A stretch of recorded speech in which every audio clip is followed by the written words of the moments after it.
No, 31. give them the pages. Is it paginated?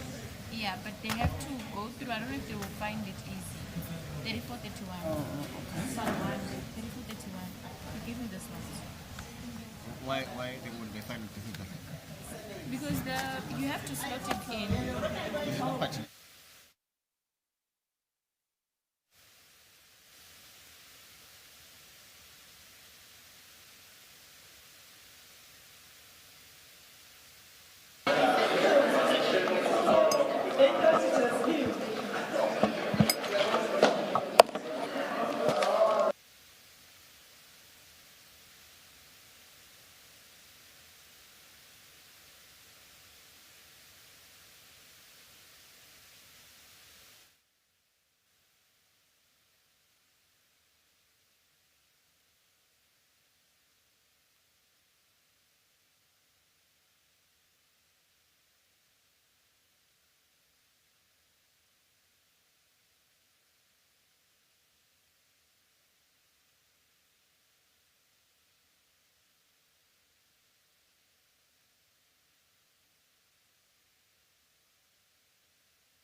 Mine. But yeah. I've got, I think, enough pages for today. Did you take any sticky notes? A couple. You got the new one.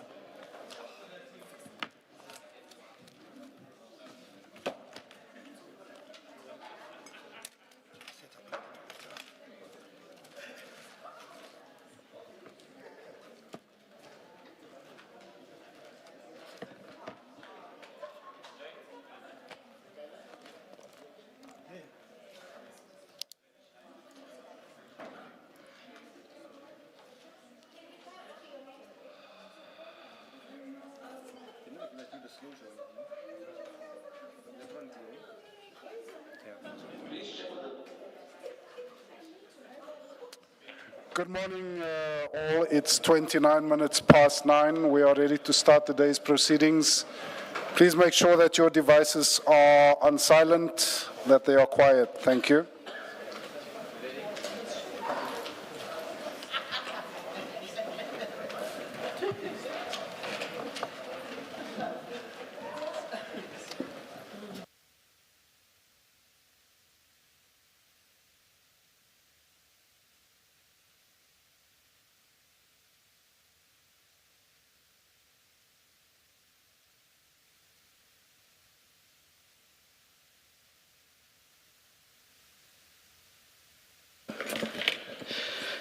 Good morning, Ms. Hassim. Good morning, Mr. Valley.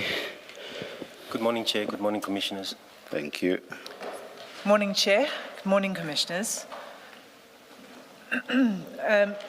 Commissioners, we stopped on Friday when I was midway through the chapter on tenders. Before we return to that chapter, I'd like to revisit one of the chats that I raised in relation to General Khan's conversation with a crime intelligence officer from KZN, the name that I didn't mention, you'll recall. And I just would like to revisit that chat.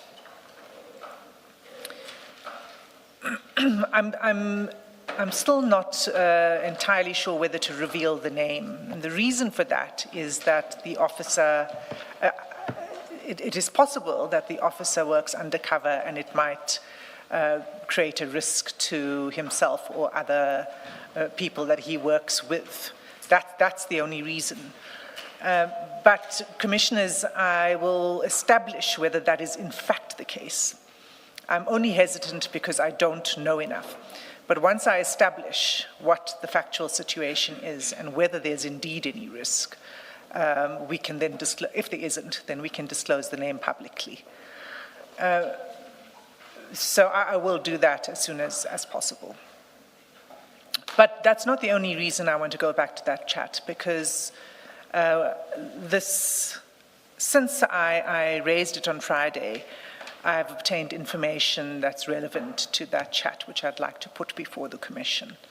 If I may just take the Commission back to the chat to begin with. This is where there's a media article, and it's an article in the Daily Maverick by a journalist named Ms. Marianne Tam. And it is an article concerning then crime intelligence boss. He was a divisional commissioner of crime intelligence, Lieutenant General Peter Jacobs.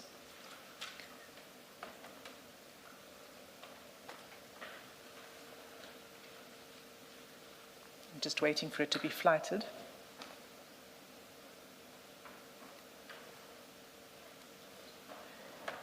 For this purpose, we need only look at this thin file in front of us? That is so, Commissioners, and I must apologize that you only received it this morning, and I will take you through it.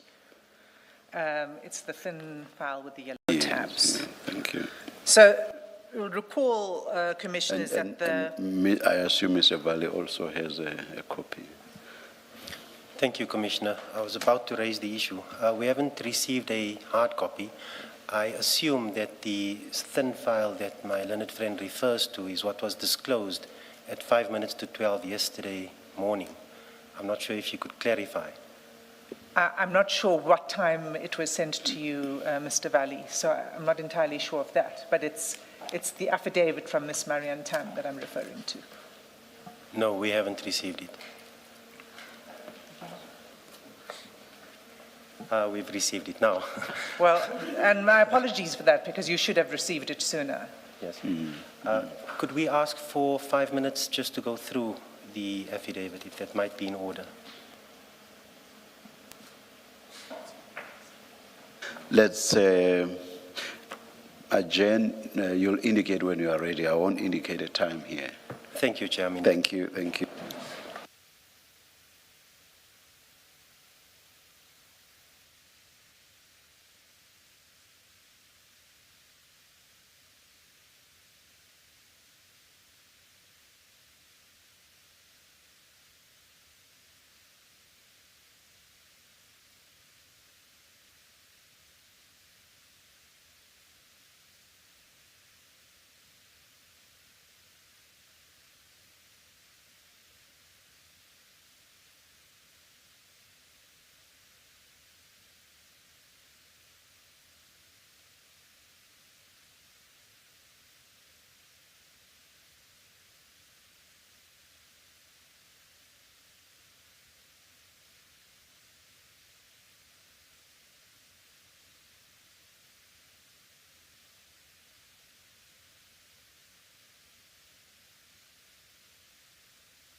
Ready to resume, please make sure your devices are quiet. Thank you.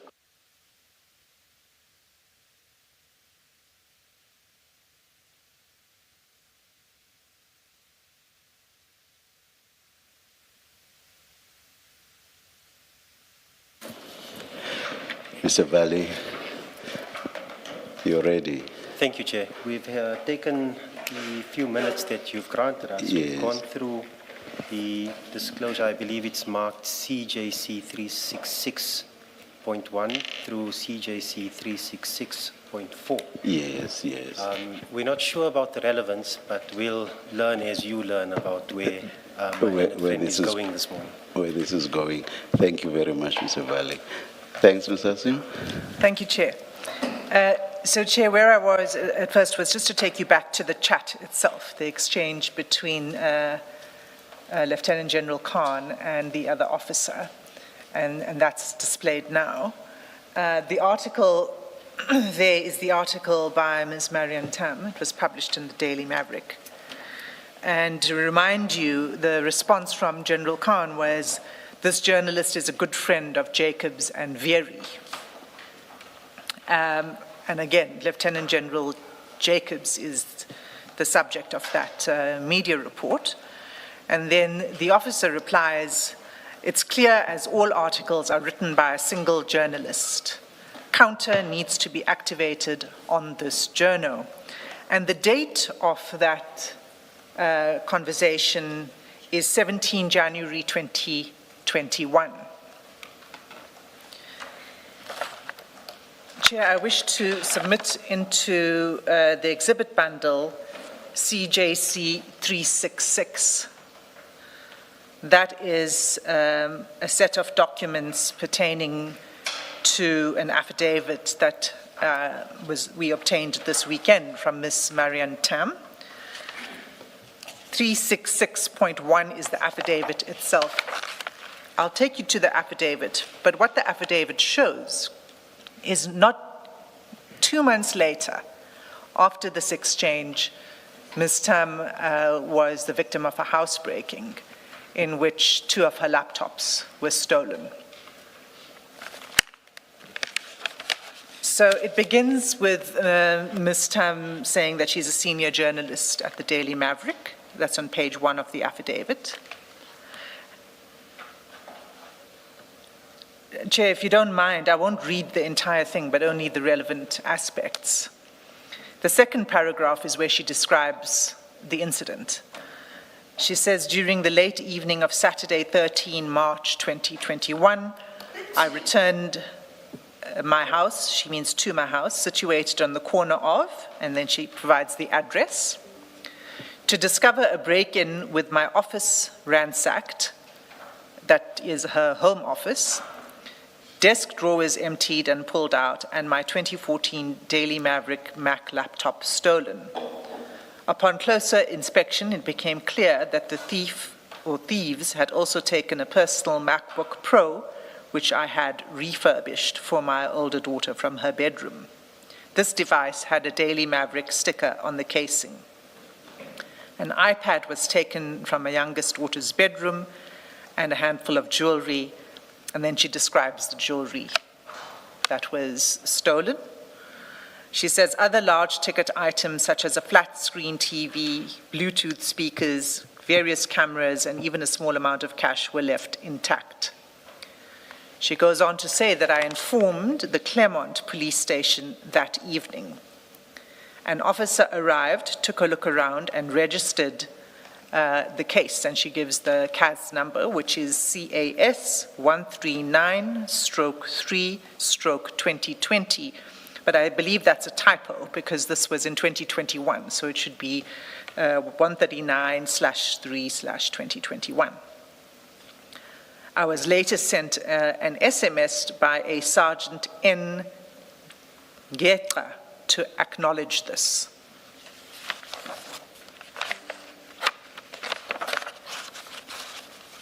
On page 2, she says, at the time, the officer could find no entry point to my house, which was Warring. Only the following morning, when 2 other more senior officers arrived to take a statement, was it discovered that the intruders had entered the house by cutting the iron burglar bars outside the lounge window. The curtain had been pulled shut, which is why the SAPS official the previous night could not find any entry point. A fingerprint expert arrived a few days later and informed us that the intruder or intruders had left no prints and had worn gloves, as was clear from smudges around the window frame. In the rest of the affidavit, she provides some background to the incident and other attacks on journalists. And then she signs and dates it on page 3, the affidavit. She annexes to her affidavit 2 photographs. The first, which is on page 4, is a picture of her home office with drawers open.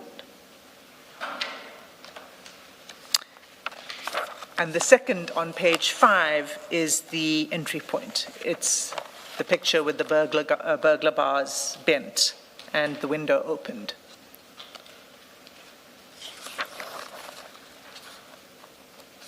The attachments following that relate to the background information that Ms. Tam provided in the affidavit.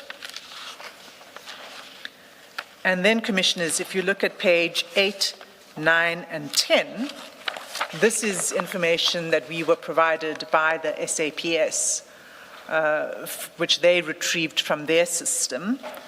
And probably the first is a description of the incident. We don't need to go into it, it's a repetition. It's the note that was taken by the officer who first attended the scene. The second is just a screenshot of the case details. And then on page 10, you'll see, again, it's information of the case details. It registers the station as Claremont and the CAS number and the incident. So it's confirmed from the side of the SAPS that this case was opened and this is what happened. The case was closed.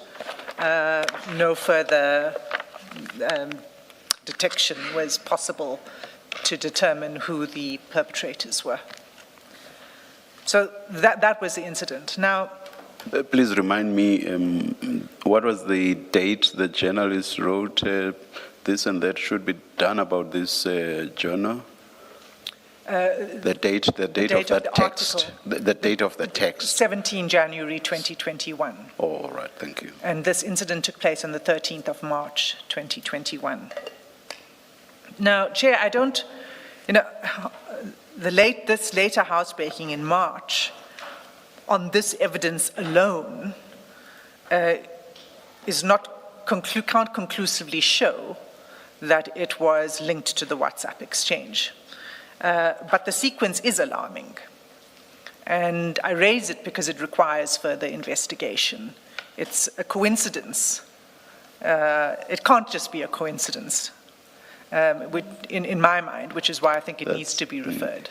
That's exactly why I was interested in the closeness of the timing, yeah. That's correct. It was less than 2 months between the exchange and then this event. And then, as Ms. Tam tried to say, this is in the context of other attacks on journalists, which I also referred to on Friday. So, Chair, it warrants investigation also into whether General Khan or the other officer took any steps after the housebreaking to either distance themselves from it, given the fact that they had this exchange, or to ensure that there isn't any member involved or any state-linked actor that was involved in the housebreaking. And if General Khan were here, I would ask those questions, because if that had not taken place, then that omission too would be significant.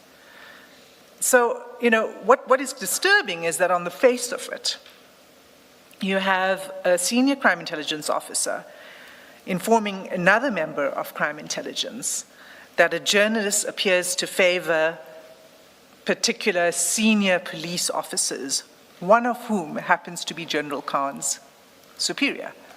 That's Lieutenant General Peter Jacobs. The response from the other member is not, well, journalists be journalists. It's, we need to do a counter.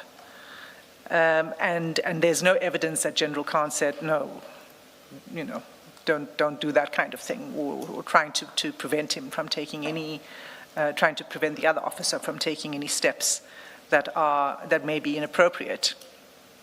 So what it shows is that there's a willingness to use intelligence, crime intelligence capabilities and crime intelligence resources for the purposes of using those resources against a journalist who you are not comfortable with their reporting. It's not a lawful policing objective. It's for the investigation of a journalist whose view you don't like. And it's important, it's not just a semantic issue. Crime intelligence exists to analyze and gather information and intelligence for lawful policing purposes. So it's not a mechanism for monitoring and intimidating anyone, particularly journalists. And I must say that I should be clear. I mean, it's not to say that journalists don't get things wrong. Journalists do get things wrong. But the appropriate response would be to correct the information, to report it to the senior editor, to report to the press ombudsman. My point is that there are institutional responses that are more appropriate than activating a counter against a journalist. And I won't spend too much time more on it other than to say that, of course, we appreciate in the constitutional democracy that journalists play an important role in exposing wrongdoing within public institutions, and including in the police. So the broader systemic concern that I just wish to place before the Commission is that the exchange reflects a danger that crime intelligence could be used for factional or personal and retaliatory purposes. And that is something that we should take note of in the Commission, where senior officers or their allies can even contemplate using such measures, then the safeguards are not working, the safeguards are not in place. And that's the point I wish to make as a result of that exchange, Commissioners. Thank you, thank you. But for what you said at the beginning, it is exactly for similar reasons that I wanted the name to be exposed, but for the reasons you gave, I will not insist that we do so, at least not at this stage. Thank you, Chair. And from my position, it's merely to say not at this stage, but that I will establish whether there are any real risks in exposing the name publicly or not. Ms. Hassim, good morning. Good morning, Commissioner. My reading of page 2 of the affidavit. So there's the heading, some background, and then reference to 2 articles. And the SANEF one, which is the last one with the blue color on your printout, suggests to me that this journalist believes that the break-in was linked to her writing stories about crime intelligence, surveilling journalists. So I don't read it to suggest that what was said in the chats was the reason for the break-in into her house. My reading of it is that her writing articles talking about crime intelligence surveilling journalists, at least she believes that that was what resulted in the break-in. And that's one way of reading it. You may read it, obviously, in many ways. I just thought that should be placed on record so that we don't create the impression that she says in her affidavit that because of the chats, there was then a break-in at her house. That's correct, Commissioner. She doesn't say that at all, that she wasn't aware of the conversation that took place until recently, that took place between General Khan and this officer. And what's clear is that there's a lot of reporting that was taking place that on crime intelligence, you see, Commissioner, it's 2 things. It's reporting on what's taking place amongst senior officers in crime intelligence. And then there are attacks alleged attacks against his journalists, which appear to come from crime intelligence. And then there's the attack. So all of it together is the context. She doesn't link the two. I'm the one who's making the link between the two. And I'm saying that the sequencing is relevant, the timing is relevant, and that it bears, it warrants further investigation. Ms. Hassan, insofar as you want to make something of effect, whether or not General Khan said anything to distance himself from this, and obviously you would want to draw certain conclusions from that. Was this incident publicized in the media? This particular housebreaking incident, I don't... Yeah, because what you said assumes that General Khan would have known about it. If you're going to make anything of the fact that he may not have, he didn't comment, if it turns out to be a fact, if you want to make something of that he said nothing, he did not distance himself, then you first have to establish, it seems to me, you first have to establish that he would have known of the incident, and the reason you say he knows of the incident is because it was publicized or it was reported within crime intelligence, if you like. Do we have that kind of background fact? I can't have that background fact. My point was, if General Khan were here, these are the questions I would put to General Khan. As a crime intelligence officer, it's possible that this would have come to his attention. Maybe not. Maybe it's just a common housebreaking. But we have to see it in context of the conversation with the other member. So we don't know whether there was a report back, for example, to General Khan following this incident. But obviously the first thing would be, if General Khan were here, would be to establish what he knew around the incident. Yeah, I guess my point is, if he never comes to testify, we obviously would, I'm sure he does want, hopefully he wants to come and testify and clarify things.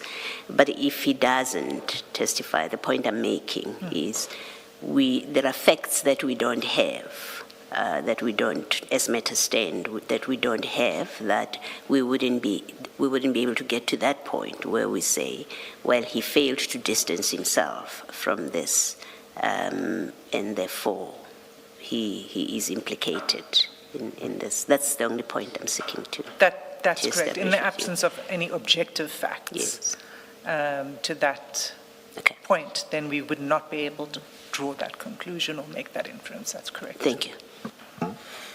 Commissioners, I'm terribly sorry to interrupt, but now that I've seen where... Your mic. Oh, the red light is on. I'm not sure if you can hear. Oh, it's shielded by... Oh, let me just do this. That gives you line of sight. Thank you, Commissioner.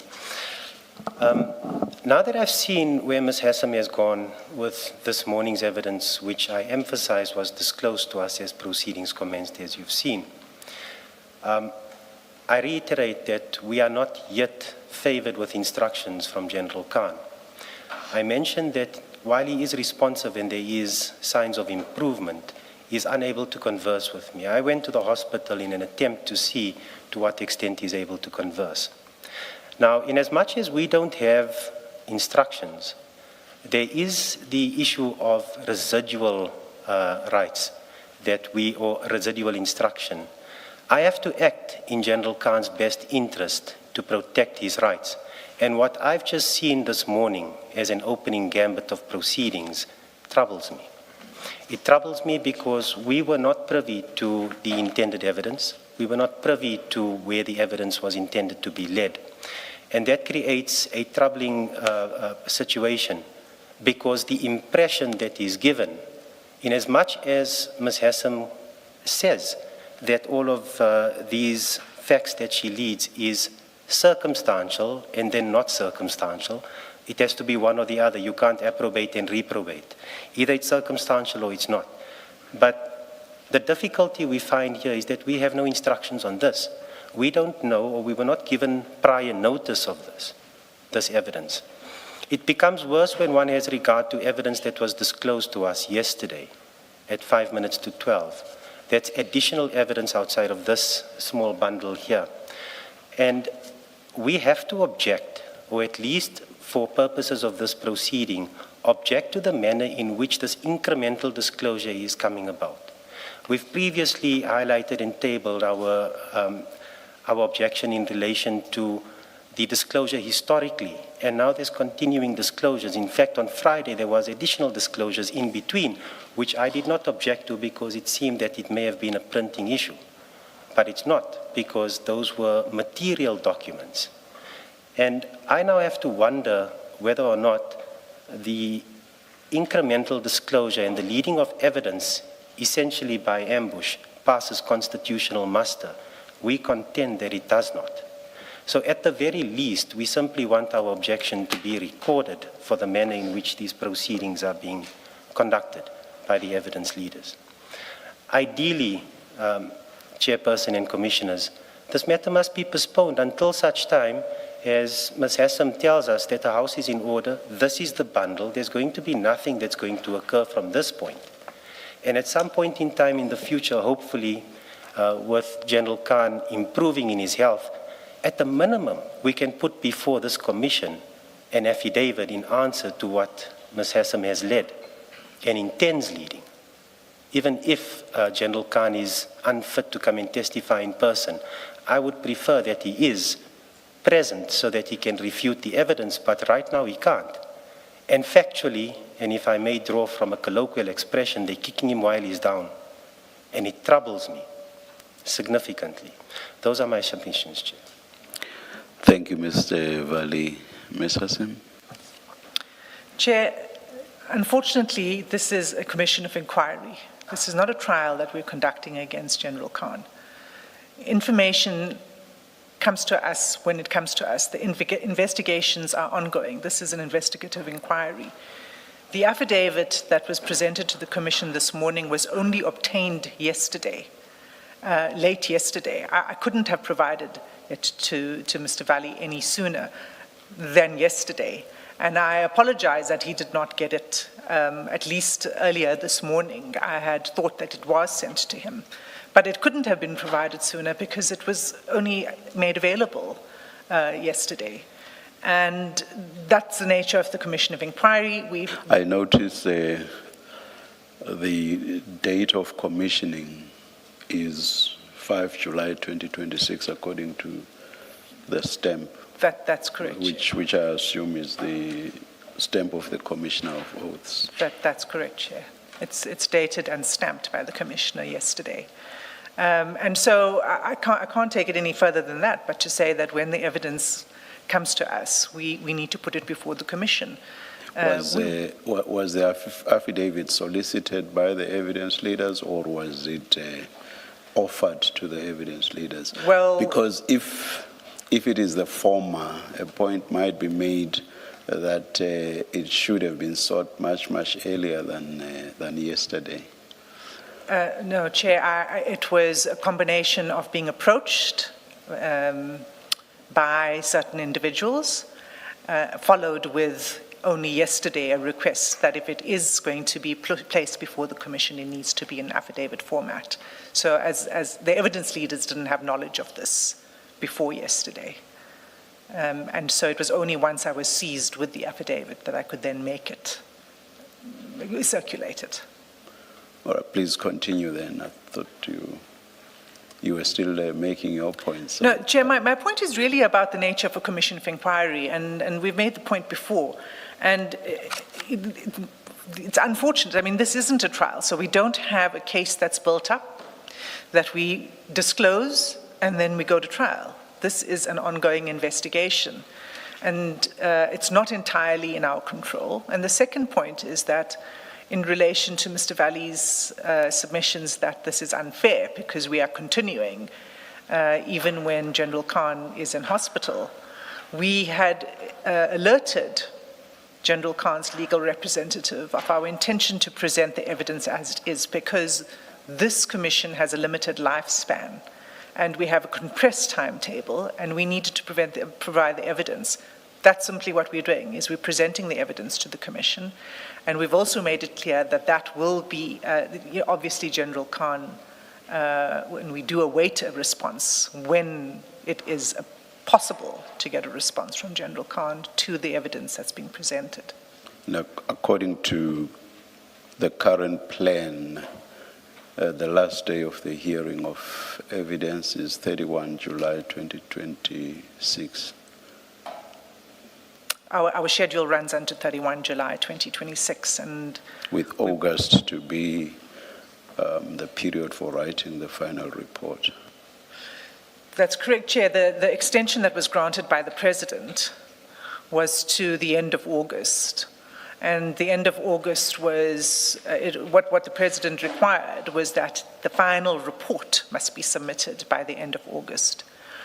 The Commission and evidence leaders felt that we would, in order to get as maximum evidence in, we would run the hearings all the way until the end of July, which only affords us 1 month to write. Less than, or 1 month to write. I thought you were saying from today we are left with 1 month. I was going to say we are left with less than a month for the hearing. For the hearings. For the hearing of evidence. So we had very little choice. It was either we present the evidence to the Commission or we don't present the evidence relating to General Khan at all. So that addresses the point about possibly postponing and not hearing any evidence, which is a point made by Mr. Valley. And Chair, that was the point that was made in response to the in-camera application as well. Thank you. Thank you, thank you. A very short reply, Briefly, 2 minutes, 2 minutes, and no more, please. Briefly, Chair, the manner in which we expected the evidence leaders to proceed in terms of this matter is set out in their 10-6 notice. This evidence is not covered by the issues that they've raised there. And this is why it's concerning. It seems that it's being made up as we plod along. And placing General, even if he was here in that position, he doesn't know what is the case that he needs to prepare. I have never understood the regulation 10.6 notices to mean that that is all that will be covered at the hearing. What the 10.6 notice does is to focus on underline certain specific issues that the Commission wants to get an idea of ahead of the hearing. I've never understood it to mean that that's the sum total of what will be covered at the hearing. Indeed, and I accept that. And that's the reason why there is the statement in the 10.6 that this is not all of the evidence. We may amend, expand, etc. However, yes, notice is still a requirement. I probably misunderstood you then. I'm sorry. No need to apologize, Chair. We're still unpacking the issue. We would expect at a minimum a reasonable amount of notice be given. And in the absence of notice, we are prejudiced. That is the point. I'll leave it there, Chair. I'm not going to take it any further, except that the objection is now recorded. Thank you for the opportunity. Thank you, Mr. Valley. If it were a witness who is not in the situation General Khan finds himself, this would have been quite easy to resolve in the sense that we would simply say, General Khan will have access to all of the documentation that has been served on him, and he will also have access to the transcript, and he may, down the line, address whatever issue he needs to address before we conclude the hearing of evidence.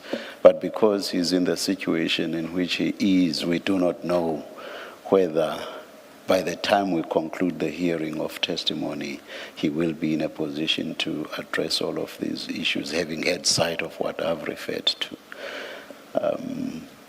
What happens will depend on what his position, what his situation is when we conclude the hearing of the evidence.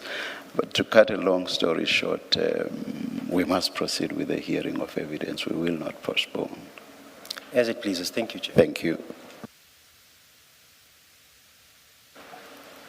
Chair, that concludes the issue I wished to deal with that related to the use of crime intelligence resources for purposes other than lawful policing objectives. I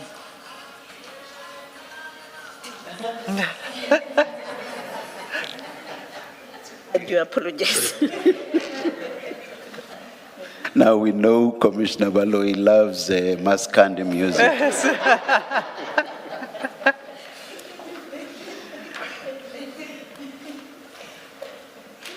Yes, Mr. Asim. Thanks, Chair. So, Chair, what I would propose to do now then is to return to the tenders chapter. And the last tender that we were dealing with was the tender on auto parts. And for this, Commissioners, you will need the annexures file, annexures to WhatsApp chats file, and your core bundle.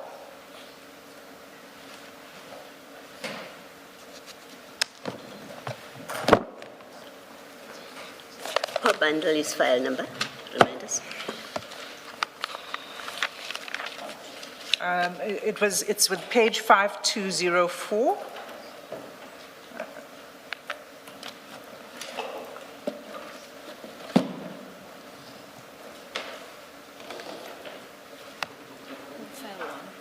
File 1, I'm advised.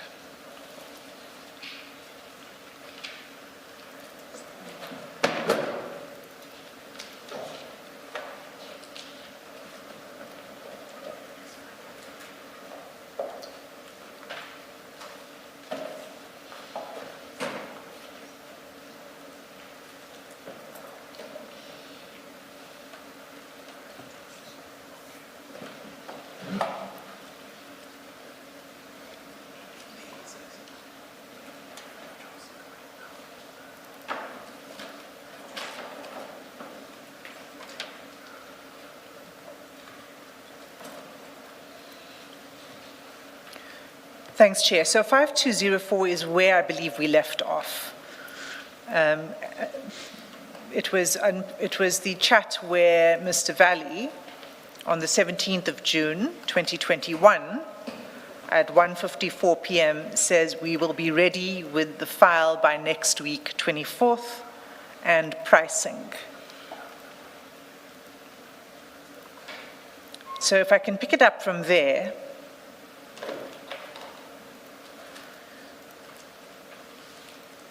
What we see next is, well, let me just, if you scroll down to 5205, you'll see more of this sentiment that's expressed throughout this chat about needing additional income. So 5205, about halfway down, so the third chat from the bottom, at 4:52 on the same day, Mr. Valley says we need another source of income.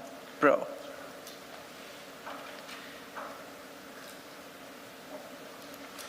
And then on page 5214,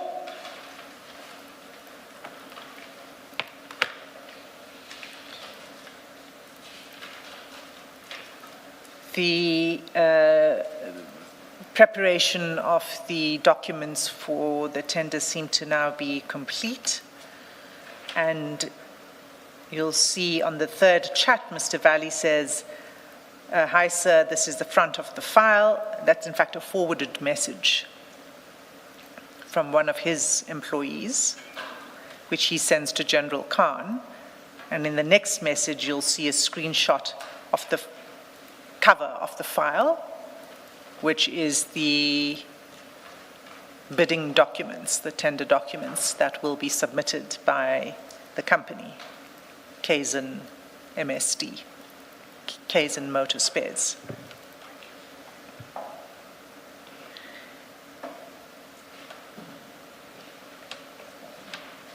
Immediately below the screenshot of the front page is a response from General Khan with a thumbs up.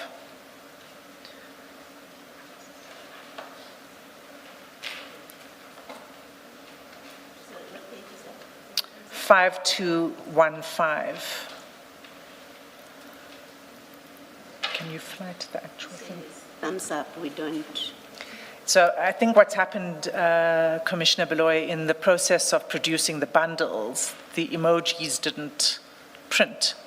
So just to show it to you, I think we need to go to the electronic version of this. If you could just give us a moment.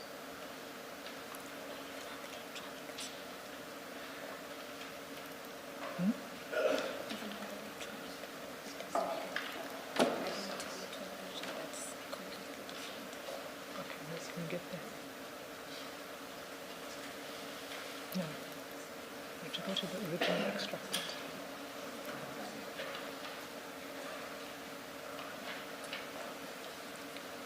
So, Commissioners, we're just locating, because we can't go to the electronic version of the bundle, obviously. We need to go to the actual chat itself. So we're just going to pull that up.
Then they need to see it as well.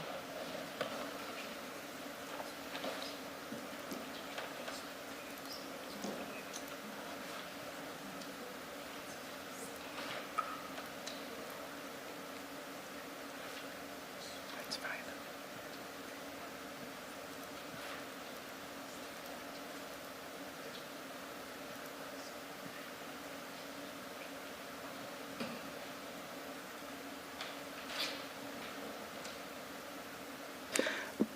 Are we winning? I think we're now there, Chair. Oh.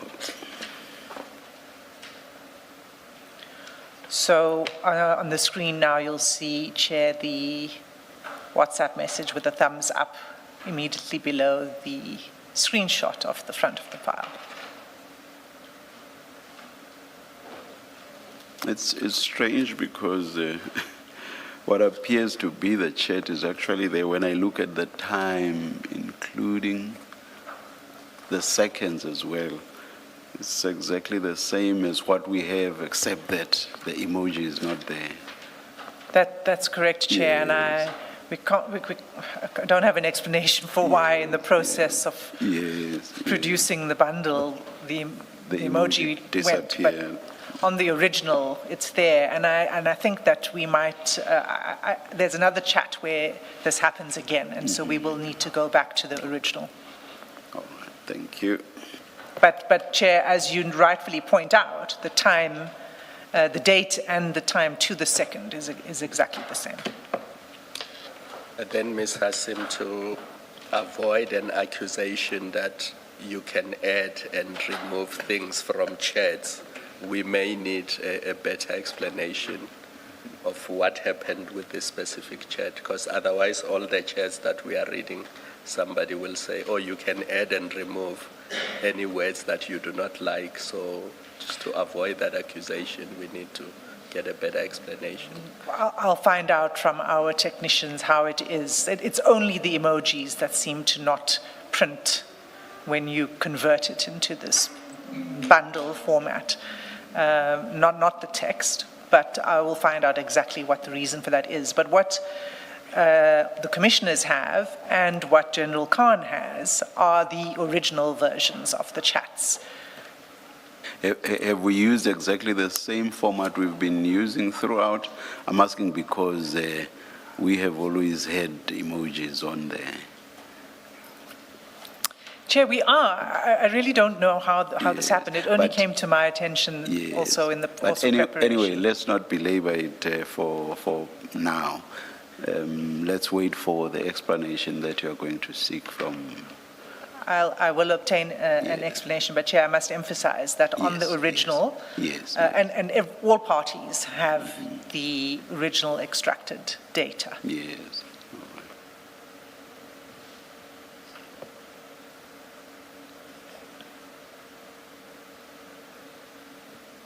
By original, you are not referring to what we have before us, because what we have is what does not have the emoji. So, Chair, Maybe, Mr. Valley, what do you have? Chair, just like you, we've got the hard copy where there isn't an emoji, and I've got an electronic copy, the one that was part of the third disclosure, where I do see an emoticon, indeed. All right. Thank you, thank you. Yes, Mr. Sim. Thanks, Chair.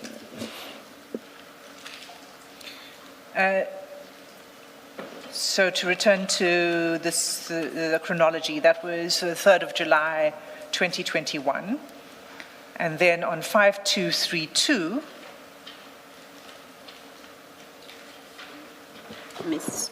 Hassim, you have referred to the WhatsApp at 5215 after the emoji. It seems to be important. oh, I got distracted with our discussion. Yes, immediately after the emoji, the next message from Mr. Valley is in case he forgot the company name, ne? And General Khan says yes. Thank you. Our interpretation of that is to send the screenshot of the front cover of the file to General Fani, well, he wasn't General Fani then, but Mr. Fani and or other individuals within procurement so that they are able to easily identify this tender amongst all the tenders.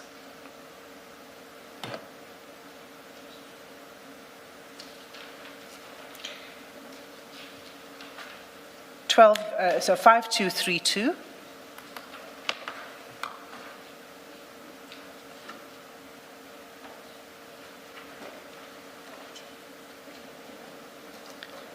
What you see on this page is a screenshot sent by Mr. Valley of the tender being dropped in the box. And we know that because in the next message he says, dropped off brew. And General Khan's response is, Alhamdulillah.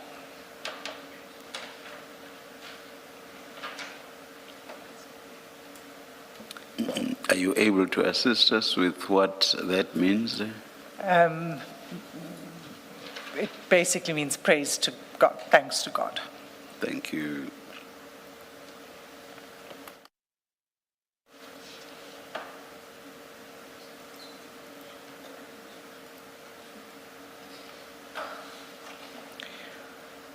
So that is 12 July 2021. 5253, if the commissioners could turn there.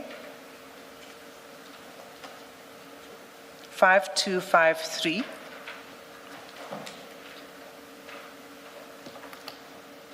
About 2 weeks on.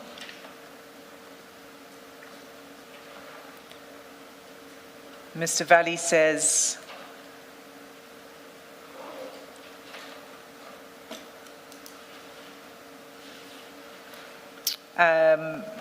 it's in the middle of the page. Sir, there's a word missing.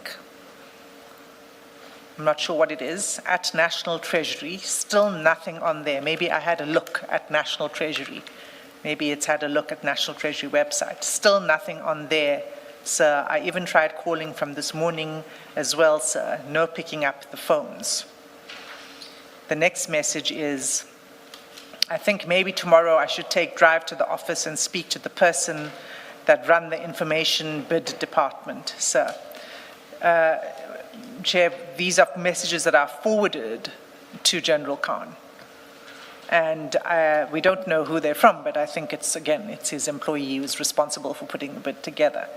So he forwards this to General Khan, and then if you scroll down to 5254, he says, nothing on the system on who tendering. and there was 0 register. By that, I think maybe he was referring to a register of people who arrived to drop off the bids. And then the next message, he says, can bro trouble your guy to see if all okay? And General Khan responds, Wassalam, I am meeting him now. And then the next message, Mr. Valley thanks him, and then General Khan says, can you talk now? That takes place on 26 July.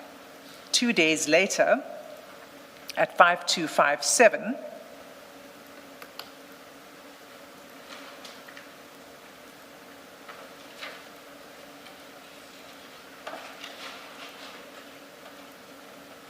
you'll see there's an attachment on that page, Commissioners.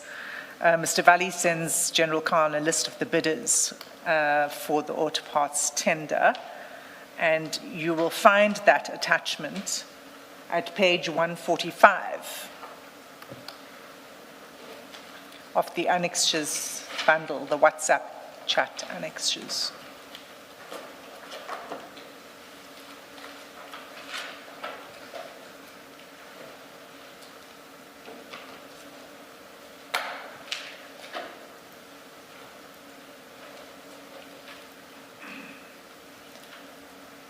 So on that page, you'll see, Commissioners, it's a list of 23 submissions for this bid. Mr. Valley's submission is at number 13, Kaizen MSD.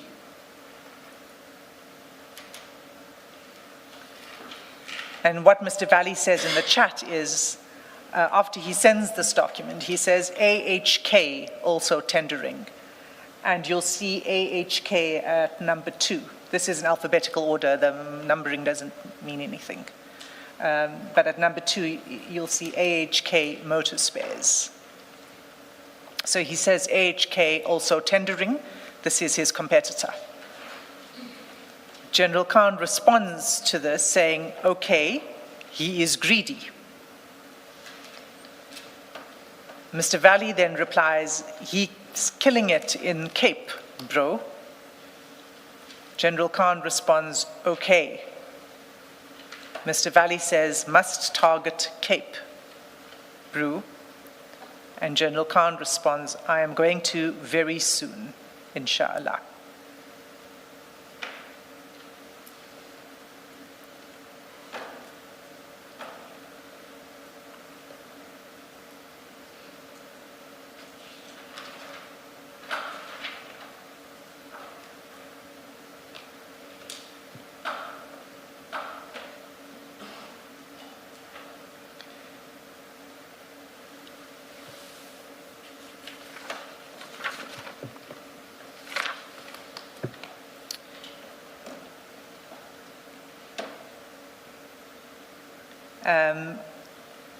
We then can move on to the next. Maybe before you move on, just for the record, it seems from your page 145 that this list was already published, a public document, at least on the website.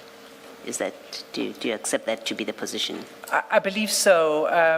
What we can see from the chats is that Mr. Valley's employee was constantly checking the National Treasury website for the publication of this list, and he's the one that shares it with General Khan, not the other way around. Okay. And the top of the page, on page 145, says publication of names of bidders, and it's a National Treasury document. Thank you.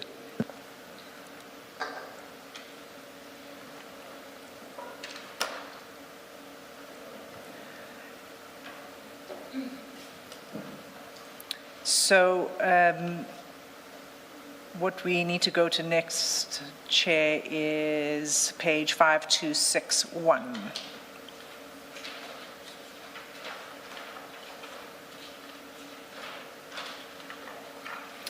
And it's now the 29th of July, 2021. At the bottom of the page, you'll see Mr. Valley says, I mean, they have conversations about other things, and then they return to this. 29 July 2021 at 7:41 in the evening, Mr. Valley says, inshallah, we get SAPS deal. And if you just scroll down to page 5262, Mr. Valley says, then we stash that money, you and I. Don't put back into system. And General Khan responds, I am not mad. Mr. Valley says, 100% build elsewhere.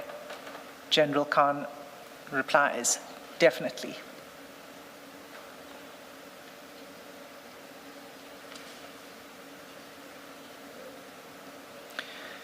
The indication is that this is not merely a contract that would benefit one party, being Mr. Valley, but that it would benefit General Khan as well. And do you have any idea what putting back into system means? I can only speculate. Which of course they say they are not going to do. Yeah, but what is that? Chair, I can only speculate. It could mean one of two things. One is that the system is a system, a network of their partners and business arrangements, because we've seen other tenders, that there's a network that may benefit from these kind of tenders. And what he's suggesting is this one is for you and me, Brew, not for the rest of us, not for the rest of the potential beneficiaries of this project. That's one potential interpretation. The other is, don't put it back into the system, meaning tax evasion. So that there's a form of skimming in the project so that it doesn't all get back into the fiscus, in other words. Those are the two interpretations that I see. I'm not sure if the commissioners have any alternative interpretations. I don't. What the point is that it's going to be a joint project between the two. I'm not taking issue with what you've said. I'm just saying I can't come up with more. Maybe we'll think of more as we go along, but those are the two that come to my mind immediately.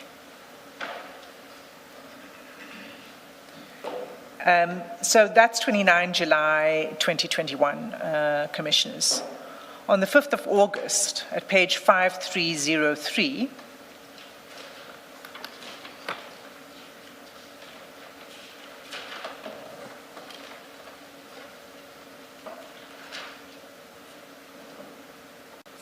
at the top of the page, Mr. Valley says, how long you think before Treasury awards?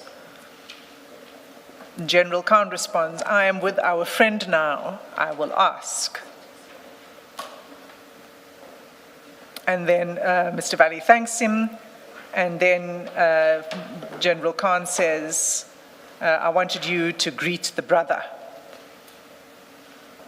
And Mr. Valley says, Marf, bro, was sleeping,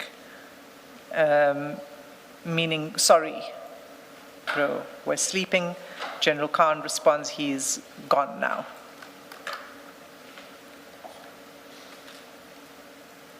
So this is an inquiry about when Treasury will make the award, and General Khan is indicating that he is with our friend, and he will find out.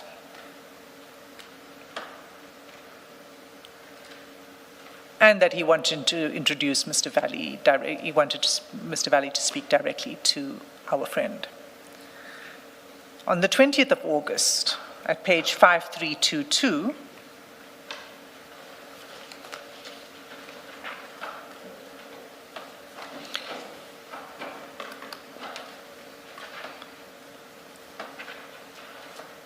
halfway down the page, Mr. Valley asks, bro, what did our man say?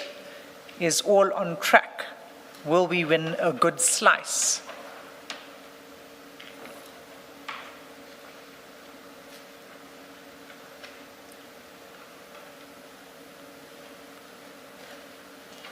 And if you scroll down to 5323, there's another exchange that happens immediately afterwards. Mr. Valley sends a stream of messages, including about providing certain documents and keys. I'm gliding over it for now, Chair, but it is relevant to another chapter, so I will come back to it. But in the end, General Khan says at the bottom of page 5323, yes, bro, and I'm not sure whether he's responding because it all happens in the space of about half an hour, this conversation, whether he's responding to the question about what our man says. He doesn't say anything at this point in time. But it's a follow-up query by Mr. Valley. Will we get a good slice? And what did our man say? And then if we look at 6 September 2021, 5336.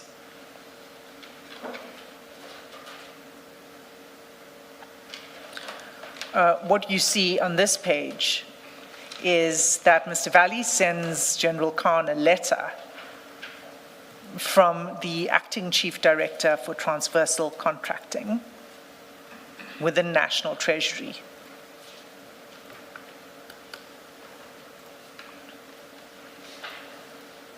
And what the letter says is that there are missing documents that they require them. Please enlarge this.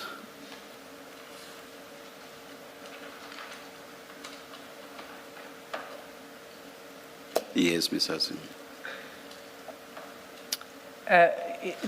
Basically, what the letter refers to is missing information in relation to distributors. And the letter says, should they be accredited distributors, those that I mentioned in the paragraph before, those companies, please provide us with confirmation from manufacturers of the parts or tools in question as per the above-mentioned clause. Furthermore, the authorization letter submitted from the manufacturer, Auto X, did not include the item number or item description.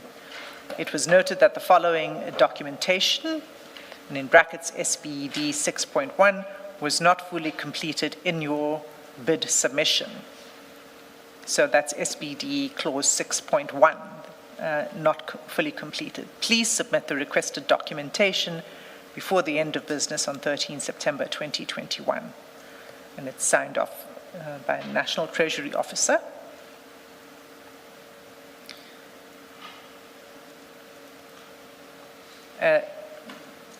The next screenshot is the same letter, it's just the first page of the letter.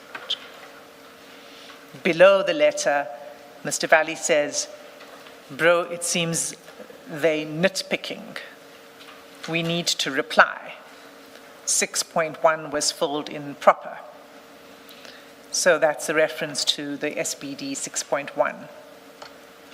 Mr. Sim, we don't have the parts about we need to reply.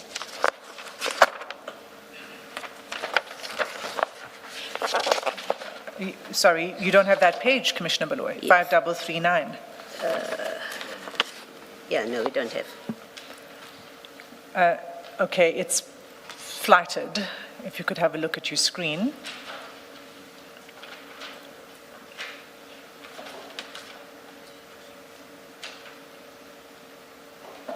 We need to reply 6.1 was filled in proper. That was the SBD 6.1 that was referred to. And then they continue with another conversation. I trust that the attorneys are keeping a running list because on Friday there was a number of pages that we did not have. Thank you.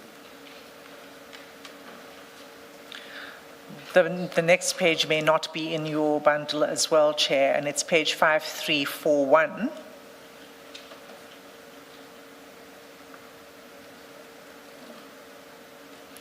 Because what you'll see in 5341 is then screenshots of the form, and I think this is the SBD form that was in issue. And what Mr. Valley sends to General Khan are these screenshots to show that they were filled in.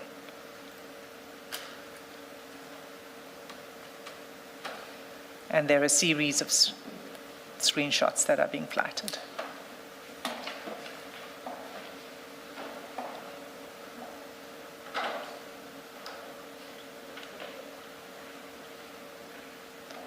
At 5346, after the screenshots,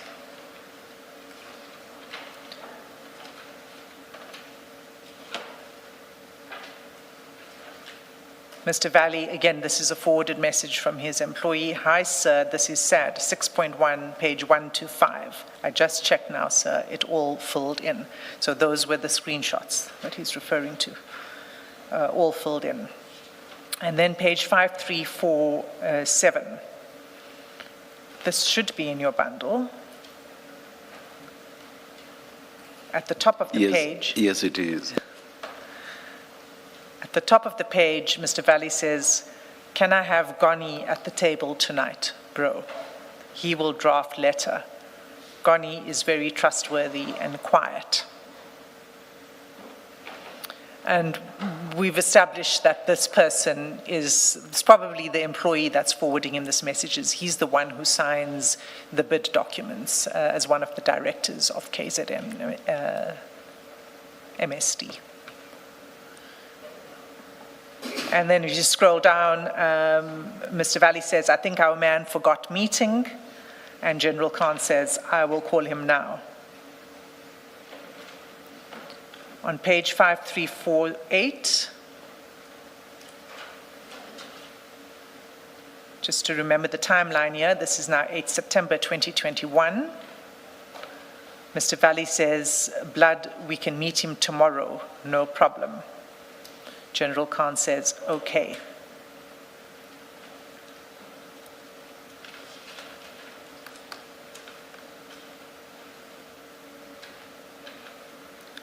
Then at page 5359,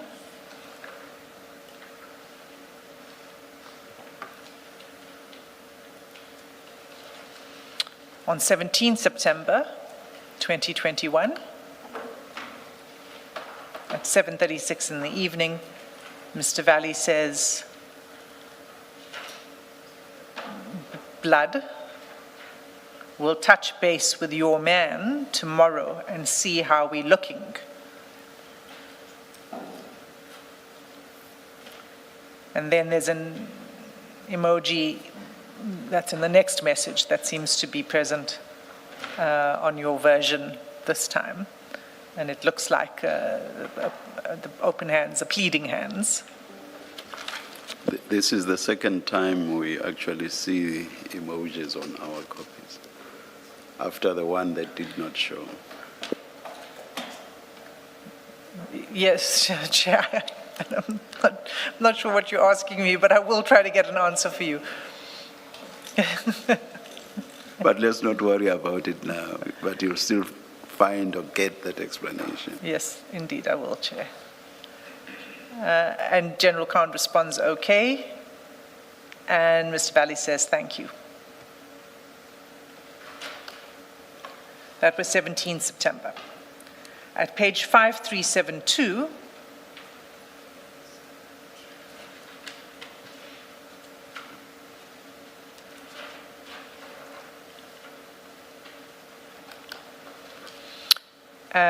this is now 28 September 2021.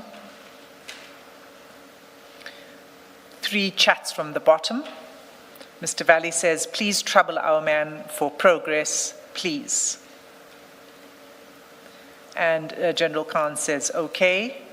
And Mr. Valley responds, "JZKL, bro," meaning thank you. And then we don't hear much on this contract for a while until, this is 28 September, until 21 October 2021 at page 5377.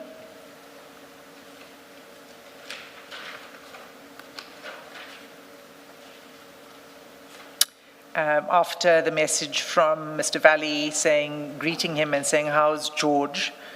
And George is referring there not to the name of a person, but to the place. And that'll become relevant later. General Khan responds, "It's tops, bro." And then he says, "Morning meeting sitting today at 10 to adjudicate. Regards." So meeting sitting today at 10 to adjudicate. That was a message that was forwarded. So General Khan got this from somebody inside procurement, probably Mr. Fani, saying that they're now going to be adjudicating the bid.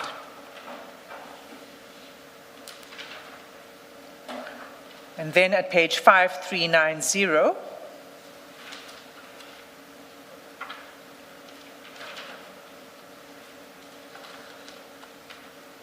Maybe before you go, you deal with 5390, you say that message was forwarded. How do we distinguish what is written by General Khan and what is forwarded on the bundles that we have? So one is by context, and the second is the metadata, which is a separate spreadsheet that's in the electronic bundle that shows which messages are forwarded and which are not.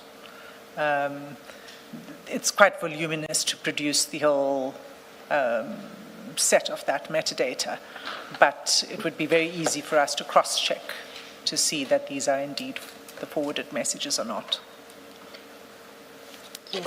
Well, I ask because we don't have the insight that you have, the insight of the metadata, and yet our treatment of these messages has to reflect the correct position. So without you burdening us with the voluminous material that shows the distinction, yes, it's probably advisable for the record, which we will read without you, that you indicate this was forwarded, this is original text. Yeah. Yes, Commissioner, it would have been, this was prepared for questioning by the witness, as opposed to the process that I'm now going through.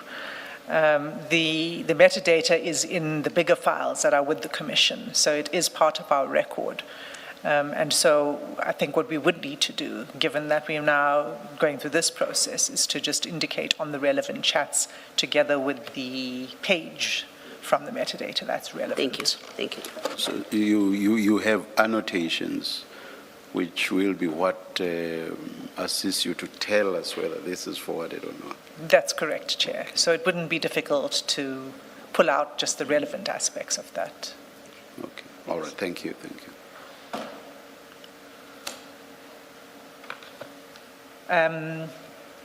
So we had page 5390.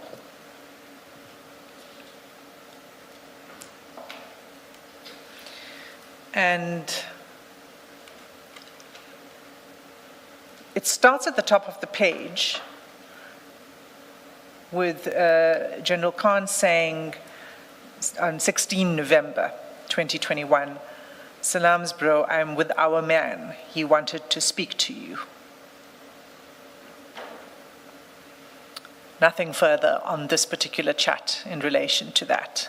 And I'll just say, Chair, as I did on Friday, that there's more than one device that is used in the communications, and there's more than one form of communication that takes place between General Khan and various individuals.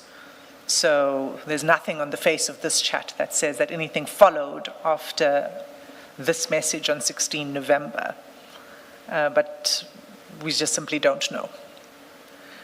I'm sure it's a matter of public record when the BAC in relation to this tender would have said. I'm just going back to the previous chat where they said adjudication at 10 o'clock today.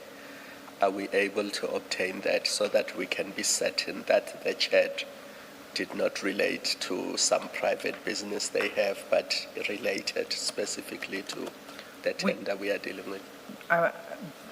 Commissioner Kumalo, we could get that quite easily, the date on which if we have to draw inferences and exclude other possibilities, it makes sense that we get as much as we can on the facts that are readily verifiable.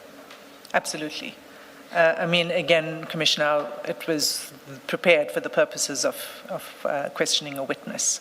So there are certain aspects which we now have to, I mean, and we're hoping that we will get a response to this in any event, but this information is information that we could easily obtain, either through public records or through requesting it from National Treasury, which we will do. So, sorry, a different point, Ms. Assam. We've looked at earlier text, and the one example that I remember at least is there's a text that speaks about Guni at the table, and you've said that seems to be an employee who would have been involved in the preparation of the tender. If you look at 5389, I don't know the top message. I don't know if you still plan to deal with that. But it seems to me on a reading of it that that kind of text would have come from someone else with inside information about what's happening at Treasury about the processing of these tenders. Is that a topic that you were going to cover? Commissioner, And do you agree on if you read this that's the impression that it creates? I agree with you on your interpretation of the message. Mr. Valley himself is not attending to all of the logistics of checking on this.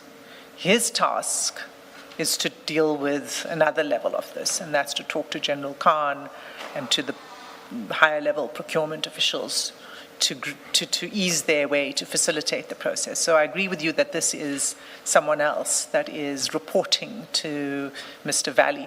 What I cannot say is whether that is the same person or not, whether it's Goni, but it's somebody who is paying attention to the logistics and the progress of the deliberations on this bid.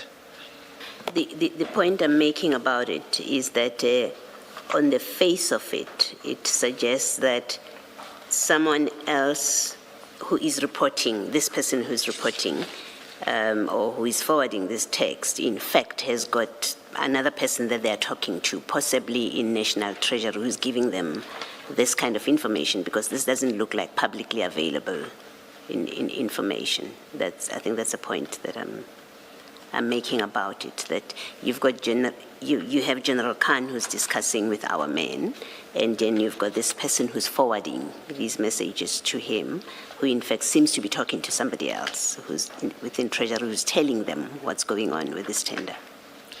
That's correct, Commissioner Baloy, but we just don't know who that person is. Yes, okay. But that there is a conversation happening Yes. is apparent from the text, yes. Yes, thank you.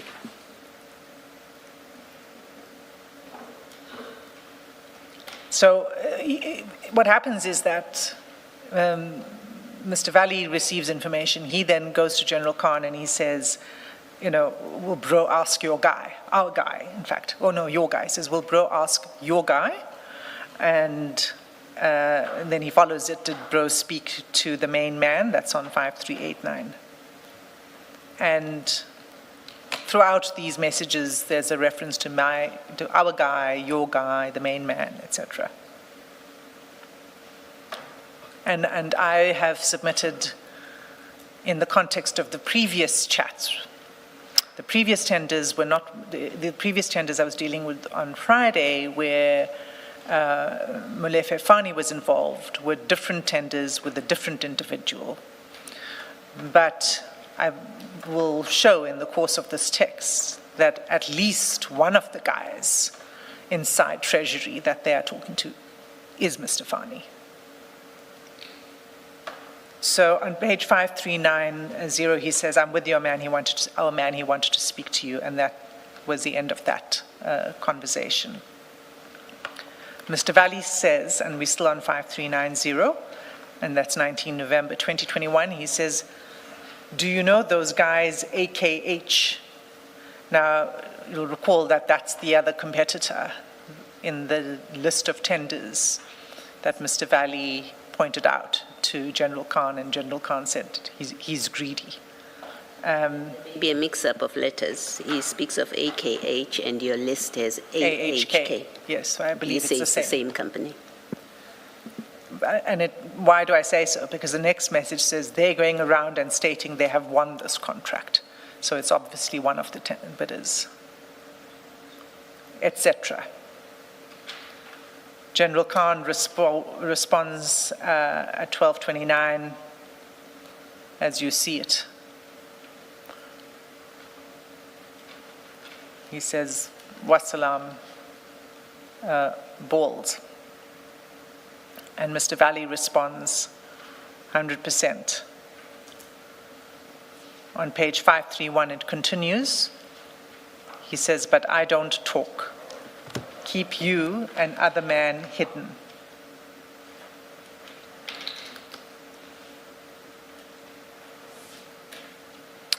And then the next message, love this, and especially that AHK Oak.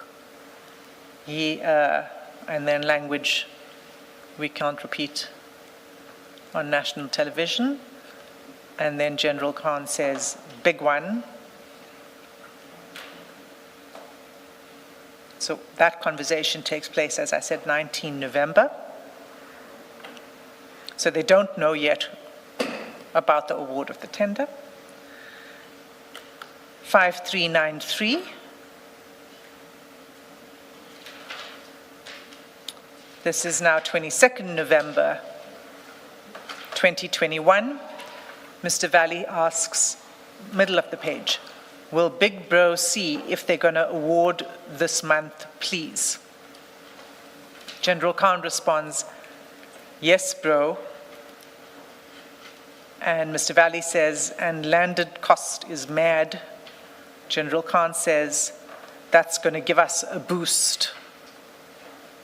And Mr. Valley responds, bro can make us solid.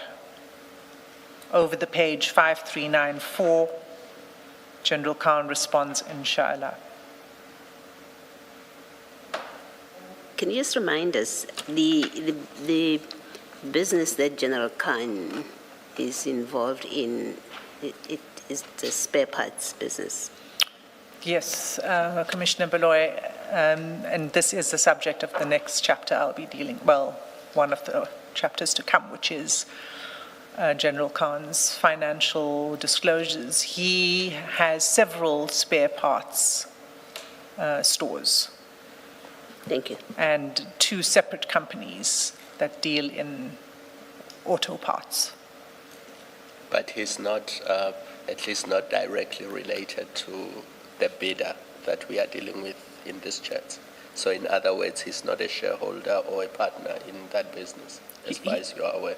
He's not a formal shareholder in Kaizen MSD or a director or anything like that, no. I'm asking because the previous chat, he says this is going to give us a boost.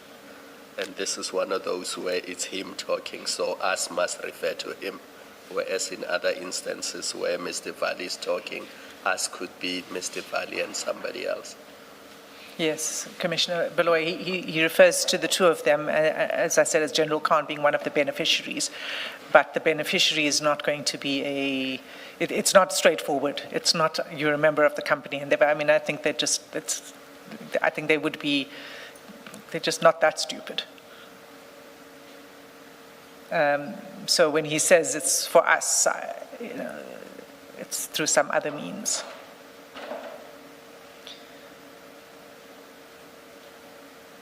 Chair, it's 11:02. I've just noticed. Let's adjourn and resume at 11:30.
30th of January 2022, at page 5438. At the bottom of the page, General Khan sends a message to Mr. Valley saying, can we meet Fani on Tuesday evening? And Mr. Valley responds, sure, blood, where? General Khan says, Nova. Mr. Valley says, perfect. And then he says, inshallah, some good news will go down nicely. And General Khan says, Ameen, or Amen.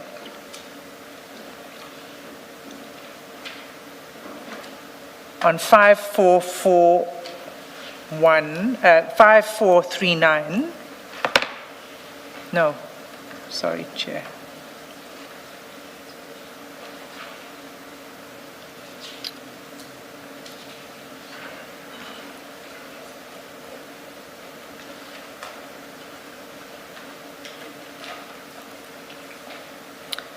Um, 5441.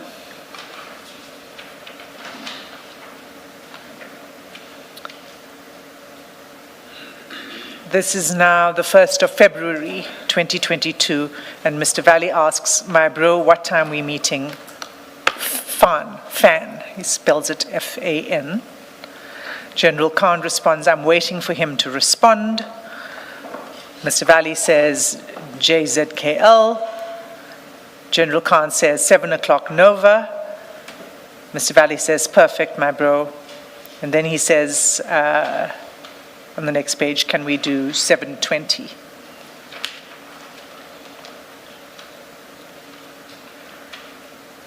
That's in February 2022. If we go to page 5444,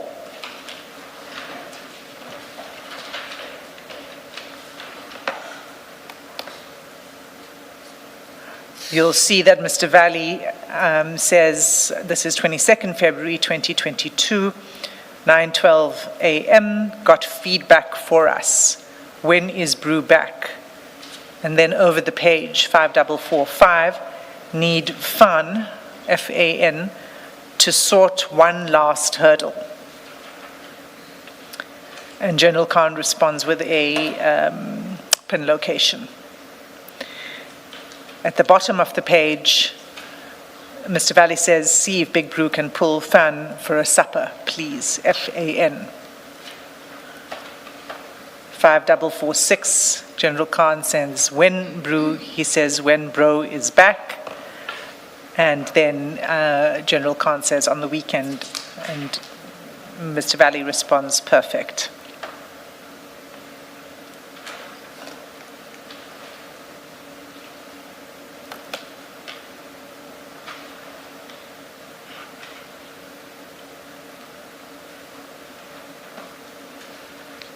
Okay, so I'm sticking with this theme. So there's things in between I'm glossing over for now. At page 5448,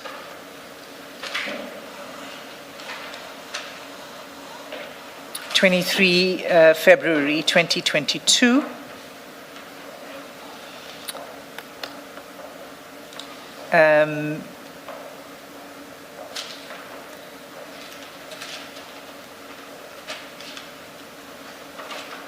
He says, Mr. Valley says, they try to call each other, they miss each other. General Khan says, at Parliament nuts, what now, please, what's up? And then Mr. Valley says, blood, buy me one day, please, doing my numbers, please, followed by a series of gifts. And then they continue to have a different discussion about this gentleman, Josie Adams, but it's not related to this particular tender.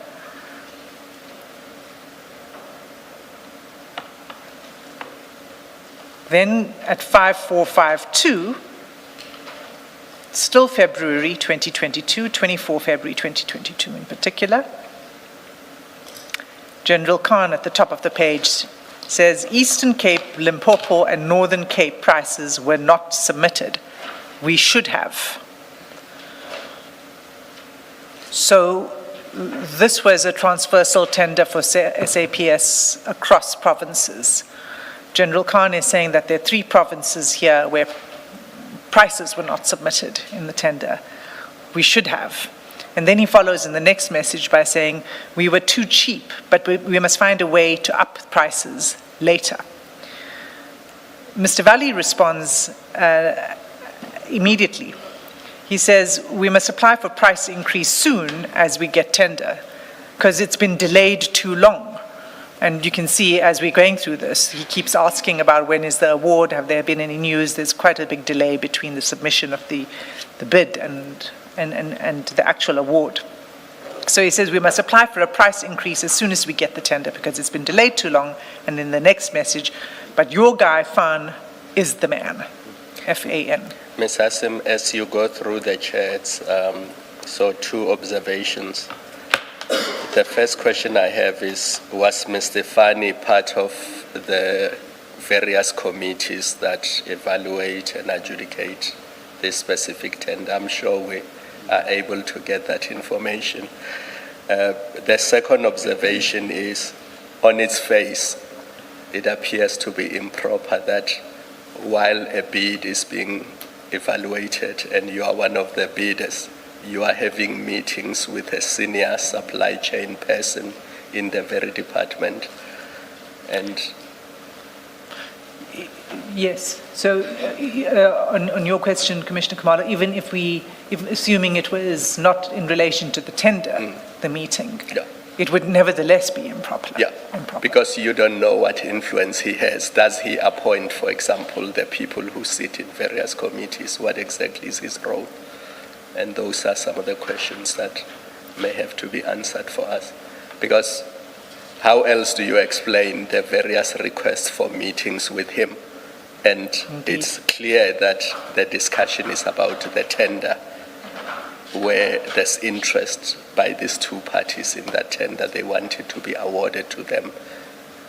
Indeed, and what we see also, Commissioner Kamalo, from the chats is that there is information that you could only have if you were talking to somebody inside. So it has been brought to General Khan's attention that they failed to include in their bid 3 provinces, and that this is something that needs to be rectified at some point. So the information is coming from somebody who is close to the process. Whether Mr. Fani is sitting on the committee or not, we would need to establish. But it's certainly information that he has access to. Ms. Hassim, as you find out whether Mr. Fani was part of one of the committees, perhaps you might as well find out or get a copy of the I don't know, there's procurement, the relevant extracts about employee conduct when it's tenders in which they have an interest, because this communication from General Khan suggests that he does have an interest in how this tender is evaluated, and it will be important. I think one of the questions that would have to be asked of him is whether he declared an interest, and I think it's advisable that we know what is the requirement. So if you would get the necessary extracts. We'll do so, Commissioner Bloy. Thank you.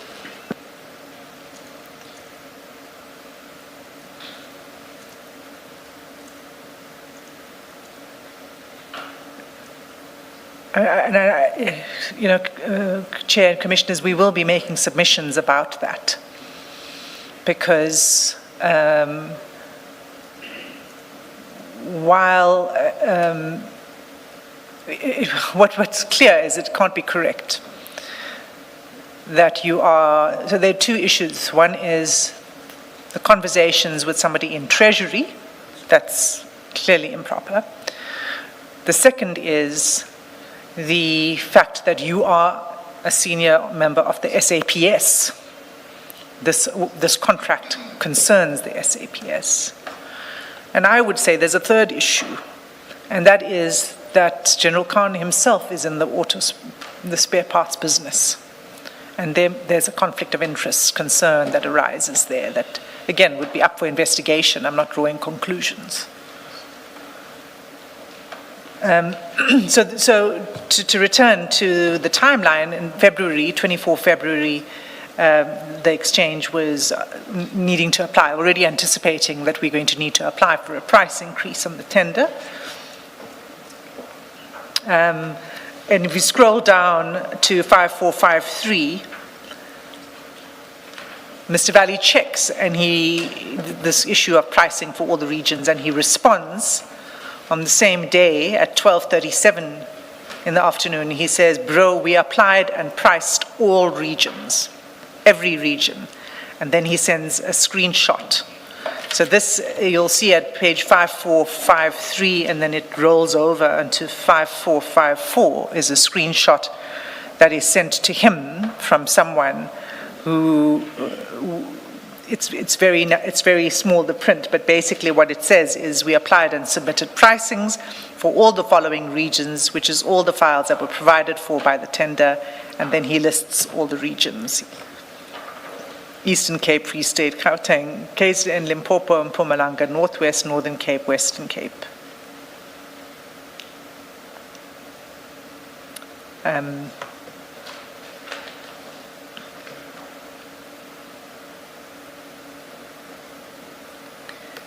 then we get to 8 March 2022. And that's at page 5458. In fact, again, the pages are, it starts on 548, but the second page is above it. But let's start with the first page, because this is where General Khan sends Mr. Valley a copy of the Treasury letter recommending the appointment of KZN MSD.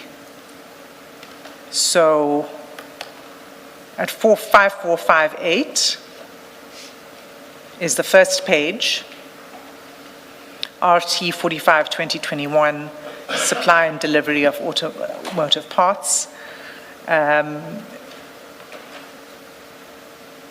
Paragraph 6 says the following government institutions participate in the contract. And then if you scroll up, Commissioners, you'll see paragraph 7, name and address of the contractor and other relevant information. And there were 2 of those list of bidders that have been awarded the contract. The first is All Parts, Pty Limited, and the other is KZN MSD. Now, here we have this problem again with the emojis, but we will display it at the bottom of page 5459. So General Khan sends this to Mr. Valley to show him. Sorry, one last thing. It's dated 7 March 2022, this letter. And it's sent to Mr. Valley immediately the next day, 8 March 2022. Okay, and then Mr. Valley responds with love and kisses emojis, which you'd have to look at on your screen because the PDF Adobe didn't transfer it.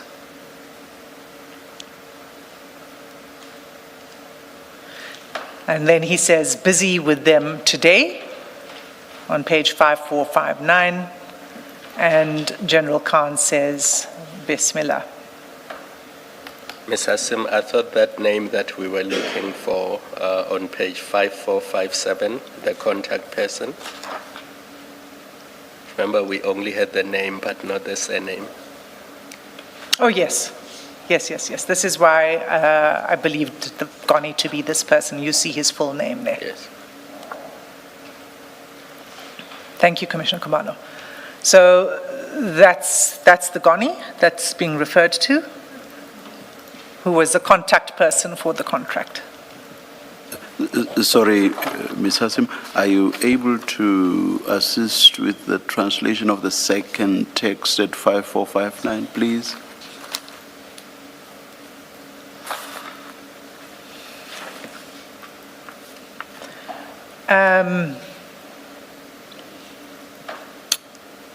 Yeah, if you can't, it's Well, I can, but it's hard. I don't know how to translate it. It's another way of saying thanks to God, in the name of God.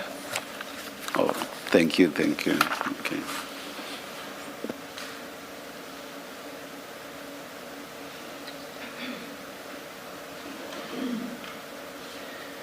So that's where we learned that the contract was in fact awarded on the 7th of March, 2022. And do we know if this one ran its course, no cancellation, no challenge, no nothing? It did run its, well, I'm not sure what run its course. It did continue, and there were, you'll see as I go through this, Chair, that there's more communication about, servicing and getting purchase orders and complaints about purchase orders not enough, et cetera, et cetera. There was a challenge from other bidders, the unsuccessful bidders, brought a legal challenge to this tender. And we don't know yet what the outcome of that challenge is, but that they acted upon it will become clear in the course of the chats. Thank you. But that's also information that we can objectively obtain, at which point this contract was terminated. Thank you. It was meant to, just as a reminder, to run for 36 months. Ms. Hassim, taking you back to 5457, I think you've said it and we understood it, but you said it in passing. Maybe then to place it on record that one of the two companies, number 2, that is the company that belongs to Mr. Valley. Yes, KZN MSD, yes. Because you sort of said, you see, there it is, it's one of those. And then we understood what you meant, but just for the purposes of the transcript. KZN MSD is Mr. Valley's company. That was the company, one of the companies that was awarded the tender.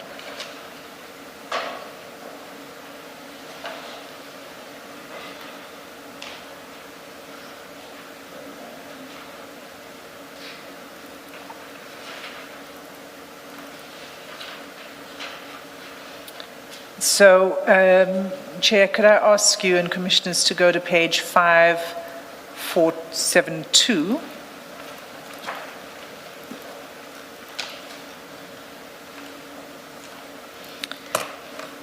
And here, Mr. Valley sends General Khan a copy of an email from the SAPS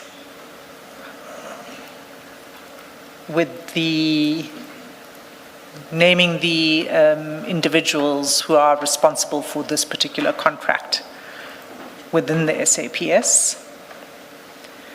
And that's followed with a letter that's... And you see that from what? That they're the individuals responsible for this contract? Is it the RT 45 contacts? In subject line?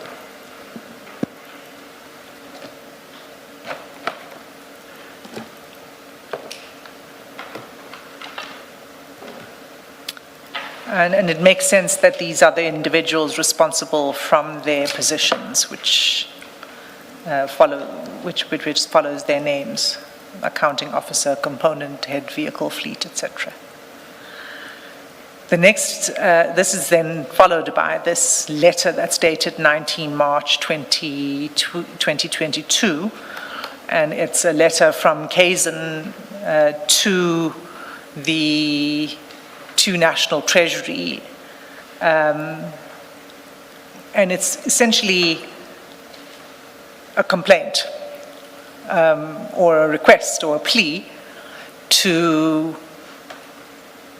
vary some of the terms of the contract because of the COVID pandemic and the shortage of supply from parts that are meant to be, so basically original equipment manufacturer parts that are part of the contract that they are required to use, that they are unable to obtain timeously because of the COVID pandemic and importation of these parts into the country. So it's a letter from Mr. Valley asking it's addressed to Zanele Mkhwanazi, as you'll see. Did you place the page number on record? You may have, I don't remember. For purposes of the record, please. 5473. Yeah, we do see it. Yeah, thank you, thank you. So I'll just read the relevant part because it's a long letter, but he explains the problem. And then he says, please understand, our intention is to provide the best service at the best price with minimal downtime in order to keep our country and communities safe. We would appreciate your swift and positive response to our request, and we thank you for the opportunity. The paragraph above it, in fact, it says, maybe just for the sake of the record, I paraphrased it, Ms. but let me... Maybe also read the one that starts Madam. That's the paragraph. Is that where you're going? Yes. Okay. Madam, taking the above into account and always looking ahead, our kind request, which has been documented and previously allowed in prior SAPS tenders, is if we could kindly purchase or buy out OEM automotive parts and supply to you at a maximum markup of 15% on our OEM cost. We do not mind making a 15% markup on the whole to ensure we give you the best possible service and to keep our SAPS vehicles on the road. To ensure transparency, all OEM invoices will be provided or can be attached to the quote. This is the concern that is raising that I was paraphrasing earlier.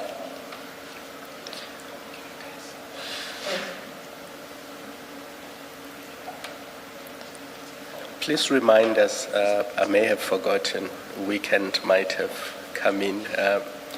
This tender relates to SAPS vehicles, but was done through the National Treasury. Do you remember why that is the case, why it was not done directly with SAPS? Because it's a transversal contract, it's centralized in National Treasury. And it's for procurement for SAPS, but across provinces. And I think that's why it's done by National Treasury and not the SAPS itself. Because that fact is relevant to the question Commissioner Baloy asked earlier, the question of conflict of interest. Because this is SAPS procurement, although it's done via National Absolutely. Treasury. So if you are a member of the SAPS, especially somebody at senior level, issues of disclosure become relevant. Absolutely, absolutely. The fact that it's a transversal contract and it's centralized with the National Treasury, and that's why I was saying, Commissioner Kumalo, there are two problems here. One is with the contact with somebody in Treasury as they're going along, and the second is that General Khan is a senior officer himself in the department that's meant to be serviced through this tender. So... Oh, you were saying so. Please finish. No, I was going to move on, Chair, so yes. Please ask a question. Please read into the record the paragraph that follows, starting basically. The paragraph following the paragraph I just read, which began, Madam, says, basically, Madam, this is a request to change brands on some components to ensure that the supply rate is... Should be perfect. Misspelled, but it should be perfect. It says prefect, but they mean perfect. Yes. Unless in procurement, prefect has a special meaning. We can find that out too. But Commissioners, the purpose of the letter is clear. Do we have any idea what the change of brands, what that is about in this context? Chair, I think again, I don't have the final specifications of the contract. But part of it, as I recall from when we looked at the draft, remember there was a draft specs, was that they would have to use original equipment manufacturer parts. And they would obtain these directly from so if it's a Mercedes vehicle, then they would have to get the spare part, whatever it is, from the manufacturer. And what they're wanting to do here is to source it from other suppliers. And he's trying to say they will get quality, but they can't be bound to these terms in the context of the COVID pandemic. Yeah. Thank you.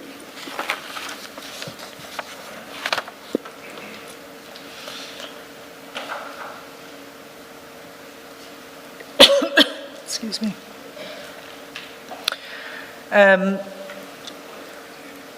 Okay, so they are now, but they're well into servicing the contract, as we can see now in March 2022. If we go to page 5484,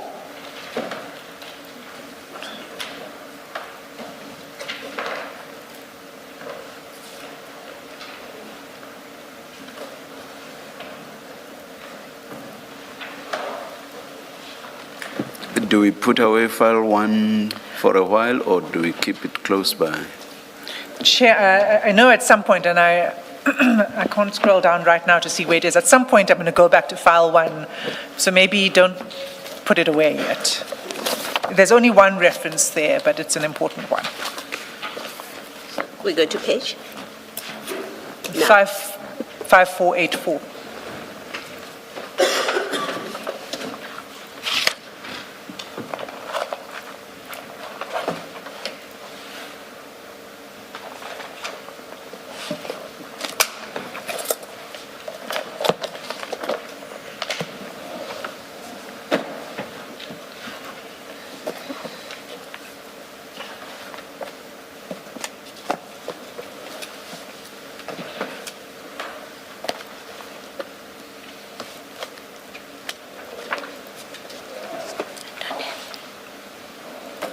Volume 2. 5484. 5484.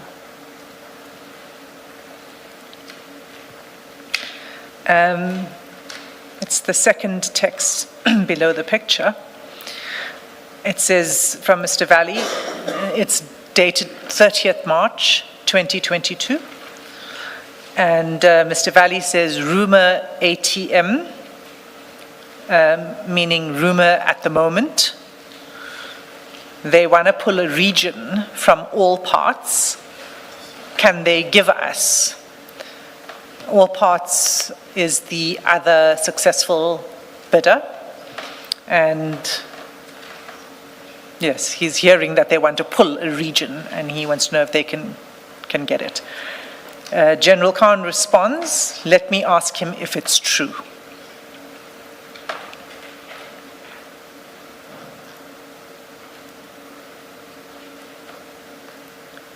And then 5489,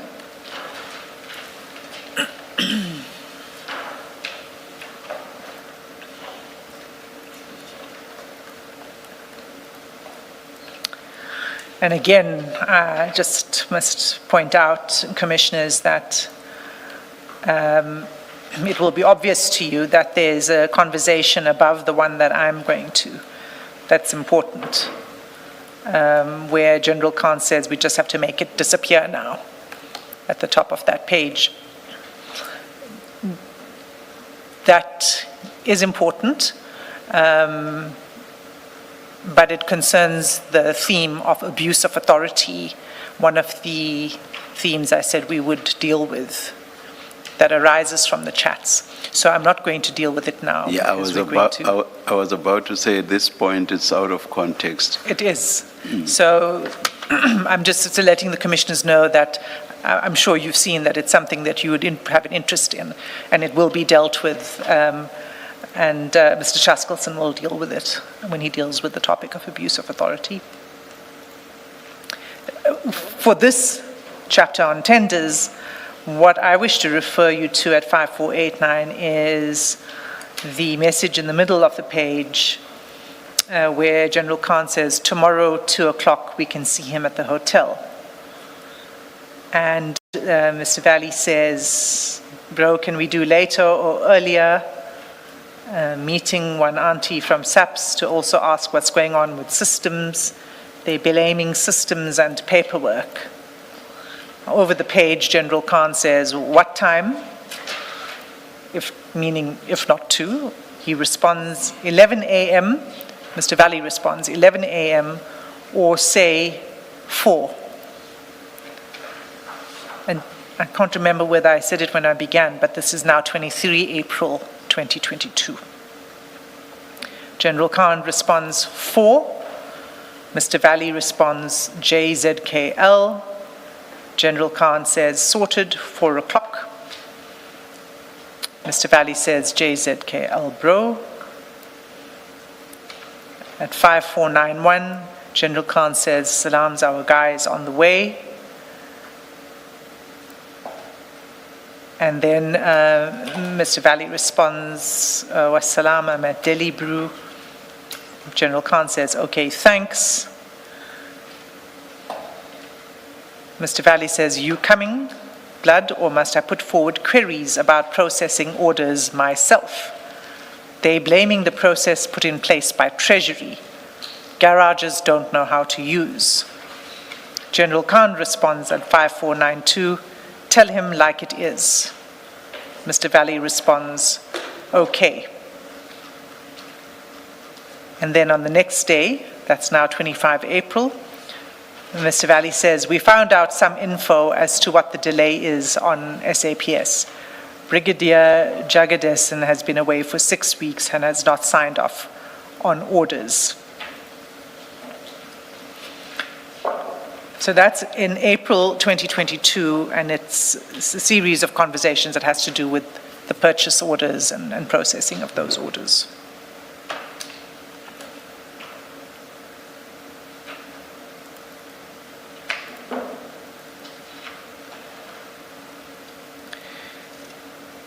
Then we get to May 2022 on page 5497.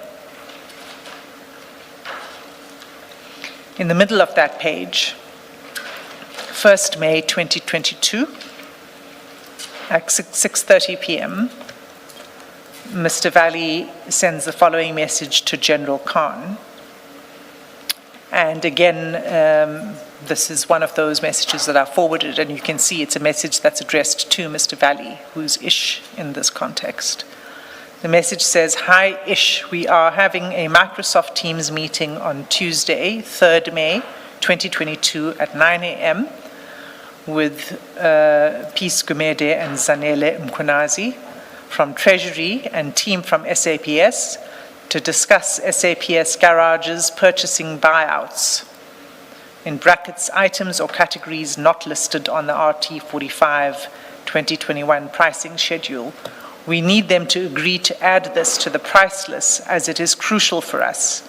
If we don't get this approved, we will be losing money. General Khan responds at 7:13 p.m. saying, please attend, bro, it's important. And Mr. Valley replies, G, which means yes. And then over the page 5498. Before you go to the next page, I thought you had indicated that where chats are forwarded, you will point them out. My reading of the third one is that it is forwarded, because I don't see how Mr. Valley can write to himself. Is that how you? Yes, Commissioner. So before I read it out, I indicated that this was sorry, forwarded. I may have missed that. Thank you. So Mr. Valley responds G, and then on 5498, he says, will Big Bro tell Fan, F-A-N, to make sure it's approved? This is exact that letter and email. We must supply from agents. So they're cross-referencing. This is the same problem that was in the letter that he sent to Ms. Mkunazi earlier on. We must supply from agents. General Khan responds, okay, bro. And then if you scroll down to page 5499, at the top of the page, on 4 April. So remember, the meeting is set for 3rd May. When we read that, the one that says hi-ish. So on 4th May, Mr. Valley sends a message to General Khan saying meeting went, I don't know what I can and can't say in this commission. Meeting went badly. Meeting went SHIT. They want a retender for all the parts they missed. Basically buyouts, which are 70% of the volume. General Khan responds, wassalam, dum, C-U-N. No, this I shouldn't spell. Should I just say C? Chair, I see you stopped me, so I'll stop there. 3, 4. You could say C and 4 letters. C, 4 letters. Dum, C. Yeah. Followed by 4 letters.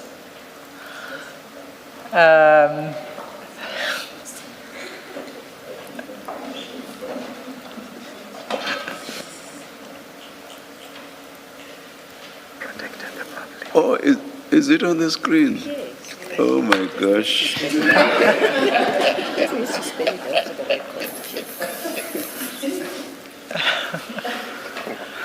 Well, it didn't come out of my mouth. I'm still thinking about the tongue lashing we got for the song. Chair, it didn't come out of my mouth, but it's the evidence. Thank you, thank you. Mr. Valley's response to that is very. We chase tires, blood, we never give up.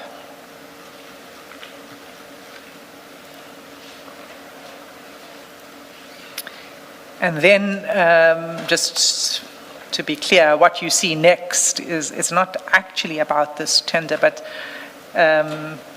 it's page 5500.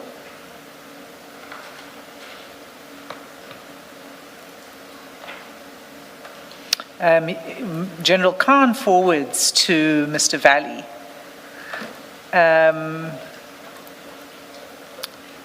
other tenders, another tender, another National Treasury letter, and an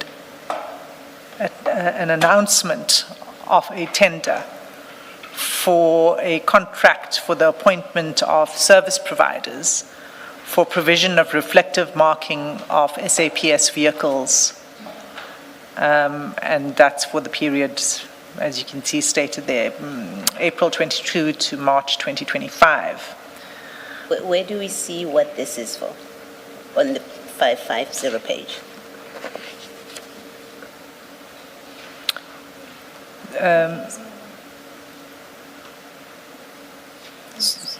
Sorry, Commissioner Beloy, your question? You said at 550, we see that information, but it relates to another tender. And my question is, well, on this page, where do we see what tender it refers to?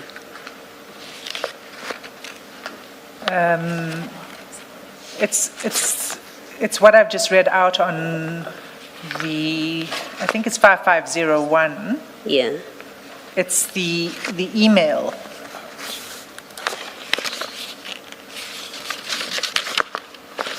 You say it's part 550 is part of 5501. Is that what you're saying? I think the two go together. We don't have the top of the page on 5500.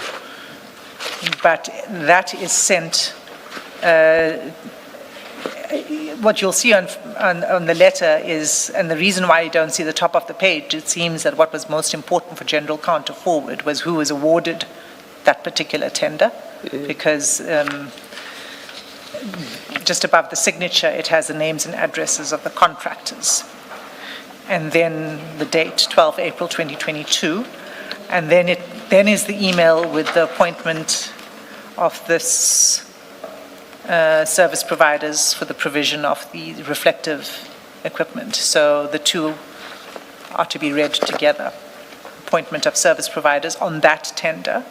And then if you scroll down, Mr. Valley didn't read it closely because when he received it, he thought it was another tender for which he could bid. So his response is, on it, Brew. Meaning, well, what's obvious. And then he says, thank you, JZKL, Jazakallah. And then General Khan says to him, no. Well, he doesn't say no. He says, this was awarded to the above companies. And then Mr. Valley responds, oh, SHIT.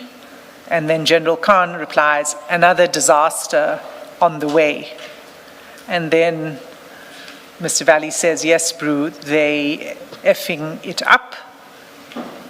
And then he follows that with the following, we need one big one, and then we chill. General Khan replies to that, we need one big one, and then we chill, with an emoji which needs to be flighted because, again, the Adobe conversion removed it. What you see is he responds with 100 and a strong arm muscle emoji. Mr. Sim, at page 5501, that email, the top of the email, I don't know if on the electronic copies you have a better visual, but on the face of it, and tell me if I'm incorrect, it looks like it's an internal email that is being shared, just looking at the addresses. Commissioner Beloy, I'm in agreement with the way you see it. We don't have a better copy than this. But what we see is what you also see, is that it's internal. It saps all email users. In fact, it's a group that's created, an email group that would be an internal email group. Thank you.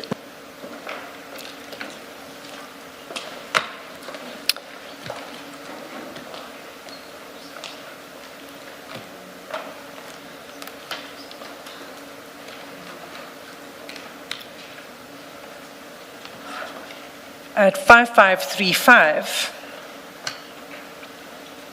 and we are now in June 2022. So on the 14th of June 2022, General Khan sends a message to Mr. Valley, and the content of the message is as follows.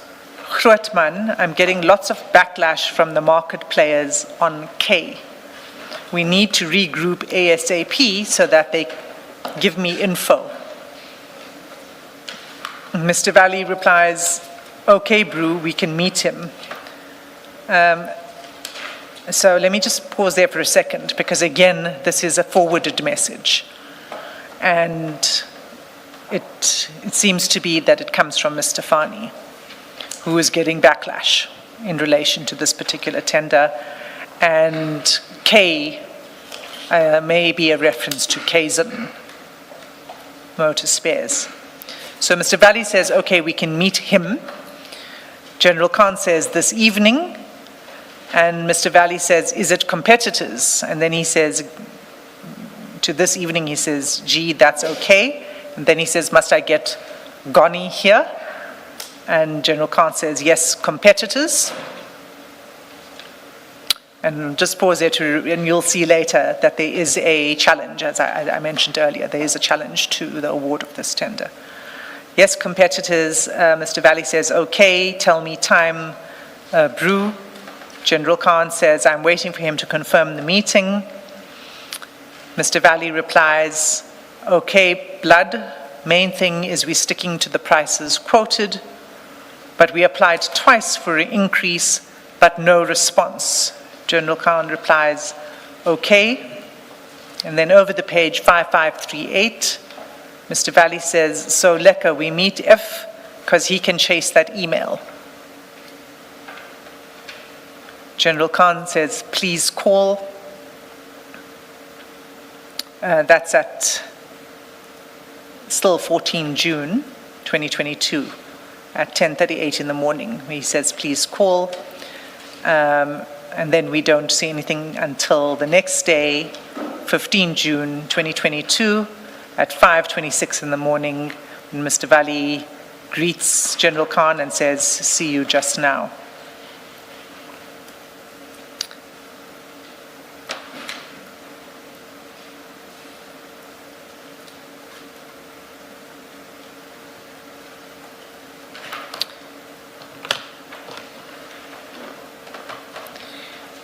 Then we go to 27 June 2022,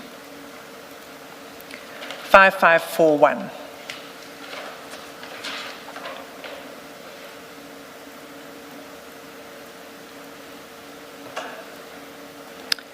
And here, what we see is Mr. Valley sends General Khan a copy of an email from Kazan to Ms. Mkhonazi,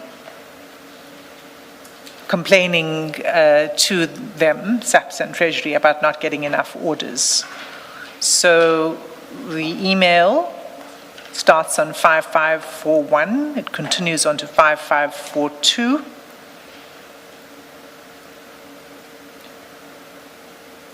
I've described what it's about, Chair. Would you like me to read it into the record?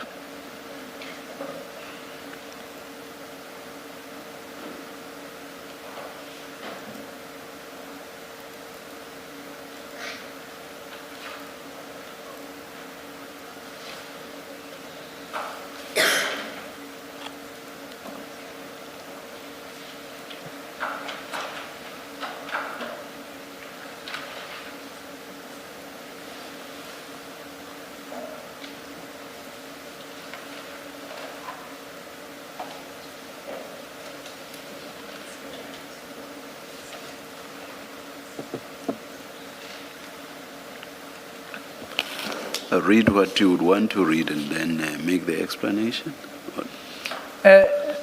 So, Chair, the gist of the message is a complaint about the contract not being financially viable because they're not getting sufficient purchase orders. He sends this is an email that's sent from Kazan. It's then forwarded to General Khan. And Mr. Valley says on page 5543, will Brew manage to chat to F? So it's the same complaint that we've seen in previous letters about the buyouts and parts and purchase orders. So he says, will Brew manage to chat to F as to get that meeting about all this and buyouts? And General Khan replies, I will call him tomorrow. And Mr. Valley responds, JZKL, thank you. And then if we scroll down, so the concern here is about the financial viability of this contract. Clearly, they're not happy with what they're getting out of it. On page 5544, well, let me just say this, because 5544 to 5545, what you will see is a media announcement of the President, Mr. Ramaphosa, approving the Just Energy Transition Framework, which is a move away from fossil fuels to sustainable energy sources. So that's what this media announcement is about. South Africa approves $8.5 billion plan to move away from coal. And then Mr. Valley responds to that with more objectionable language. That's not the relevant part. If we scroll further down, 5546, what he says is we got to make some huge money. General Khan seems to agree with Mr. Valley's assessment of the President, as you see from his response, which is big C followed by 3 letters. And then Mr. Valley says, inshallah, we land a big one, Brew. You will see. And General Khan responds, inshallah.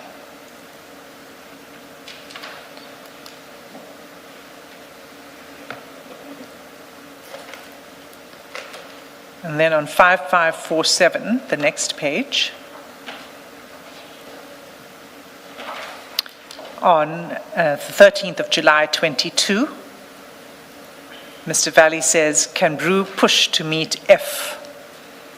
And it appears there are 2 points he wants to discuss in a meeting with F. And that is 1, price increases, please. 2, buyouts, please. General Khan responds, okay, Brew. Mr. Valley says, thank you.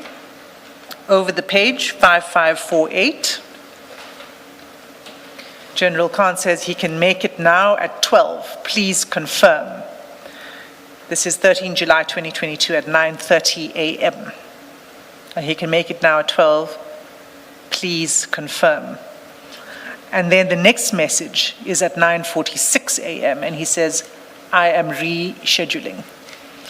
So I just want to pause here for a moment and take the commissioners to the chat between General Khan and Mr. Molefe Fani on the same day at this time. And you'll find that at page 4706.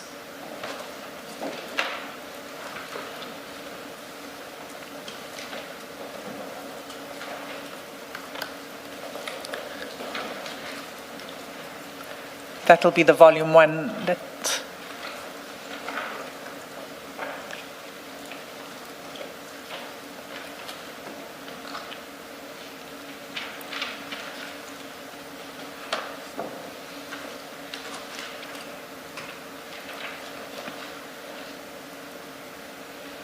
Okay, so this is a chat between General Khan and Mr.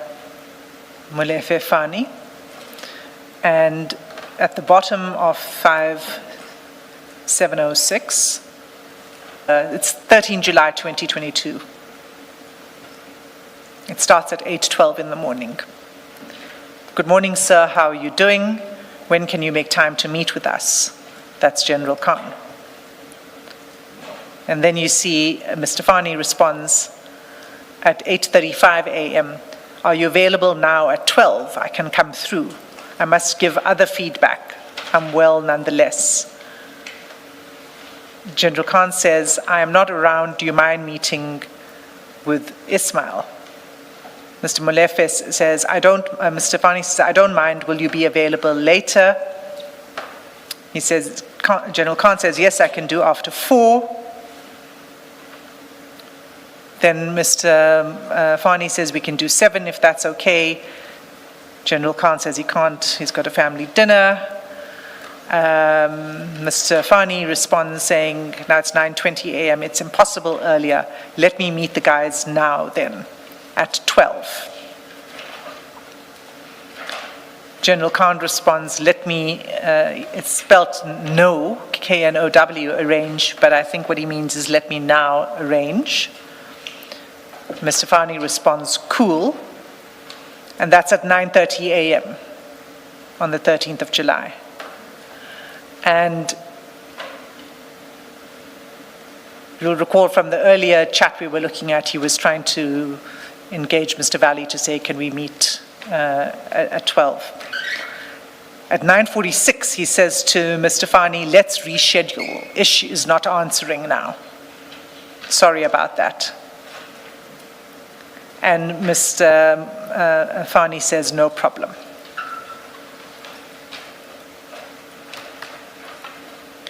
So when we look at 5547, no, where was it?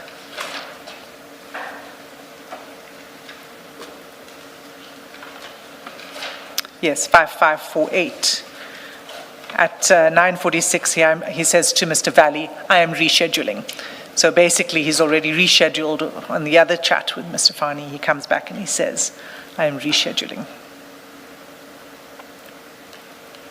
So again, as we saw with the other tender that I was dealing with on Friday, there's now direct communication between General Khan and Molefe Fani.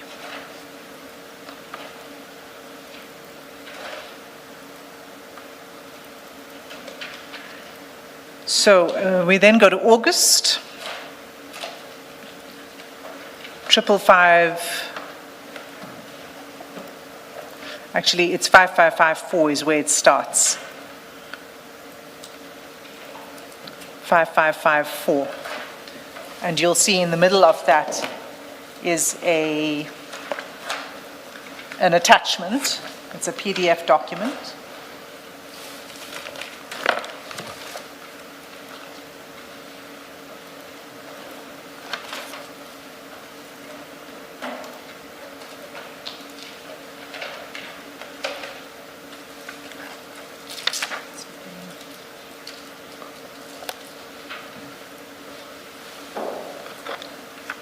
We're just going to flight it, Chair, because it's not in the annexures document.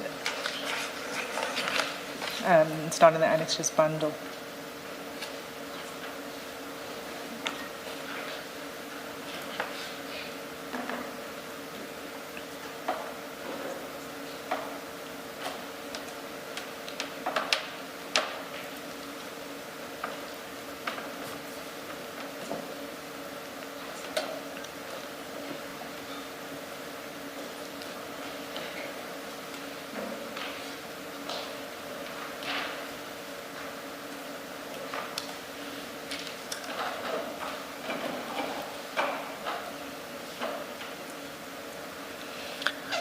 You'll see what it is a notice of motion. It's the review that I referred to earlier to set aside this tender.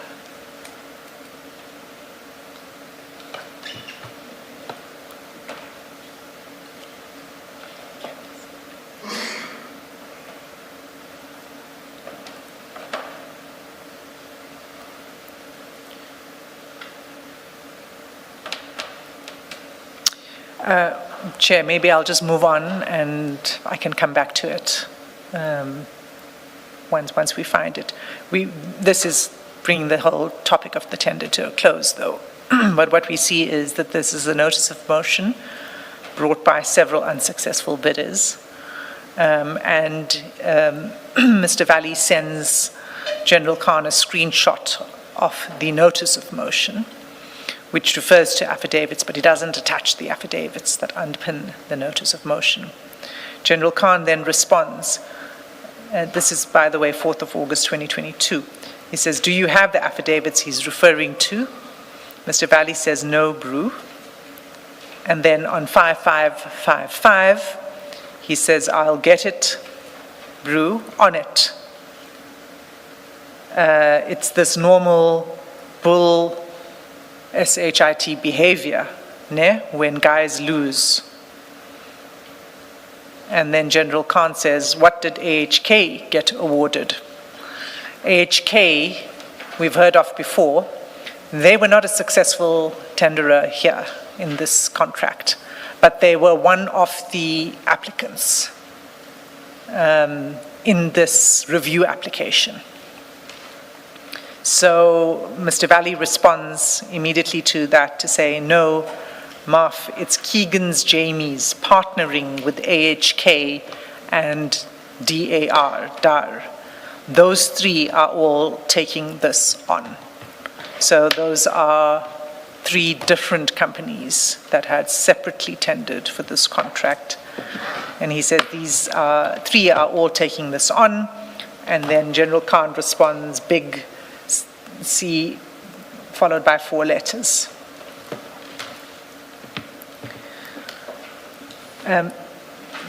Commissioners, that is the closure of this particular sub-topic on the chapter of tenders.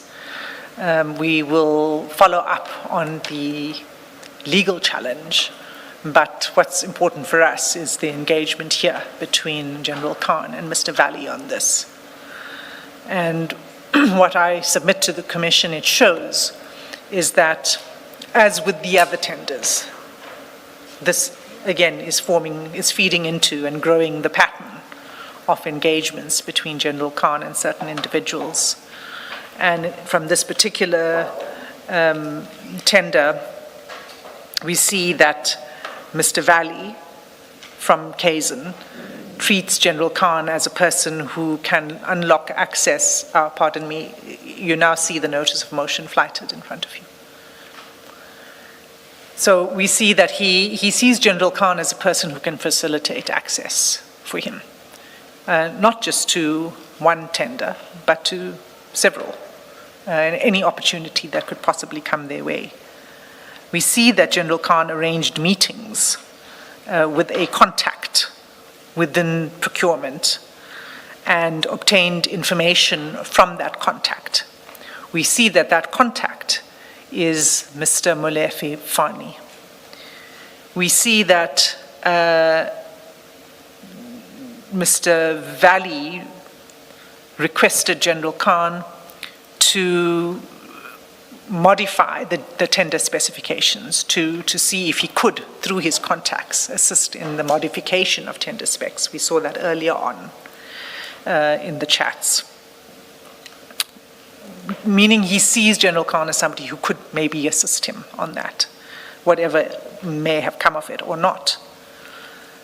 We see that General Khan receives information during the procurement process, before it's awarded, while it's a live procurement process, receives information and passes it on to Mr. Valley.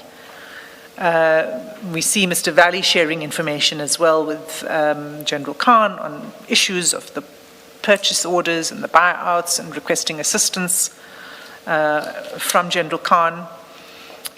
We see that Mr. Valley talks about him and General Khan stashing the money, getting a big slice, making sure it doesn't enter the system. And we see that General Khan is the one who's the first person to inform Mr. Valley when the tender is awarded. So, and then what we see is after the award and after the recommendation is made, there's continued engagement between the two on making the contract work.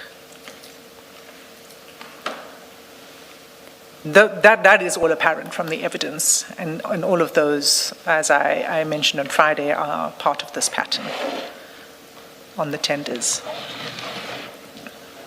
Ms. Hassan, in this notice of motion that is shown on the screen, we see the citation in the end of it. We don't see the relief that is sought, and I would have thought that's the important part you want to show us. Well, it's not in the chats, Commissioner Baloy, Okay. but we're trying to get the full documentation in relation to that. Okay, thank you. Chair, Commissioners, if I may briefly interject. It's a very unique proceeding, this, because in as much as we're before the Commission, we're also before a number of people who have an interest in the matter by way of social media. I mentioned to Ms. Hassam on Friday, if I might have an opportunity to clarify for purposes of the audience, the greater audience. My name is Mohammed Valley. I'm not Ismail Valley. And unfortunately, there's an element of our society who believes that I'm Ismail Valley. I'm not. I'm not trying to impute any guilt or anything. It's just by way of clarification. And then there's another segment of society who believes that I may be related to him. I'm not. I'm just an attorney who shares a surname with Mr. Valley. For the record, thank you, Chair, Commissioners. I appreciate the No, thank you. All of us here know the true position. But I must say, it did cross my mind that some people might think exactly the way you've explained. But thank you for again placing it on record, Mr. Valley. Thank you. Indebted as always. Thank you. I see now, Mr. Valley, that I should have gone with my instinct to ask you the question earlier.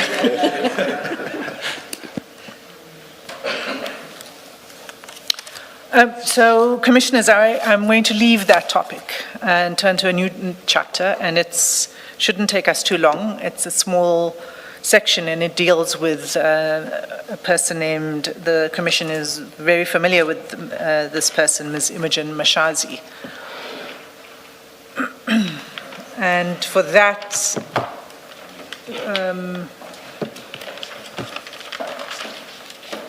the best place to start is probably page 6670.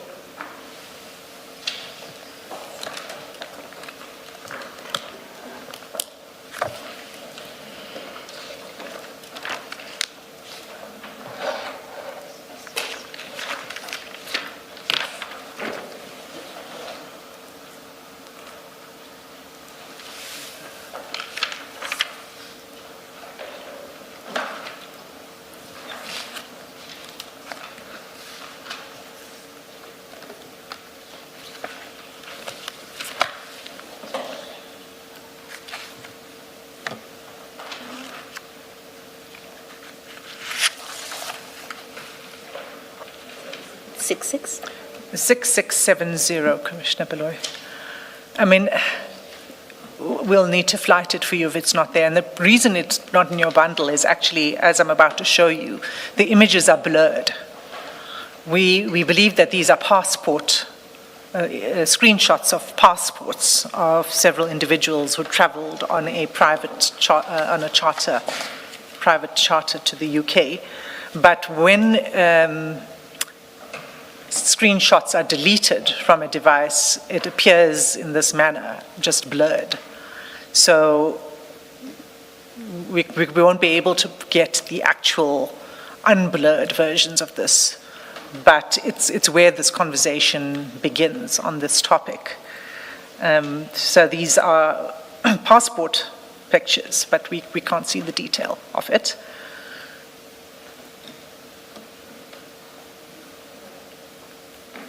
At the bottom, and how we know this is from the attachments that follow. And this is the chat that is between Mr. Mo Sayed and General Khan. And you'll see that there are from 6675 to 6676, there are several attachments. And those are what's called an entry form.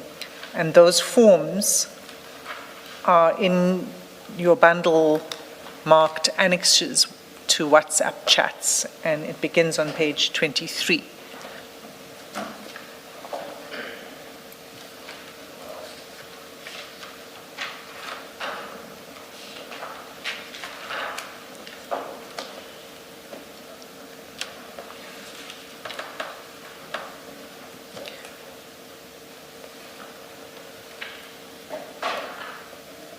It's immigration clearance to enter the UK, and it's for an individual named one Mr. Maleka, and it lists as a UK residential address Corinthia Hotel, London, and it's for travel. If you look at the block in the middle of the page on the right-hand side, travel on the 29th of July 2022 to 31 July 2022.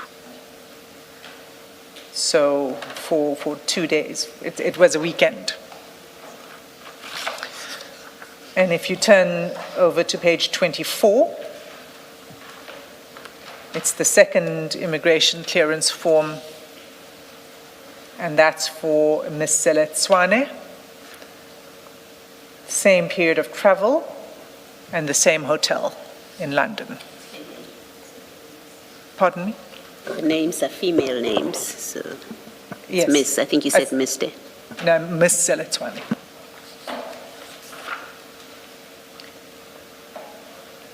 And on page 25 is the third immigration form. It's for a Mr. Bonginkosi Mashazi, and same dates of travel, and the address is the same address, Corinthia Hotel, London. And then the fourth on page 26 is the immigration clearance form for Ms. Imogen, well, for Ms. Maboikanyo Imogen Mashazi. Same dates of travel and the same residential address in the UK, the Corinthia Hotel, London.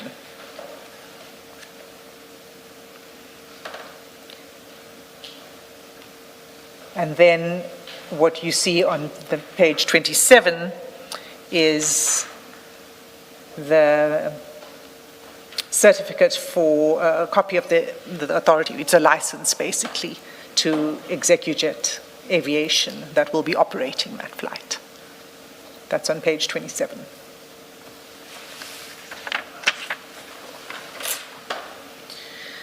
What is not in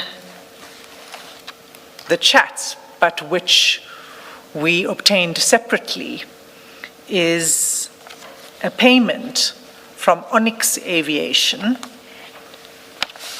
not a payment, pardon me, an invoice from Onyx Aviation to a company called Zig Revenue Management.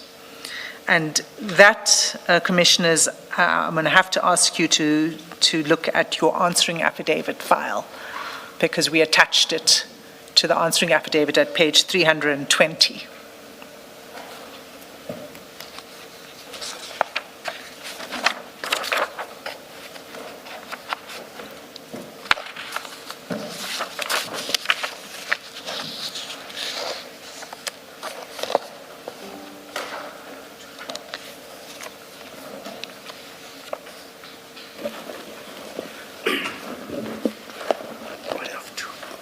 Page? 320.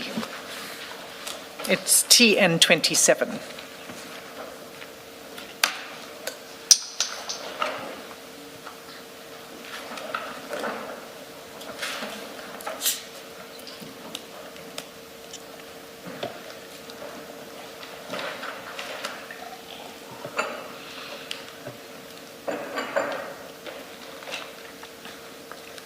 And you'll see it's an invoice by Onyx Aviation that is issued to ZIG Revenue Management in the amount of 3.35 million.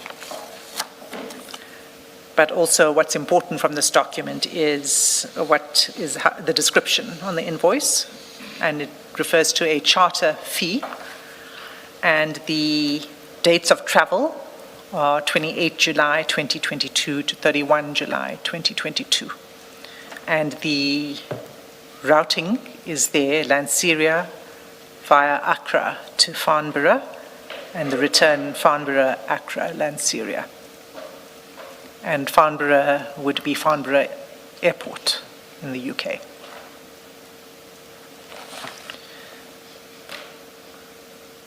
And we point out in the answering affidavit, and this is commissioned, this is on oath by our investigator, Mr. Nyatlo, that ZIG Revenue Management, which is a business owned by Mr. Z. Ngumalo, also a name that has cropped up in this commission several times, a businessman, paid Mr. Sayed's paid this company, Onyx Aviation.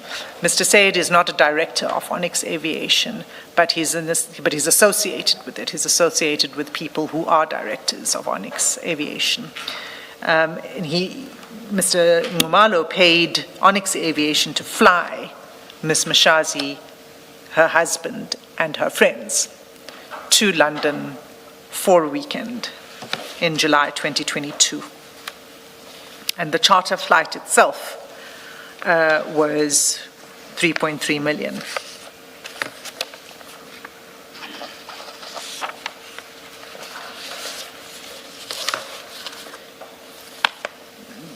Commissioners, what I want to say about this, I think there's several points to be made about this body of evidence. The first is that this isn't an ordinary private ship. This is of interest to the Commission for obvious reasons. These individuals have been, well, at least Ms. Mashazi has appeared before the Commission. Mr. Ngumalo's name has come up.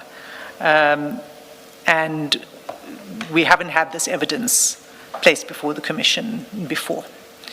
And it's clear that this is no ordinary private trip. While there may be no question that Mr. Nxumalo paid for this trip, there has been some question about whether it was ultimately funded by somebody else, but we don't know that yet. What we do know is that it was in the amount of 3.35 million, and that it was for a private flight for Ms. Mashazi, who was then the city manager in Ekurhuleni at this point in time. It was for her husband, and her two friends.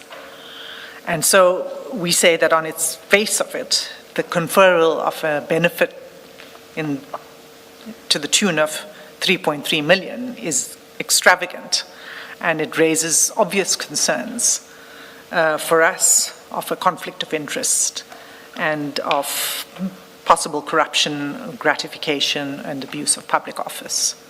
That's the first point I wish to make in relation to this evidence. The second is that it raises the question of disclosure. And if this trip was declared by Ms. Mashazi, we believe it wasn't, but if this trip was declared by Ms. Mashazi to the city or the council, or an ethics or compliance structure within the city, then that record should exist.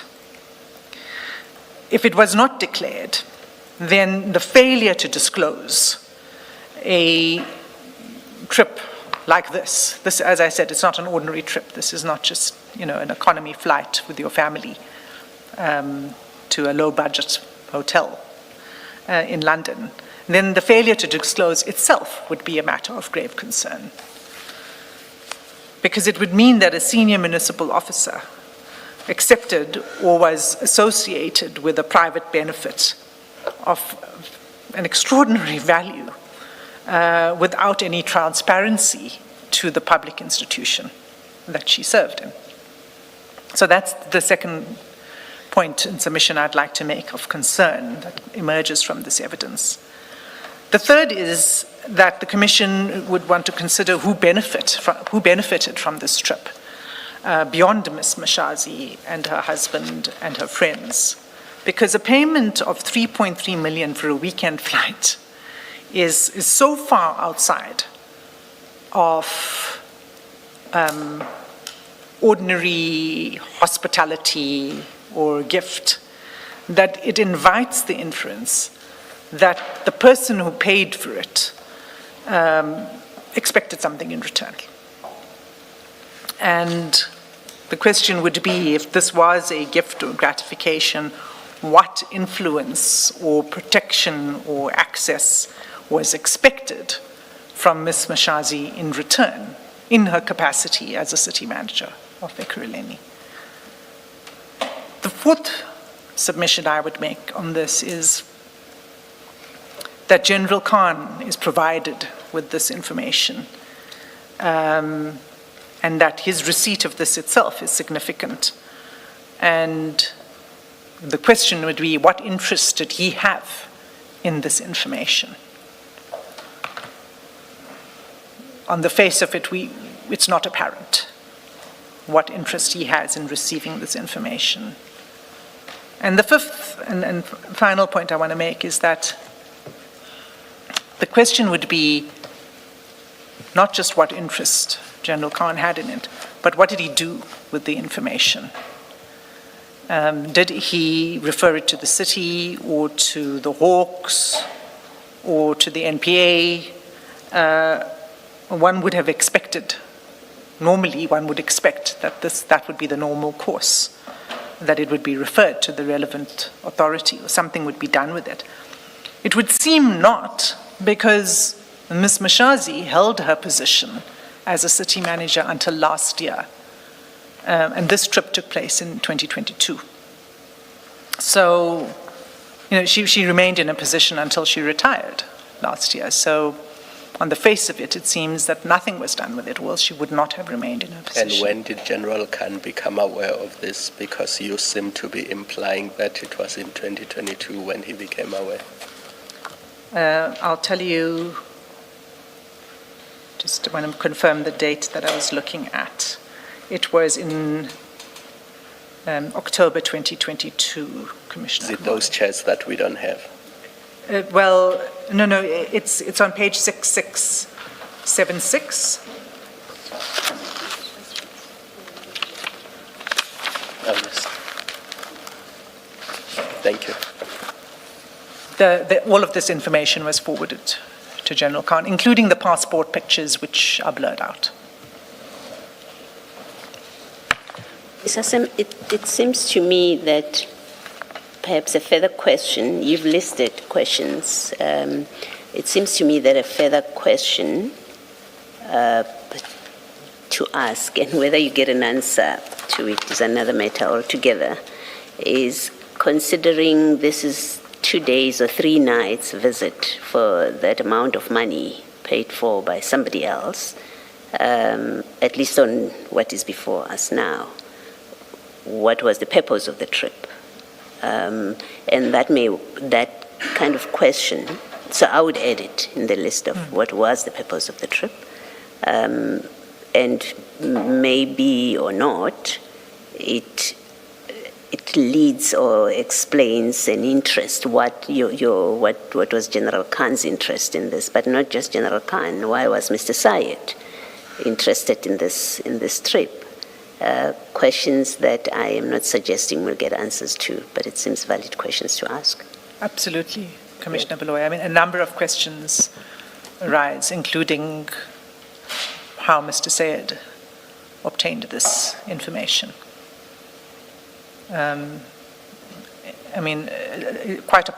We know of his relationship with Onyx Aviation, etc., and so it's not so surprising that he had the information on the immigration forms and the executive license, but the passports, I suppose it would have been all part of that bundle. But we don't know the background to it. And I'm in agreement with you, Commissioner Beloy, that would be another question. So those are my submissions on this Mashazi chapter. A different question on that. How do you connect the invoice to this trip as per immigration documents? I don't know if you understand what I'm saying. So you've got the passports and you've got the immigration clearance documents, and then you've got the invoice, and you say that this invoice was payment for this trip. Where do we see that connection? It's in the description. So the charter.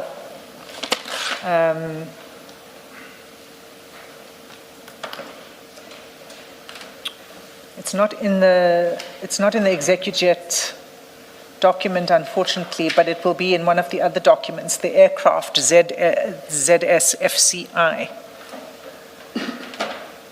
Oh, it is in the operator aircraft. Sorry, Commissioner Beloy, on page 27. It is there. Paragraph 2, operator aircraft, operating aircraft registration ZSFCI. And on the invoice, you see under charter fee, it's for the aircraft ZSFCI. And then you see the dates, and then you see the destination and the route. I hadn't understood. Thank you for clarifying. So page 27 relates to this particular trip. It's not just a general license for this aircraft, but it relates to this trip in particular. It does, yes. Commissioner Beloy. You'll see above yes. the dates. I see that, yes. Thank you. Chair, I'm going to move to the next chapter, which is on finances. It's 3 minutes to 1. I can begin, or we could break. Let's adjourn and resume at 2 p.m.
1-2. Good afternoon, all. It's 13:59. We are ready to resume proceedings. Please make sure that your devices are quiet. Thank you.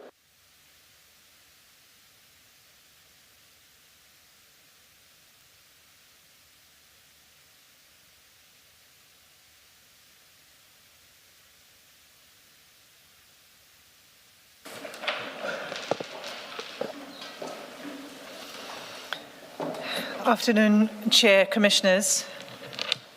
This is the last topic from me for today, and it's the chapter on finances, gifts, and lifestyle. And I'd like to begin with What do we put away?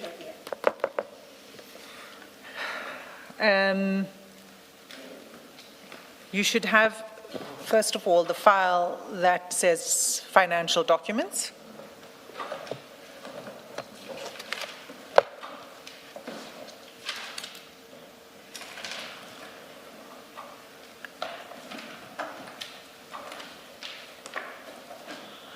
And then the two files on the chats.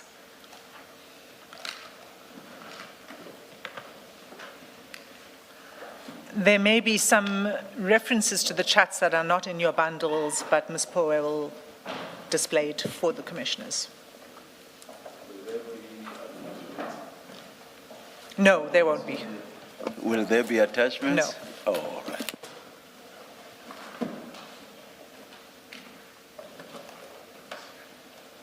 So you want us to have financial documents And and then those two files two- that we were working off? Okay. And then, Commissioner Beloy, there may be pages to which I go that are not in your bundles, but Ms. Poe will display it for you.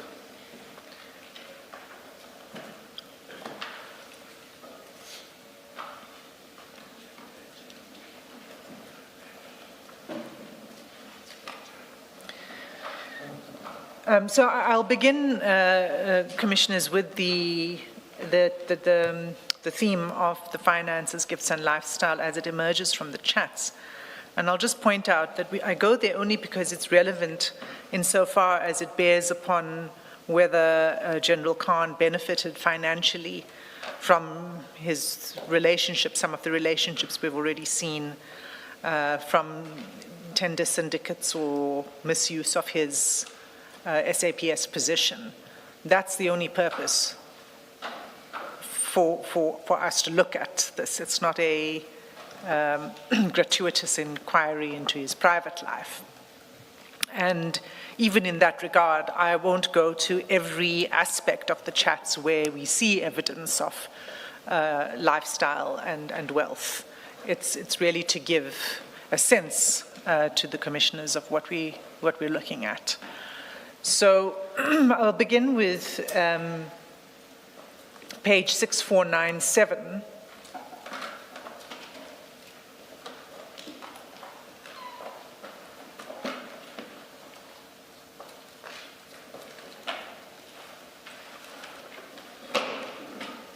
Oh, wrong. Well, that's fine.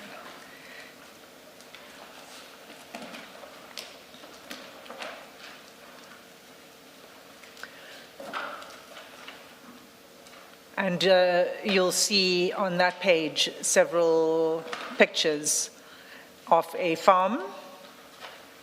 Well, there's a picture of a farm with cows on the farm. 6497.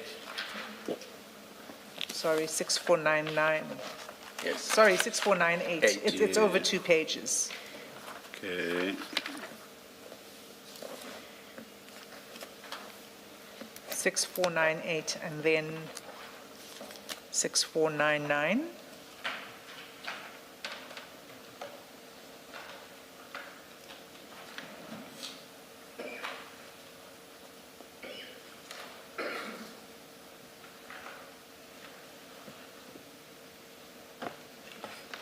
And on 6498, this is the chat with Mr. Mo Sayed, and just for the record, this is in December 2021, 14 December 2021, that these images are being shared. And Mr. Sayed says to him, "You on the farm, Brew?" And he says, "Yes."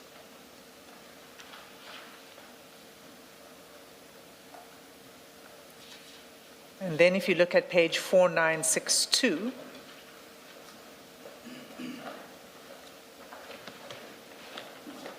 oh, I'm sorry. Sorry, Commissioners. The order is a bit wrong. It's 5075.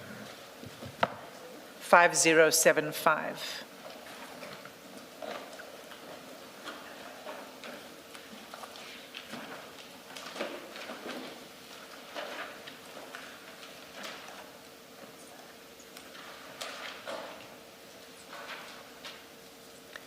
And this is January 2021.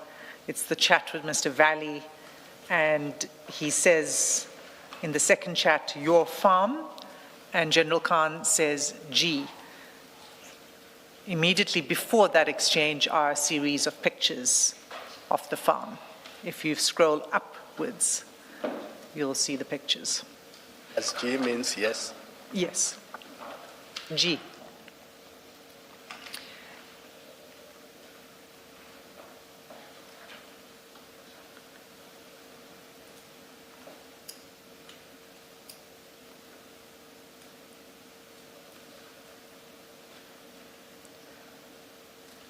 Then we can go to page 4962.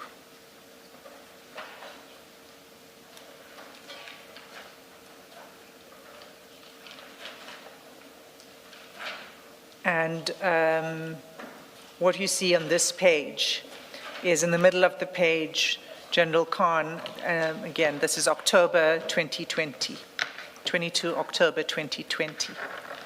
General Khan says, how's the new M5? I take it the M5 is a BMW motor vehicle.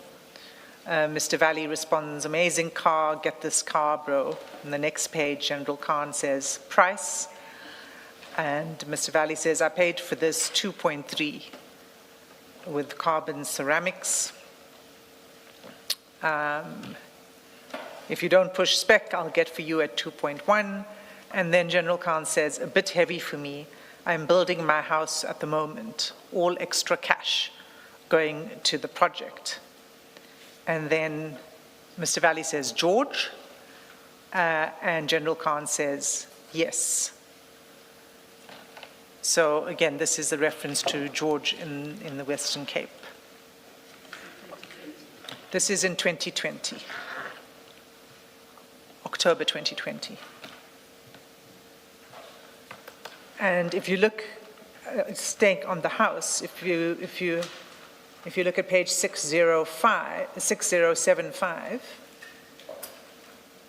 oh dear.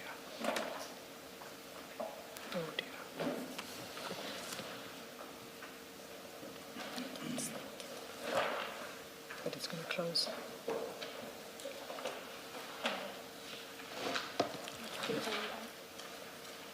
Don't know. 6075. Can I use yours?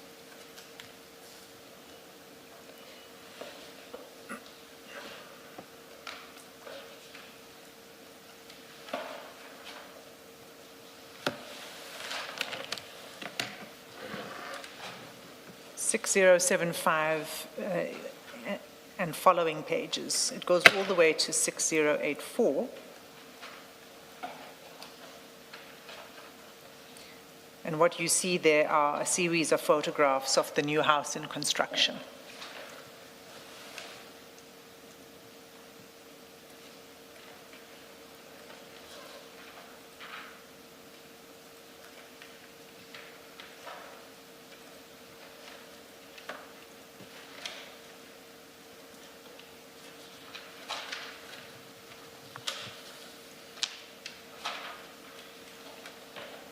I think I've opened it again.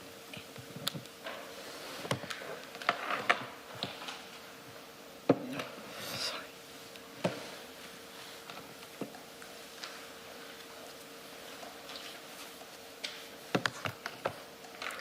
So, Commissioners, these are the house that was being referred to in the chat with Mr. Valley. And Not that, I don't know how much it matters, but we seem to have different pictures from what you are flighting. Maybe it seems you're looking at different pages from where you've referred us. Well, okay. It's fine. The first set of pictures were the house in construction. The second set of pictures start at 6248. 6248. And there you see the house now looking more finished and luxurious. So that's a second set of pictures. You can see it's a coastal property. And this is the George property.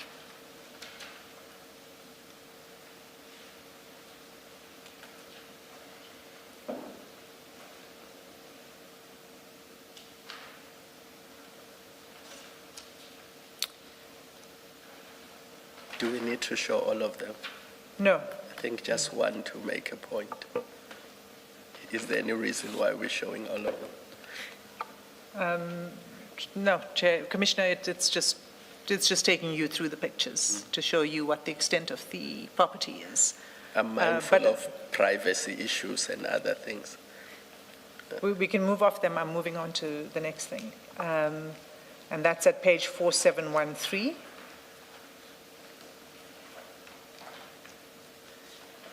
And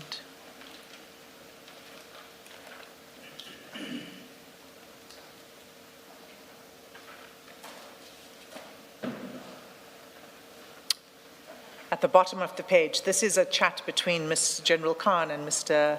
Feroz Essay. At the bottom of the page, General Khan offers him, he says, do you need cash, 150,000? On 4714, Mr. Essay says, Salam will take it. General Khan says, I will send it with Uzi. You can EFT for me on the 28th. Mr. Essay says, no problem, send details. And General Khan says, can I drop it off with you at home now? I'm leaving for Durban now. And then Mr. Essay says, I'm in Kempton Park, but leave it with someone else. And then 5715, he says, send me details when you get it.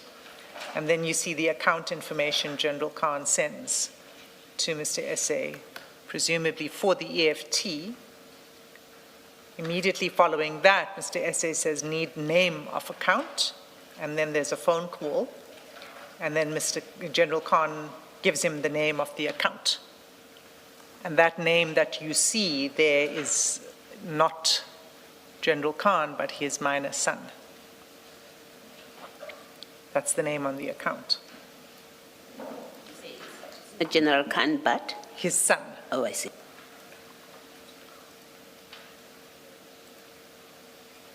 Still staying in the same chat with Mr. Essay at page 4725. In fact, it starts at 4724.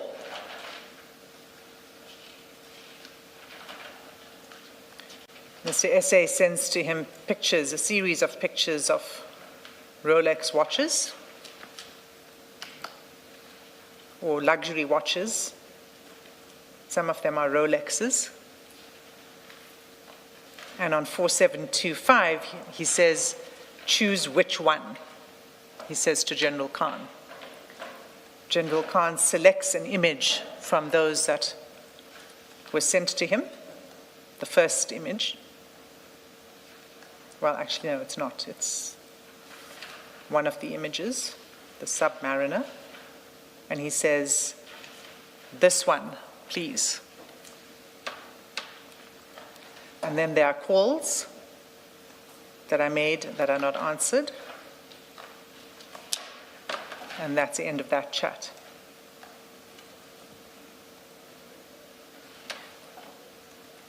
So, do we know who Feroz Essay is? I mean, does he not sell watches, and that's why he's getting 150? No, Maybe it's a subject of another theme, Okay. which Okay, you don't need to get into it then. And it's, at this point. I can say to you, let me not. Let me rather leave it for when we can develop it properly. But we do know who he is. And he's not in the watch business. The next set of chats that we're going to look at concern cars. So we've seen some of the property, we've seen some of the gifts, we've seen cash of 150,000 that passes hands.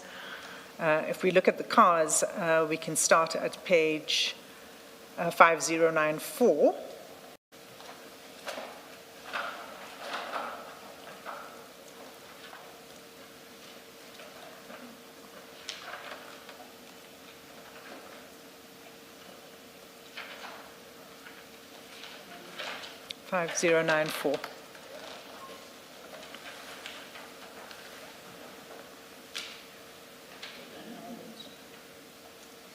We'll display it for you, Commissioners. This is on February 12th, 2021, where General Khan says to Mr. Valley, bro, work out a special price on the V8 M3 for me. And Mr. Valley says, okay. And if I could just ask the commissioners to make a mental note of these dates as we go through this. So this was February 2021. And if you look at page 5106, at the top of that page, Mr. Valley says, this is now 25 February 2021. You fetching M3 or must I bring? And General Khan responds, wassalam, I will fetch it, JZK. Thank you. And then Mr. Valley responds, okay, thank you. This is a different vehicle from the V6 that we just looked at now, or is it the same? I think it's the same. Okay. The V8. Thank you.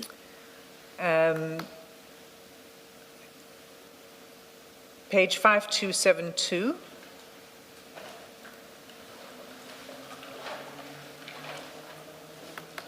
You see on the 3rd of August 2021, Mr. Valley saying, is Bruce selling white M3, white M3? And that's another page that we don't have, right? can you display it, please? Do you see it on your screens, Commissioners? Page 5272, the second one. Is Bruce selling white M3? General Khan asks, who wants it, bro? And then he responds, and then they have a conversation about what's he offering.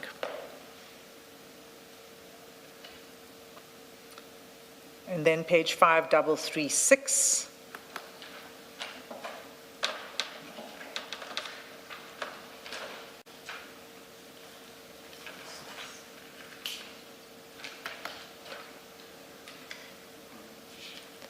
If you could look at the screen in front of you, if it's not in the file, it says, and this is now September 1st September 2021, in the conversation with Mr. Valley. It says, got M3 Natus for brew and key. And General Khan responds, wassalam, bro, I will get it later. So he's saying he's got the registration papers and the keys ready for the M3 for General Khan's collection. And then if we look at page 5565, and I think it's best that the commissioners follow on the screen because I think quite a few of these are not in the printed bundle. 5565, at the top of the page, Mr. Valley says, M3 be 100% ready,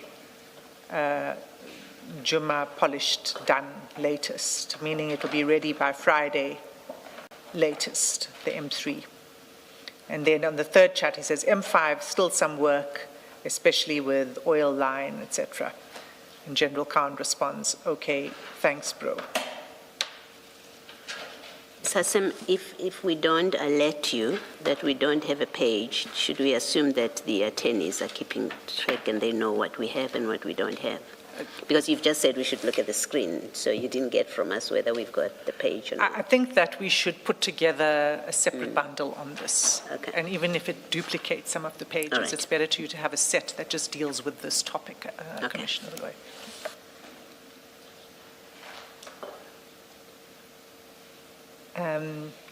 So these chats on these vehicles, this BMW is now August 2022, the M3s.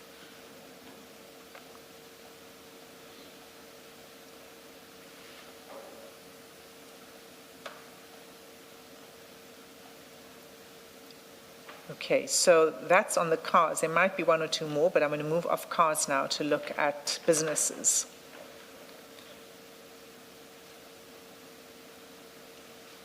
If we start at 5260, this is in July 2021. We see General Khan saying, I'm not ready now, got to replenish 10 bar stock, 10 bar stock in the 4 shops. Now, a bar usually refers to a million. So he seems to be saying got to replenish 10 bar stock, 10 million rand worth of stock in 4 shops.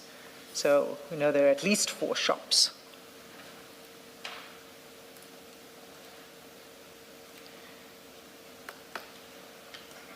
At page 5993, you'll see an image of a motor spares store. 5993. Do they see the image? Chair, if you could bear with us for 1 minute, because what you're seeing now has got a redacted version. 5993.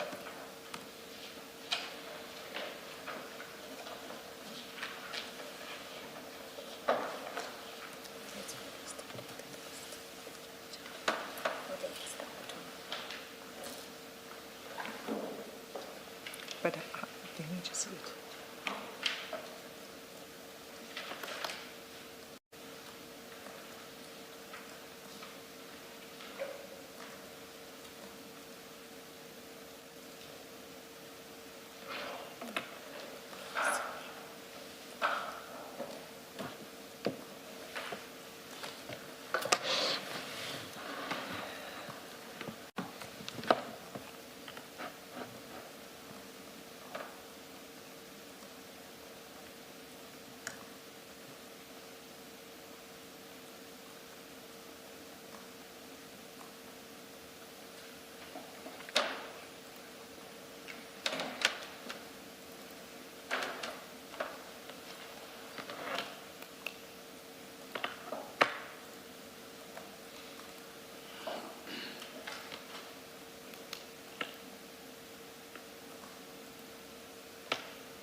So, Commissioners, this is the picture that was redacted on the initial screen. So it's a picture of the shop, and below it, Mr. Sayed asks which shop you at, Bru?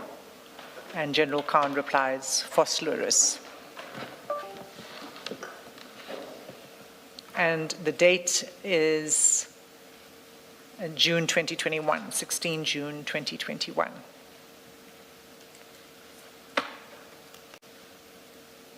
At 6494, General Khan sends another picture of a shop to Mr. Sayed.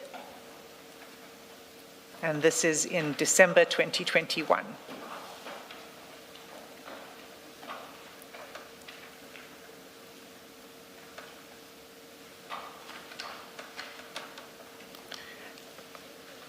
they able to punch in the numbers?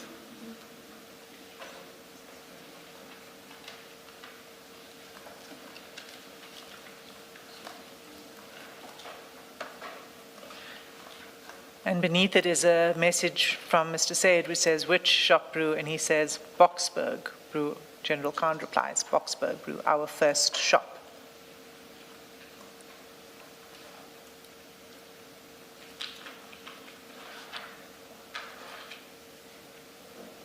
And then if we look at page 928, again, I would suggest, Commissioners, you look at the screen. Sorry, page? 928. 928.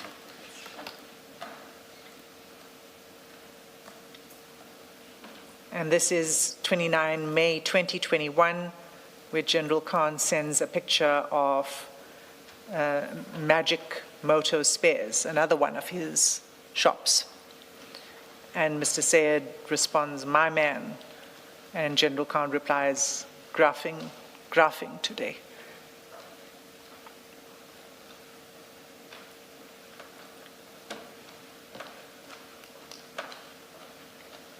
And then if we look at page 1205, and this is 19 June 2021, and it's another image of his store, Magic Motor Spares.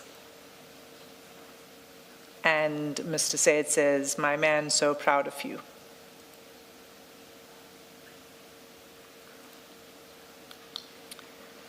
And then 1398, well, it starts on 1397. 1397, General Khan sends several images of his motor spares business.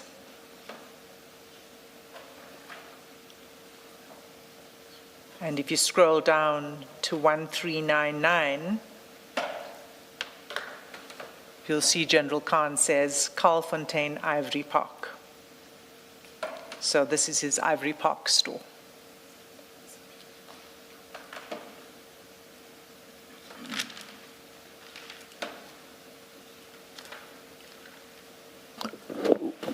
Are there some inferences that will be drawn at some point from everything we are seeing now? Yes, Chair. So this is the evidence that emerges from the chats of the businesses, of the cars, the houses, and it's important that I take the Commission through all of this, including the reference to the dates, before we look at the financial disclosure forms. Okay.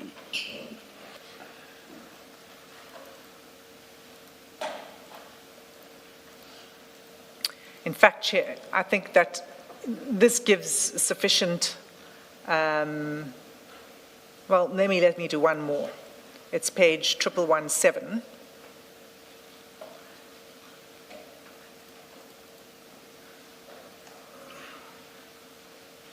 And Mr. Sayed sends General Khan a picture of a 911 turbo, Porsche. And on 1118, he says, remember your old car, bro. And General Khan says, the identical one, bro. I still remember it clearly. Now, Commissioners, there is a lot of this type of, information that is shared. These are not the only vehicles. There are other vehicles. There are videos of other vehicles. But this gives you a sense of what is being shared on these chats. But to save time, I'm not going to go through every single one of those. These images are shared with several people across General Khan's conversations. So with that information in mind, which concerned, as I said, gifts, cash, property, cars, and the businesses, I'd like to turn to the financial disclosure forms. So we have the financial disclosure forms for General Khan for 5 years. They begin in 2021 to 2022. You may close them. We will not return to the chats.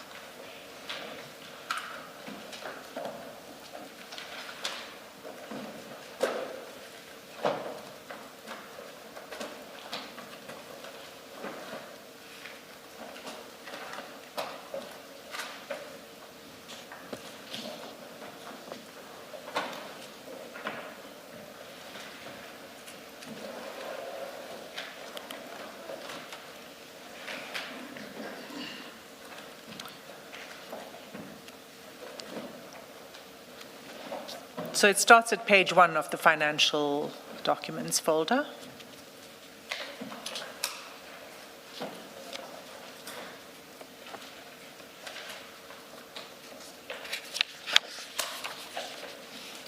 And the first form is for the financial year 2021 to 2022.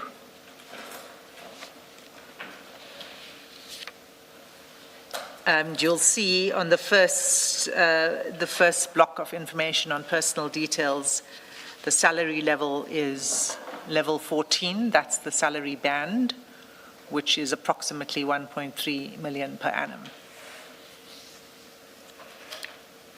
The form goes on to disclose shares, loan accounts. There's not much to be said there. Section 3 is on any other financial interests. And here we see a number of companies that are disclosed by General Khan as financial interests. But there's only one company in which he describes as having financial value, and that's Spares Oasis. It's fourth from the bottom, and it's in the amount of 3 million. So, and you'll see the first is Magic Spares. You would have seen some of the images of those businesses that date from 2021, and it has a nil value on this form. So the only company that's listed here with a value is Spares Oasis. Directorships and partnerships, there's only one that's listed, and it's Spares Oasis. And again, the value, in fact, what is listed here is amount of remuneration, and the remuneration is 3 million.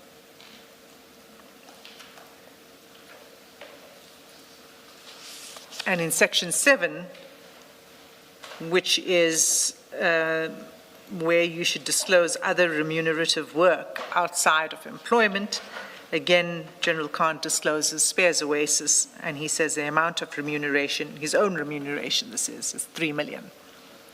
It's the same amount as disclosed in the other blocks. This is for the year 2021 to 2022. 2020 to 2021. In the shareholding, section 3, is it not supposed to state the percentage? Because the way it's recorded there does not make sense. There's several issues with it, Commissioner Kamala. The first is, you'll see the way he folds it in, it's interchangeable, shareholding and member. He's in fact a director of all of these companies. But he doesn't disclose that what his particular... What his interest is. What his interest is. And he doesn't disclose the amount of the interest. Yeah. So what percentage of it he has an interest in is not disclosed. And then the third thing is that the only one that has any value listed is Spares Oasis and none of the others.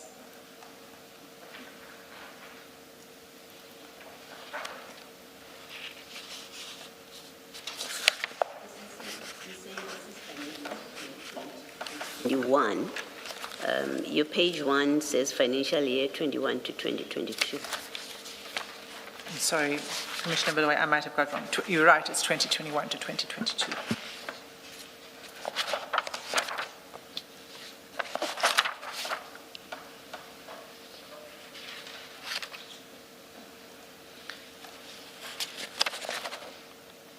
If we look at page 9, pardon me, page 3, section 9, sponsorships is not applicable, gifts not applicable, immovable property, one immovable property is listed. Page 3.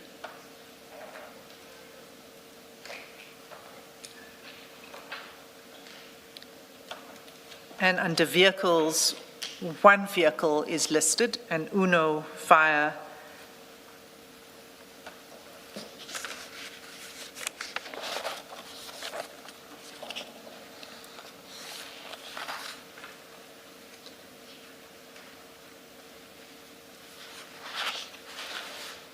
But what we've seen from the chats is that there are more vehicles, and we have reason to believe more immovable property that's just not disclosed on this form. For purpose of a complete record, even if you don't do it now, should we not have recorded the additional assets that you say there are? So if you say in this period he had more than a unifier, it seems to me that it must go on record that in fact there was also this vehicle and that vehicle, so that we're locating whatever assets in the right period. Well, again, Commissioner Beloy, if we had General Khan here, we would have gone through this in a different way. Yes. I won't be able to list all of the assets at this point in time. We've been able to match some of them with the period in time, but not all of it. So I wouldn't want to make a claim that is an incomplete claim. In the absence of getting any answers from General Khan, we would need to do further investigations to be able to get the full list of property and of vehicles. But as we go through this, Commissioner Beloy, you'll see in the further disclosures that more vehicles become added. So at this point in time, what I can say at this point, all I can say is that there were more than just this Uno fire. The full extent, I cannot say. Yeah, I accept you may not be able to say the full extent, but if you're going to make a submission that in this period he had more than this one vehicle, more than this house, even more than this income in this period, then there has to be on the record some list of what are the additional assets that you are able to place in that period. Because as matters stand, if we're going to end at one, because this is what this form says, and that's all we've got, I can see how we get constrained, saying in that period he had 5 vehicles. Yes. So I must also add, Commissioner Beloy, that this is not going to be the end of our discussion on the finances, because we do need to have, for example, what's in this folder of yours, of the spreadsheets, is something I'm not going to get to. We're going to be returning to the issue of the finances. That's fine. So that gives me comfort. Yes. So this is to get us sort of started, for example, and to place the financial disclosures before the Commission. And that's as far as I'm going to be able to go today on this. But this is not the end of the evidence, obviously. This at least provides a backdrop for the commissioners to know what it is that goes into disclosure forms. Thank you. And the purpose of going through the chats is to show, well, there is more there, and we're going to have to come to it. But it's not in the absence of having some context that I'm going through these forms. Thank you. So that's 21 to 22 that we first went through. Before you go to the next year, I may have missed it if you've said it, that this is financial disclosure to whom, for what purpose? These are financial disclosure forms that are, it's an HR requirement, it's a regulatory requirement that senior management, members of senior management disclose their financial position.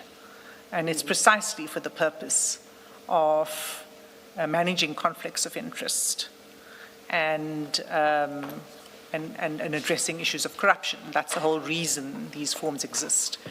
The government doesn't have an interest in your private life except to the extent that it needs to manage conflicts of interest and corruption. These are the forms that are SAPS forms that are filled in by all senior management. Okay. It might be helpful, I'm still at page 3, right at the bottom, it seems to tell us, this is in terms of chapter 3 of the Public Service Regulations. So it's statutorily required. It is a statutory requirement. Disclosure. And again, Commissioner Beloy, we're going to have to return to this topic. It's an important topic of financial disclosures, and it needs to be addressed in the context of the regulatory framework. And we intend to call a witness, in fact, to address that more fully. Thank you. So that's the first year.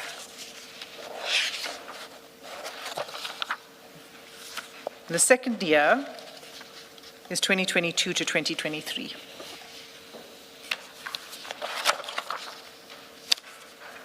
I'm going to move more quickly through it, unless the commissioners have a question. But again, I want to point out several things. On page 5, in section 3, we have the same disclosure. It's 3 million for Spares Oasis as a financial interest, and then 3 million as an income. But it can't be both. Either you're earning 3 million, or the value of the asset of the company is 3 million. Either way, something is not being disclosed. On page 6, again, we have the amount of remuneration as 3 million for Spares Oasis. Under section 11, we have the same description for the immovable property, and we have as a vehicle the Uno Fire in section 12. So this is for the year 22 to 23. On page 8, we have the disclosure form for 23 to 24. On page 9, we now see something different. We see under section 3, any other financial interest, not applicable. Income generating assets, not applicable.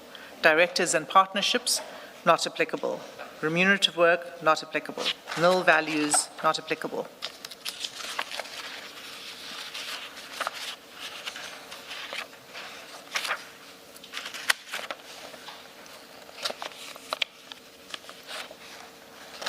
That's 23 to 24. 10? Page 10, none of it is filled in. Well, it's filled in as not applicable. Not applicable.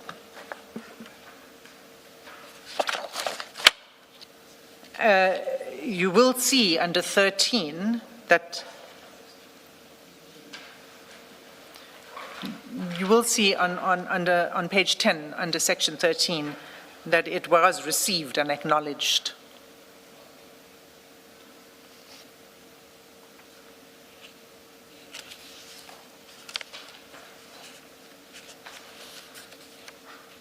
So it's not a form that went nowhere. It did go into the system. Page 11, we have the disclosure for 2024 to 2025. What we now see, page 12, for any other financial interests is different again. Because now you have a list of companies, but not all. Now there are only 6 companies that are listed, not the full list that we saw in the initial financial disclosure. And we know from the CIPC records that General Khan remains the director of the other companies.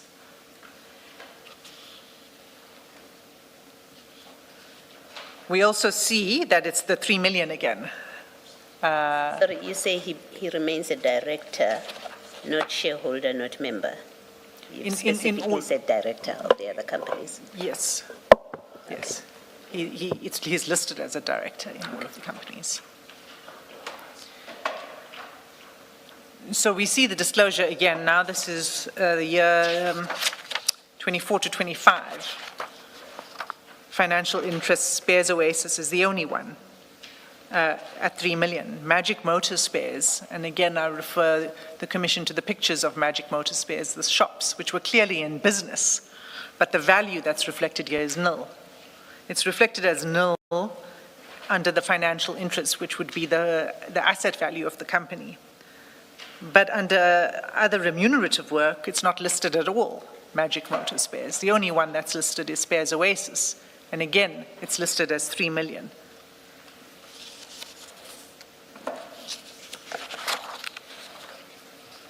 On page 13,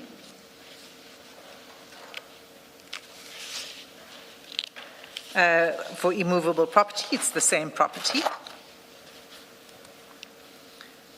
The information, on page 14, stays the same for 3 years. Pardon me.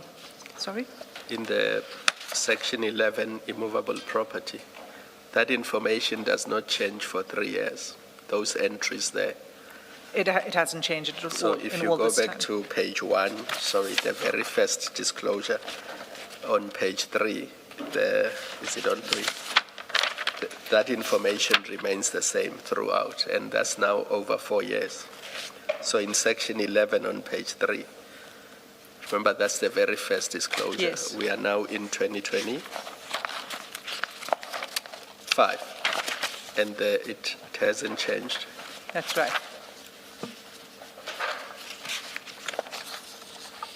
And that's 24 to 25.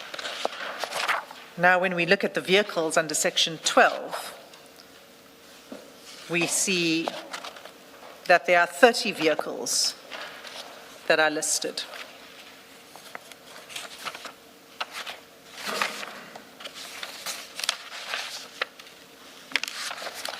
So recall, Commissioners, in the year prior, immediately prior to this, there were no vehicles listed. And in the year immediately prior to that one, there was only one vehicle listed. In this year, there are 30 vehicles that are listed, including the Uno fire, but many more.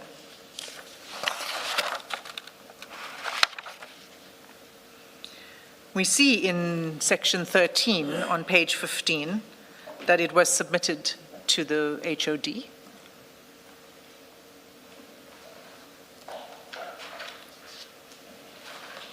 And we see there's a column for comments. And in none of these disclosure forms are any comments noted. And one would have thought that there would be comments in these forms, especially if there's a form that suddenly doesn't disclose information that was in the form prior to that, or in this case, where it suddenly discloses ownership from 0 vehicles to 30 vehicles. But there's no comment that's noted on the financial disclosure form in section 13. And then the final disclosure form is 25 to 26. Maybe before you go to the final, this 2024-25, at least until explained by General Khan, if you consider that in the previous year, and I'm speaking specifically to the vehicles, if you consider that in the previous year there was nothing, then it's fair until explained to assume that all these vehicles would have been procured in 24-25 financial year, and in that period, nothing is owing as at the time of the disclosure. So on the face of it, it looks like vehicles for 900,000, 950, 500, 700 would have been procured for cash because nothing is owing in that period or paid off within the 12 months period. You understand the logic of what I'm saying? That's correct, Commissioner Roy. So it would have all been acquired, fully acquired for cash. In that 1 year. 1 year. Yeah. And as Commissioner Beloy notes, if you look at the value of vehicles, there are several luxury vehicles. Yes. Thank you.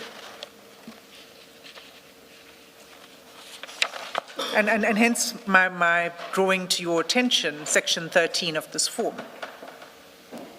because it seems to have gone unremarked by the person responsible for administering this form, or for the person who supervises above that person.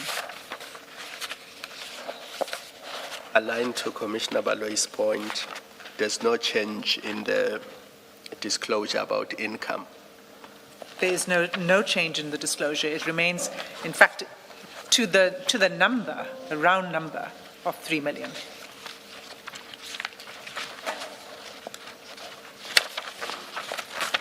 I suspect your answer will be that the witness that you're going to call will deal with this, but just let me test this. At page 10, where you've got that comment in the comments box, bulk acknowledgement by PSC official. I think you said, and if you didn't say that, then that's how I read it, that's a PSC official comment, whoever received the form. Am I reading it wrong? Or do you read it differently? I had read it that way, and then when we get to page 15, there's no comment, and then it caused me to ask, in fact, who is supposed to complete this comment section? Well, it's very unclear.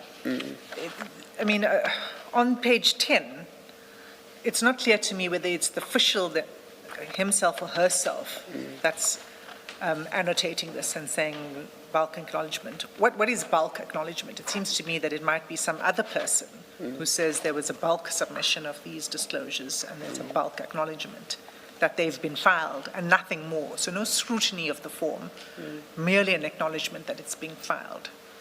And it's not clear to me that who actually annotated that. Okay. Your witness can speak to this, I suppose, whoever's going to speak about these disclosures. Indeed, Commissioner Bloy, I think it's an important topic for us as a commission to understand when it comes to the institutional reforms. Thank you.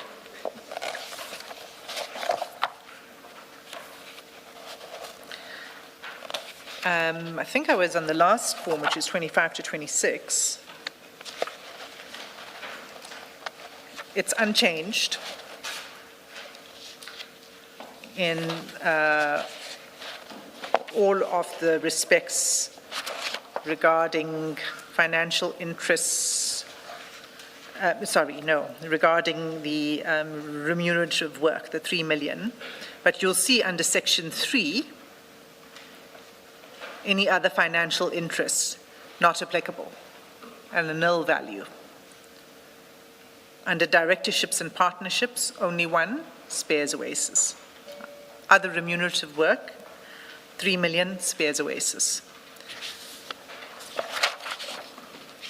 Under immovable property, it remains the same. Under section 12, vehicles, it's now not 30 vehicles, but 22. And then we see in section, yes. 2020. 2020, 21. Oh, yeah. Well, yes, it has kept its value, the purchase price. As And I'm reported. going to buy, I see that it has quite some longevity, 2000. But now it's listed as the last vehicle in the list, so maybe it's on its way out, Chair. So it's now 22 and not 30. And in the last, let me say this, it's important because now we've got the section 13, other financial liabilities, and it says nil. To Commissioner Beloy's point earlier. And then section 14, it shows that it was submitted on the 28th of April, 2026. And all it says under status is disclosure submitted by employee. So now we see a different note under status. We don't even know who completed that form, who wrote that in.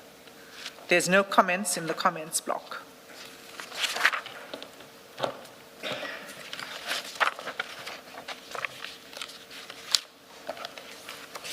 The form is just not,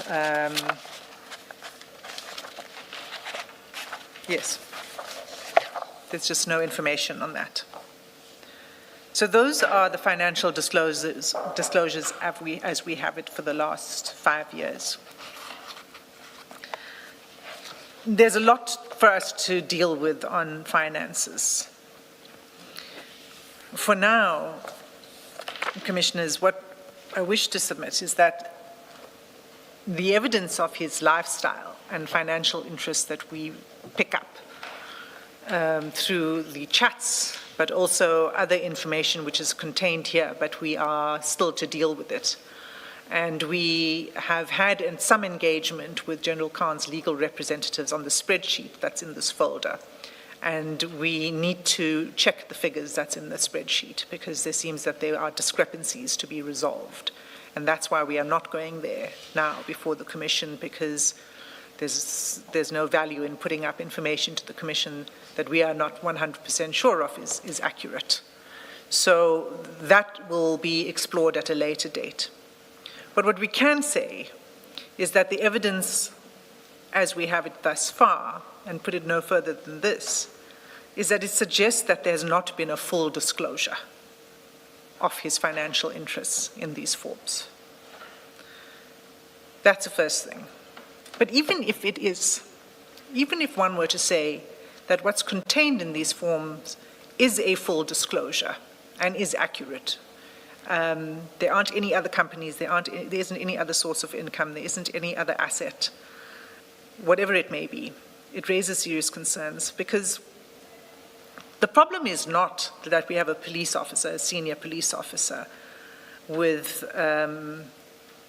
outside interests. It's not that you may never have an outside interest, and that's not at all what I am suggesting to the Commission. The problem, rather, is that General Khan was a senior crime intelligence officer and is a senior crime intelligence officer, so at the time of the disclosures, and he was earning 2.5 times more a year than his public salary. So on his own version, on his own disclosures, he's earning 2.5 times more a year from a private motor spares business than from his public office. And at the same time, what we've seen from the WhatsApp chats that have gone through since Friday is he's simultaneously involved in discussions concerning the automotive parts procurement. He's talking about procurement officials and access and the like. We've been there already. So even on his own version, there's a concern. It's the amount of income relative to what he earns as a public servant, and then it's the nature of the business. The next concern is that it's not merely a financial interest that comes from it's not just a passive income. At this stage, are we aware of anything more than the 3 million or 3.5 million in terms of income? We have some records, Chair, but I didn't want to go there because we're still clarifying the accuracy of those records. We know that there are many more companies. I'm asking because at this stage, before you are able to talk about income that's more than what we see, let's say objectively, are you able to draw any inferences before you sort out the issues around the spreadsheets? For example, it says the 3 million comes from the Oasis Spares shop. Let me just call it that. I'm not sure of the exact name now. Are we able to say anything to gainsay that at this stage? Well, Chair, yes, we have some evidence. One is in relation to his other business, Magic Motor Spares, which is a running, functioning business. So there's... It doesn't, if somebody has a business, it doesn't necessarily mean that they are making money. But I do know, of course, there may be issues of when did he start running that business? Can he continue running it, for example, for 7 years if he's not making any money out of it? But I'm not sure that at this stage we have that kind of detail. Chair, you don't have that detail in front of you right now. What I'm putting before you is a series of things, and including the other businesses. Now, even if he's not earning an income from it, it has an asset value, and that's not recorded in the disclosure forms. And there are other companies. We don't know the full extent yet of that, which is what we want to come to once we spend a bit more time looking at those spreadsheets, which is why I'm making the proposition at this point in time that we don't think so. We have reason to believe this is not a full disclosure. I'm not saying anything more at this point about it. What I'm rather addressing you on is, let's assume this is a full disclosure. Let's take him on his version.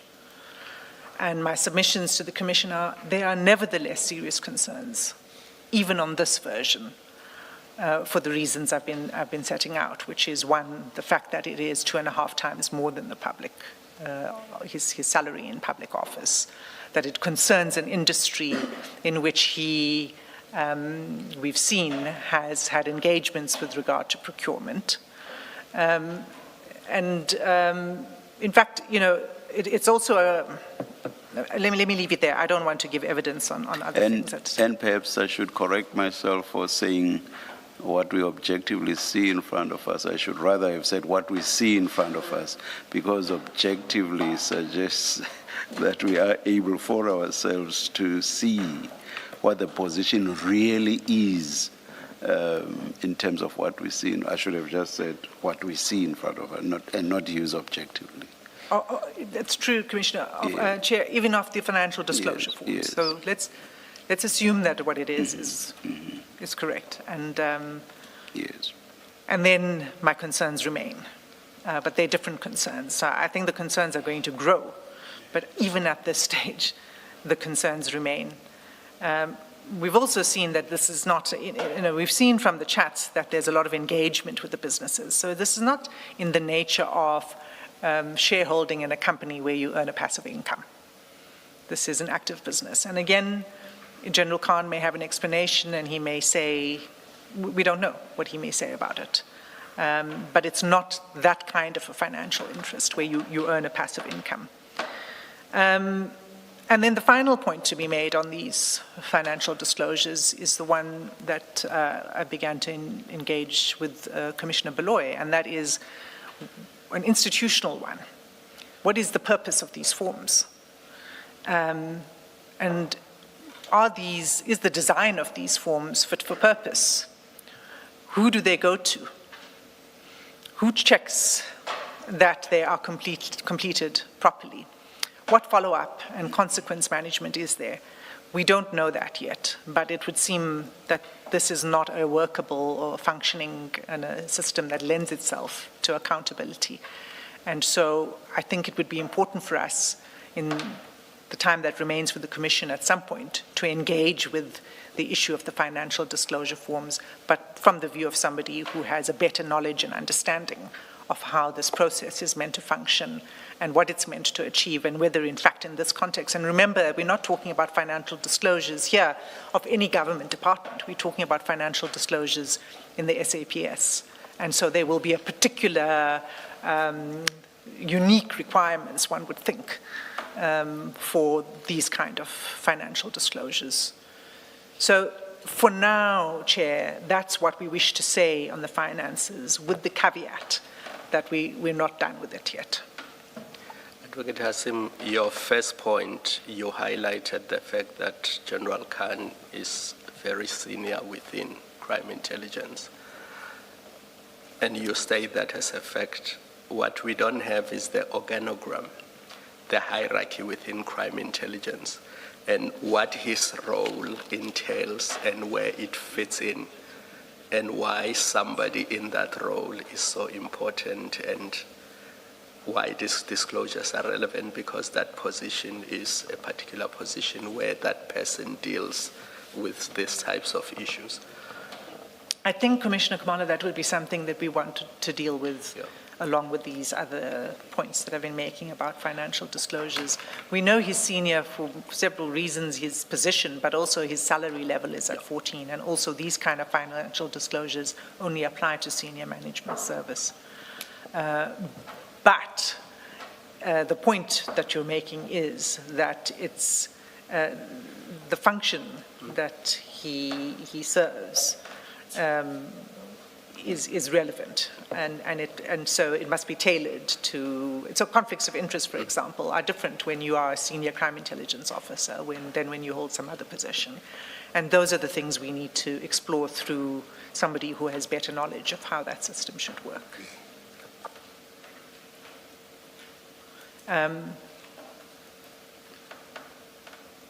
So, Chair, that's for now.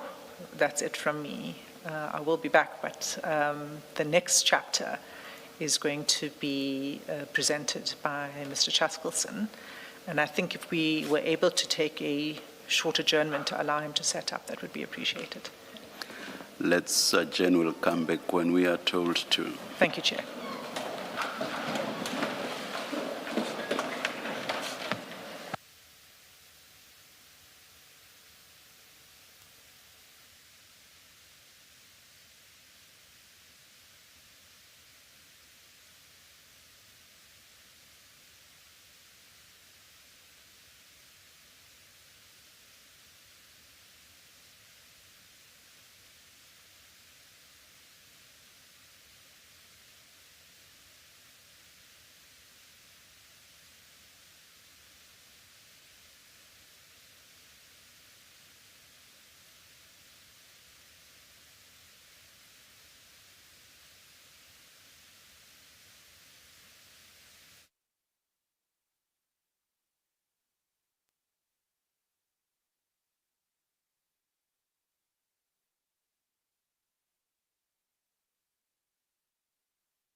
All right, it looks like we are ready to resume. Please make sure your devices are off. Thank you.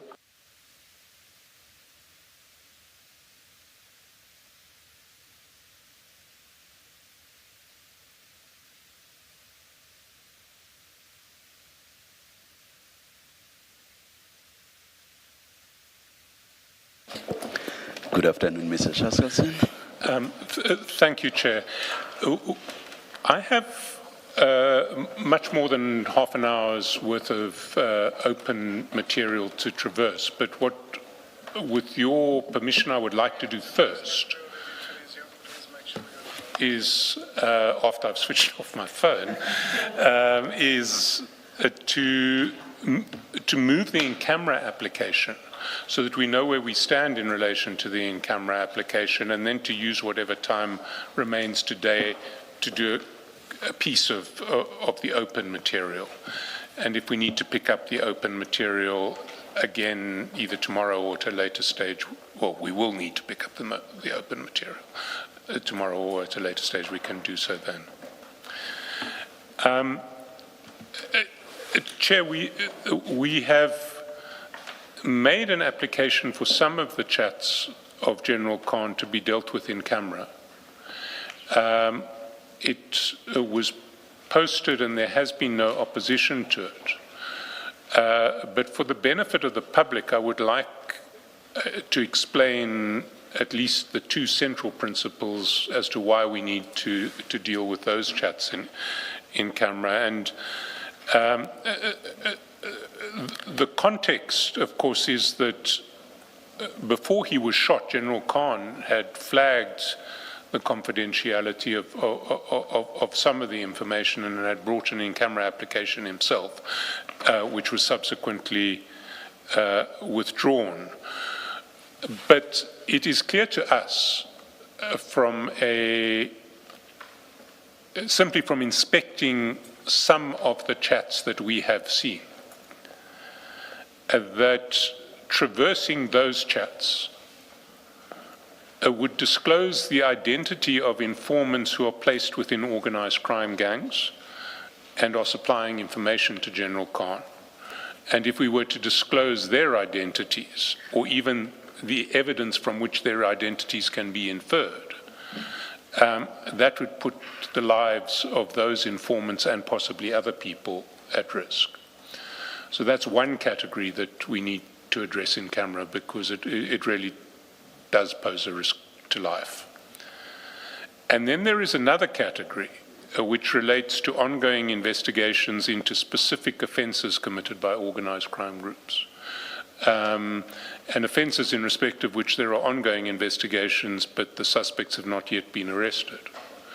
And if we were to disclose that information, we might well either prejudice the investigations or possibly signal to the suspects that they are under investigation and that there is evidence against them, and essentially invite them to abscond. So those are the two categories that we have identified that we would like to lead in camera.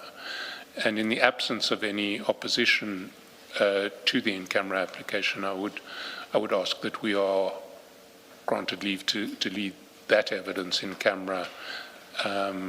We were planning to do so tomorrow, but that can be addressed later after Mr. Valley has certain concerns in relation to tomorrow, which he would, I think, like to put to the Commission. We would want to respond to that. But for now, we would ask for an order that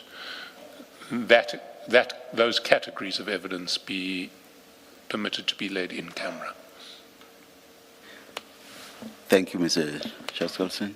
Mr. Valley, before you state the concerns that Mr. Shaskelson has referred to, I assume that there's no opposition to the application itself.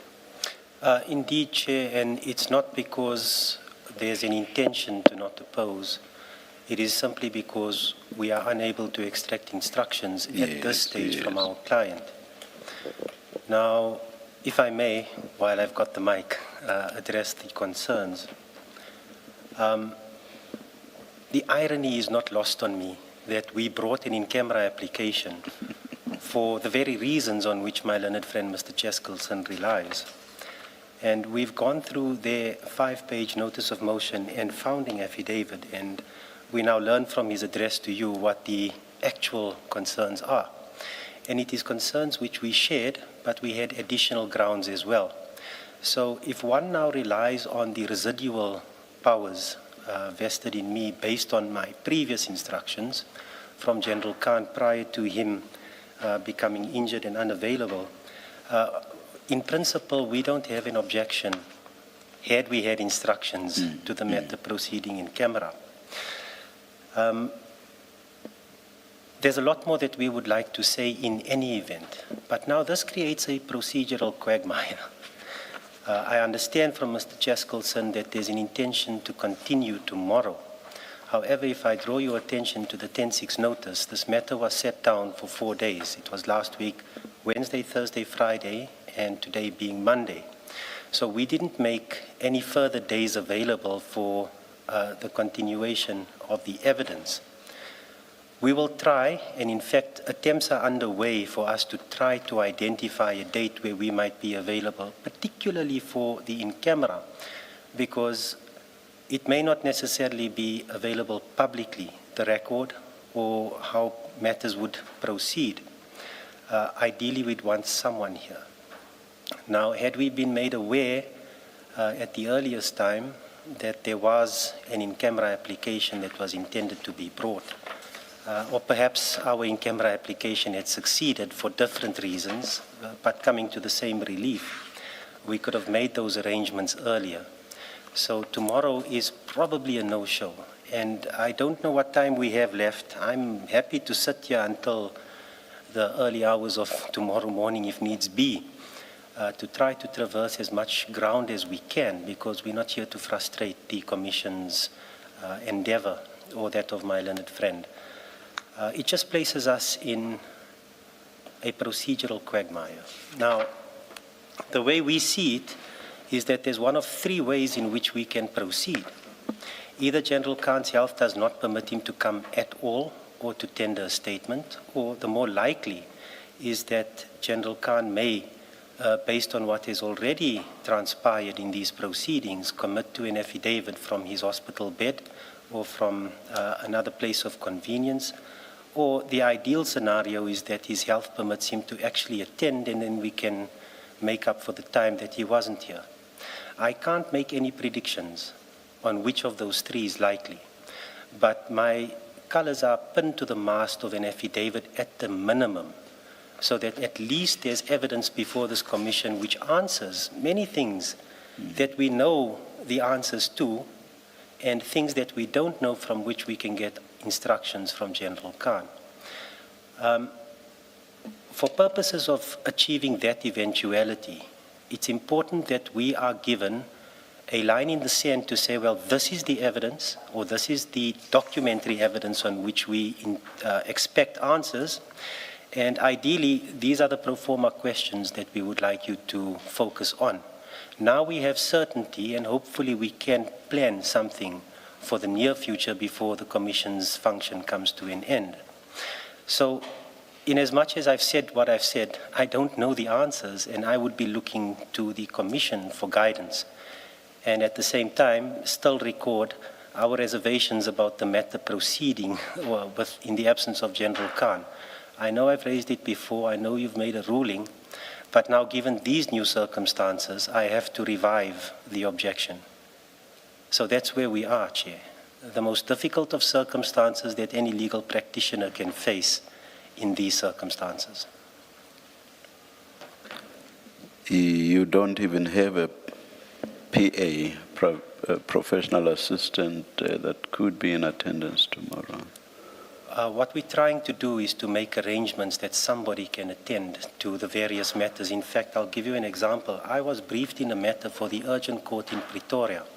I've contacted my professional assistant in an effort to try to ask that the presiding officer consider rolling the matter over to later in the week when I can attend.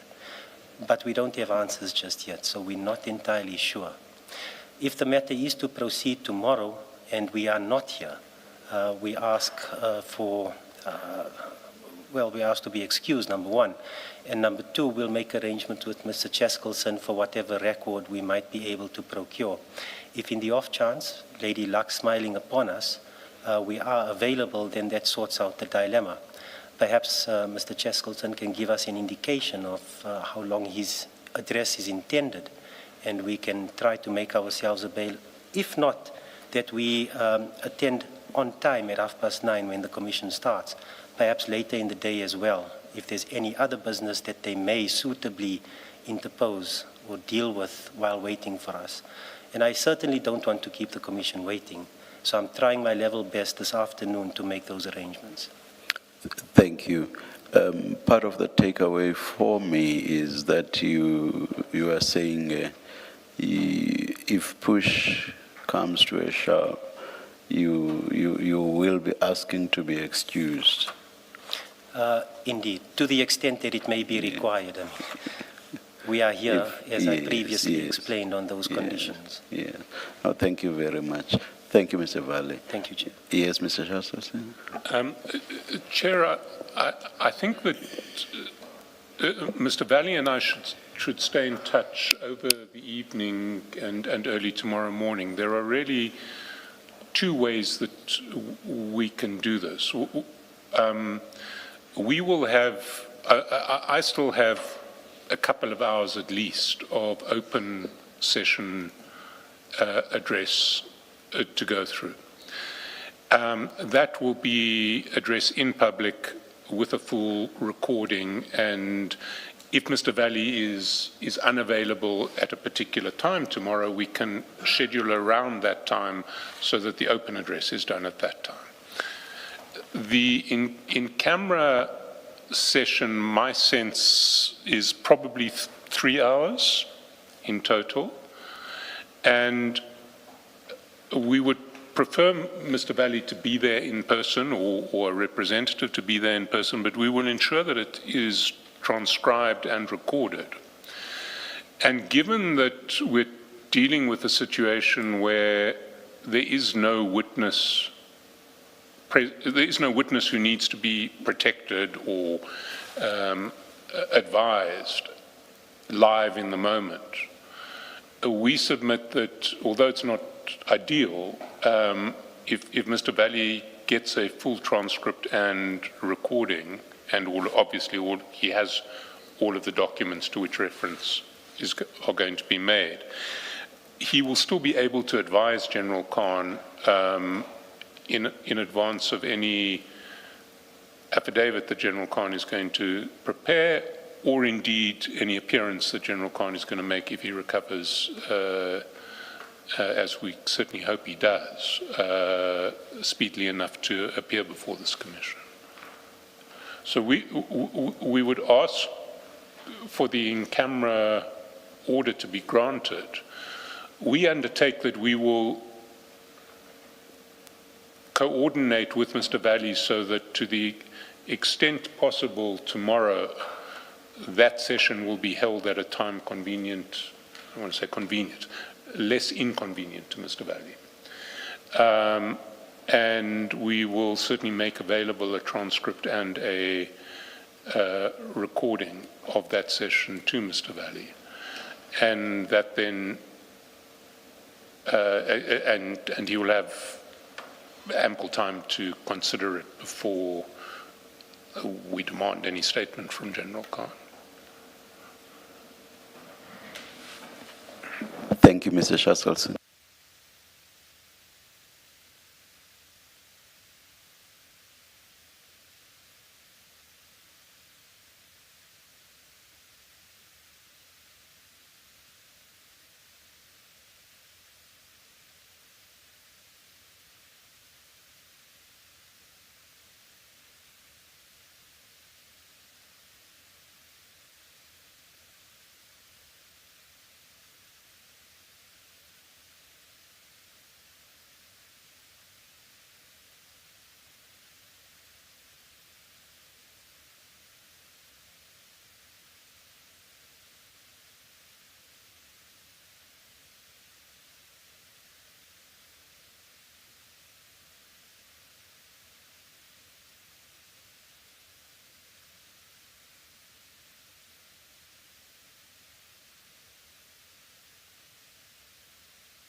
is granted.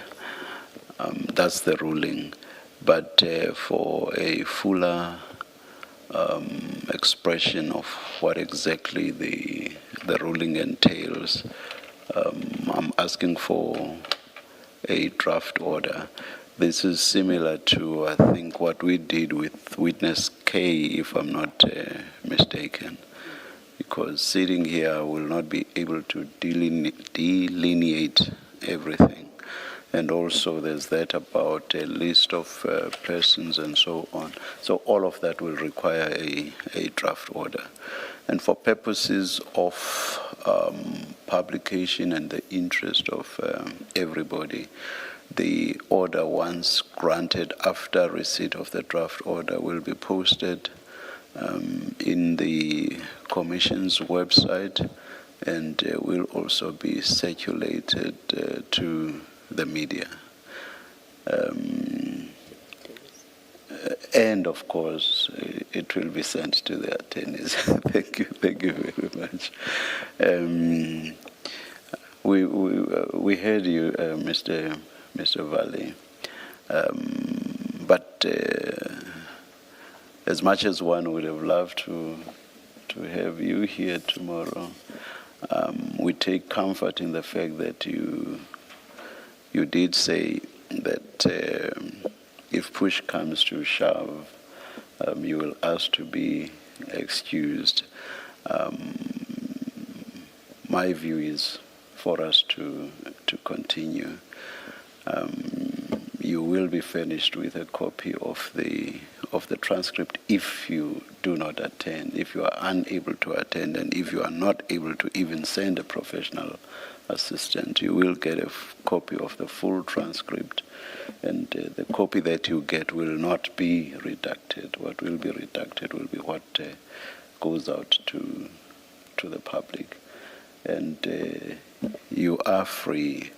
And indeed, if General Khan is in a position to give instructions, he too is free through you to give instructions as to what should be done with the content of the transcript. Thank you. As it pleases you. Thank you, Chair. Thank you. Chair, we have 15 minutes left. I'm in the hands of the commissioners. I could certainly start a subtopic. I'm unlikely to finish any discrete topic. Let's go on until 4:30. Thank you, Chair. For the purposes of this presentation, I'm not going to try to direct you in and out of a core bundle, because the core bundle was not drawn up with this presentation in mind. So we will flight the relevant passages, and we will flight them also to your laptops. There are some details where we won't be able to flight them publicly because, I mean, in particular, I have to refer to the officer who wasn't named earlier and whose name appears on one of the chats to which I want to refer quite soon, and so that won't be displayed publicly. But the first topic which I'd want to raise is the relationship between General Khan and the late Mr. Viandre Pretorius. And Chair, you'll recall that we heard testimony from the late witness D that Mr. Pretorius was part of a gang that was essentially a criminal theft and extortion gang comprising several members of the EMPD. And in particular, witness D testified that Mr. Pretorius was part of the group responsible for torturing Mr. Emmanuel Mbense to death. during one of the operations of this gang, and then suggested that they should call General Khan to fix it when they were debating what to do with the body of the man they had just killed. Now, if we go to page 1894, we see that General Khan in a chat with another person who is, and that we, posts a happy birthday picture of himself next to a man who is in fact Mr. Pretorius. And we've identified Mr. Pretorius independently, but that in fact is confirmed by General Khan himself, because after some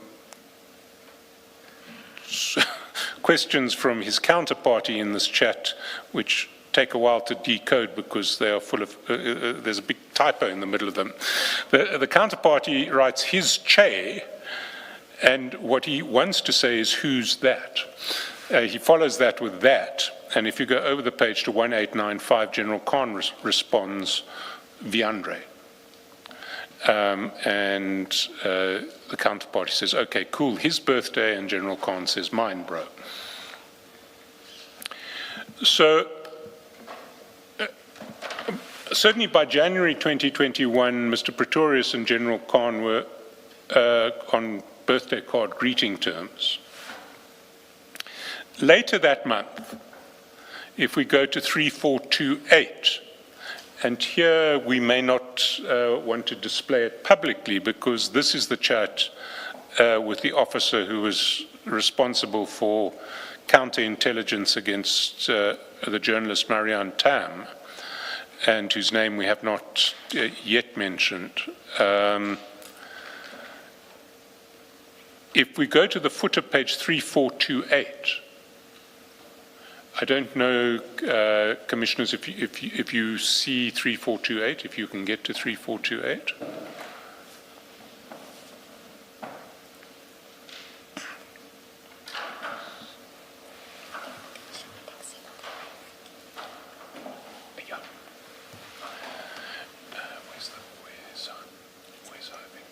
Okay. In fact, we can display a redacted copy, which won't be a problem.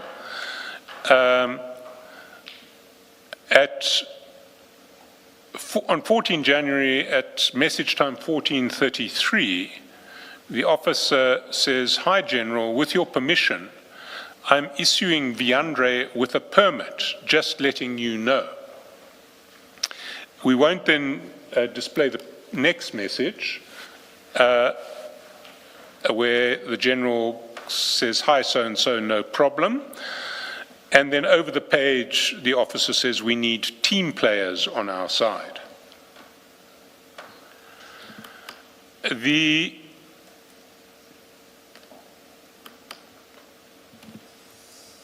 processes involving Mr. Pretorius next appear on the... Just to say, we should be careful. I'm just looking at the picture that was shown there. We should warn sensitive viewers that something like that is going to appear on screen. Because I thought the focus was more on the text than the picture. Or am I mistaken? I was also focusing on the text, not the picture, so I missed it. Oh, sorry, your mic. I was focusing on the text, not the picture, so I didn't even, but I will pay more attention to pictures. Thank you. A different issue, where you are reading for us and you're not projecting, do Mr. Valley's team have copies of what you're referring to? Do they know, even if it's redacted? Because it might be sufficient for us to have you read, but for them to want to see what it is you're referring. I understand Mr. Valley's team to have all of our the full set of chats to which I'm referring. Thank you, Commissioner Baloyi. If we identify we don't have one, I'll be sure to interject. Thank you very much.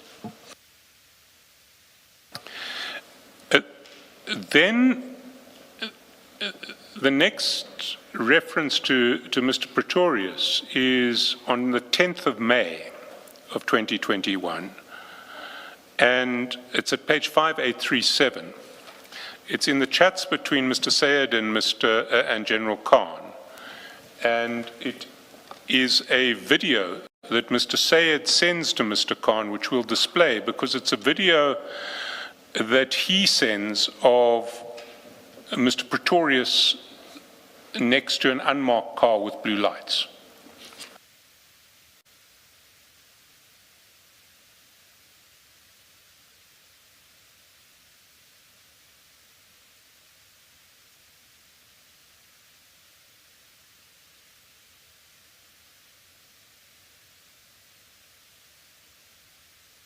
Say this is sent by Mr. Sayed. to General Khan. To General Khan. Thank you. And General Khan's response is he's looking sharp in the next chat. It's okay, the one with the line. A few days later, Mr. Sayed sends two more videos of Mr. Pretorius with blue lights. That's on the 15th of May at page 5873. It's the media files at 10:01:44 message time.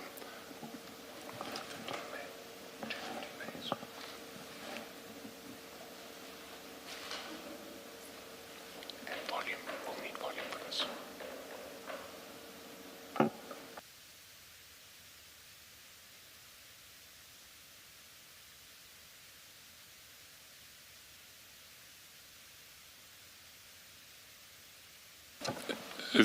We don't seem to have volume, but I know from my experience of that video, it comes with sound as well, the sound one expects in a vehicle with a blue light. There will be other videos where we need volume.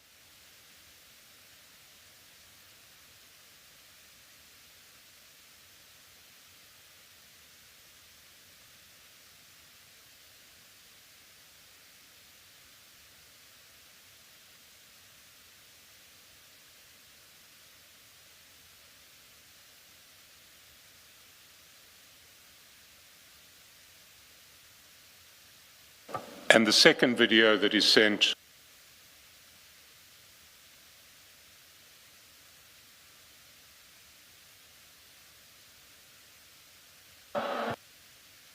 and Mr. Sayed follows up those two videos at the top of 5874 with a message to General Khan, "That's how we roll, boys in blue." And General Khan responds, "Too good, bro."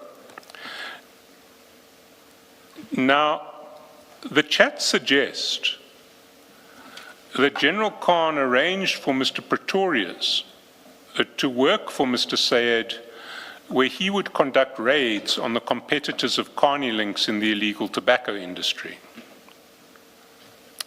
And we infer that from a chat on the 21st of June, 2021 at page 6005.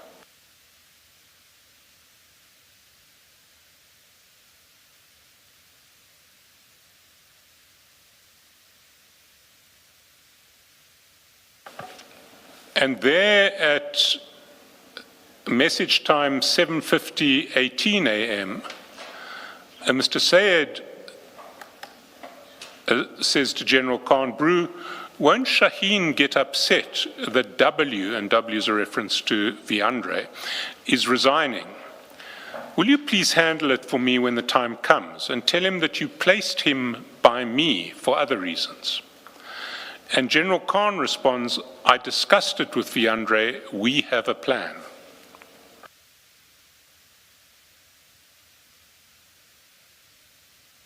Do we know, or will it become apparent, who is Shaheen in this scheme, if it matters at all? We think we know. It will become, certainly before this commission ends, we will have established with certainty. Now, what Mr. Pretorius was doing with Mr. Sayed is illustrated by a series of chats from 6038.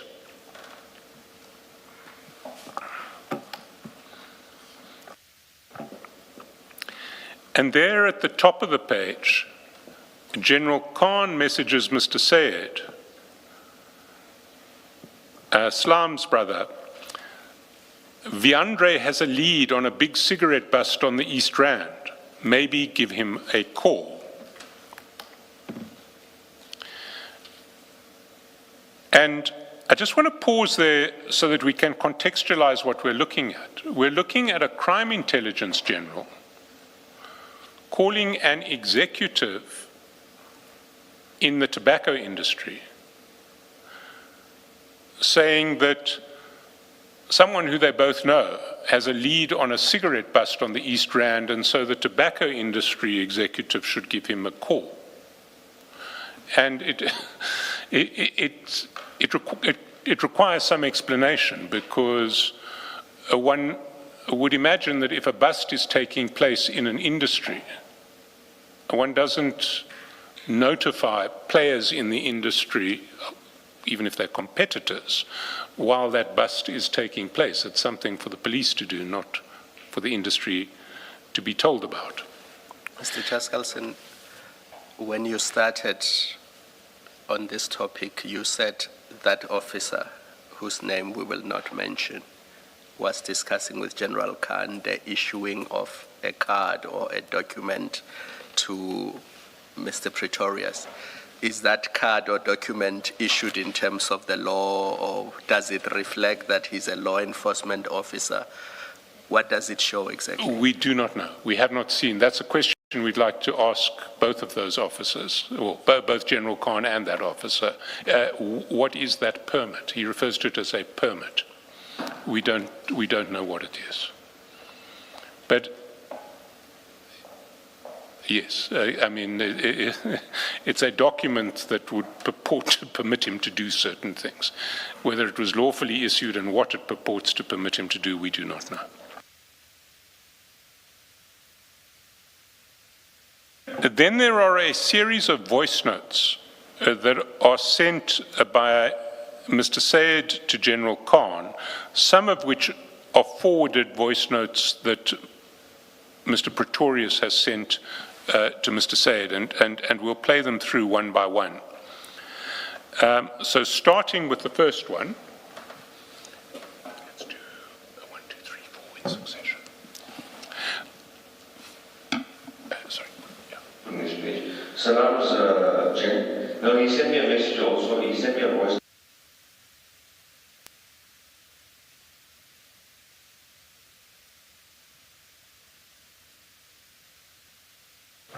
So that's Mr. Sayed telling General Khan that Mr. Pretorius has sent him a message too. He's on his way to a place in Benoni for the bust, and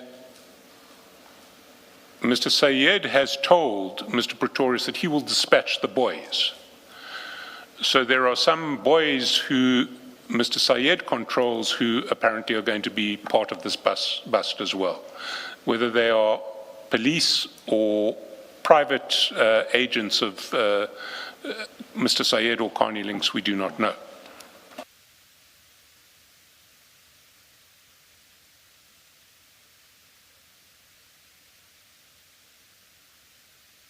Truck just arrived now.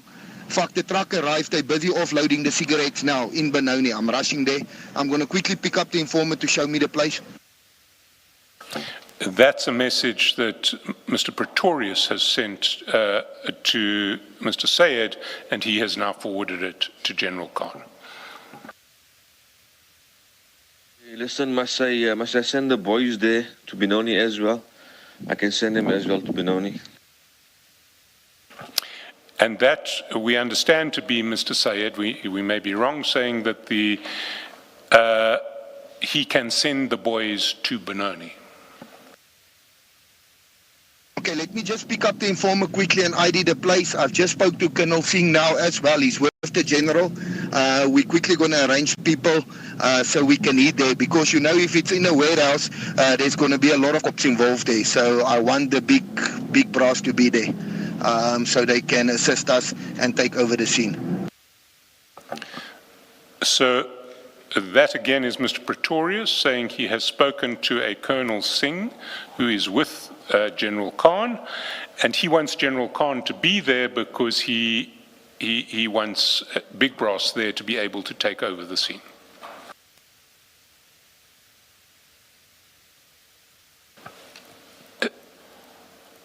Then there is a message just okay from Mr. Sayed to General Khan, and then a series of further messages that he forwards from Mr. Pretorius to General Khan. Let's hit them hard. Let's hit them hard. I'm rushing to pick up the informer quickly so he can show me the place. We're going to moor them hard today. That message speaks for itself. It's Mr. Pretorius. But you must come there. And you must try for the general also to come out. So he wants both Mr. Sayed and General Khan to come. But you must come there. And you must try for the general also to come out. Hey, arrange with the general, then you come here, man. Hey, arrange with the general, then you come here, man.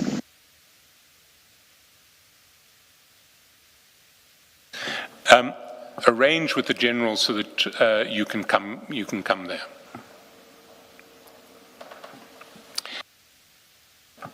There's then a call from Mr. Sayed to General Khan.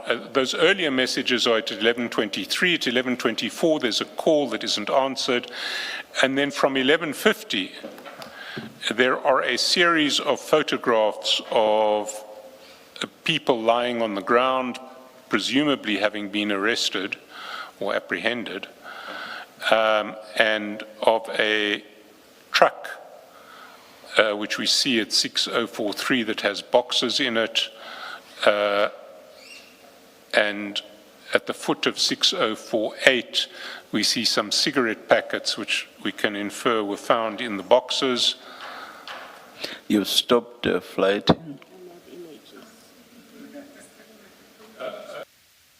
I'm not sure, I mean, do we need a disclaimer here? I mean, these are people lying on the ground. They don't appear to have been shot. Yeah, I think it's fine.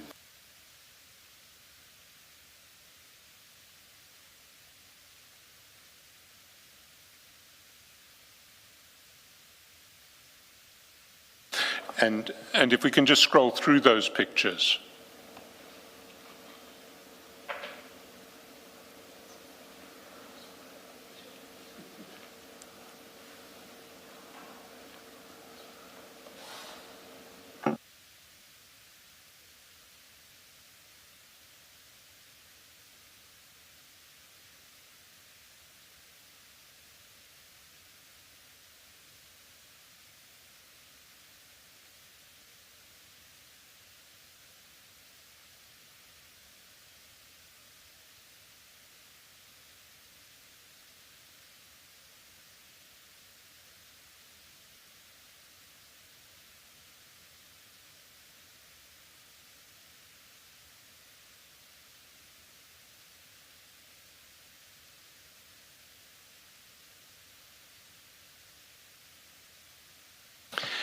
Mr. Chaskasin, you said there are boxes of cigarettes. Where do we see that?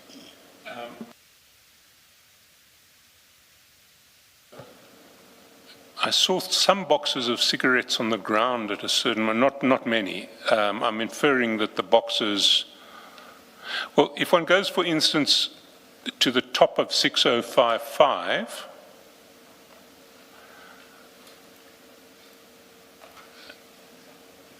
one sees an open box with sort of blue-colored stuff, blue-colored boxes inside it. And then if we go higher, one sees at the foot of 6048.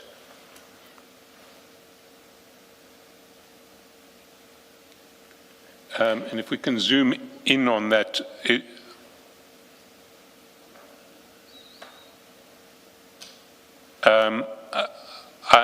I think that those would be examples of the contraband cigarettes that were allegedly found at the scene. If you look at that together with the open box at 6055, but the suggestion certainly is that these boxes are all, and at 6061 as well, are boxes of cigarettes. There is there are later voice notes which I haven't actually prepared as media files. For the record, maybe I should say they do not look branded, the boxes. I think that they may be branded. I think that they may be branded. If we zoom in on the boxes on the ground, I think we might see some branding. It's brown. Mr. Skalsen, I think Chair is referring to the big boxes. The big boxes, the cardboard boxes. The cardboard boxes. They certainly are not branded. Yes, that's what I'm talking about. Yeah, no, what was on the floor, I think are obviously cigarette packs, at least.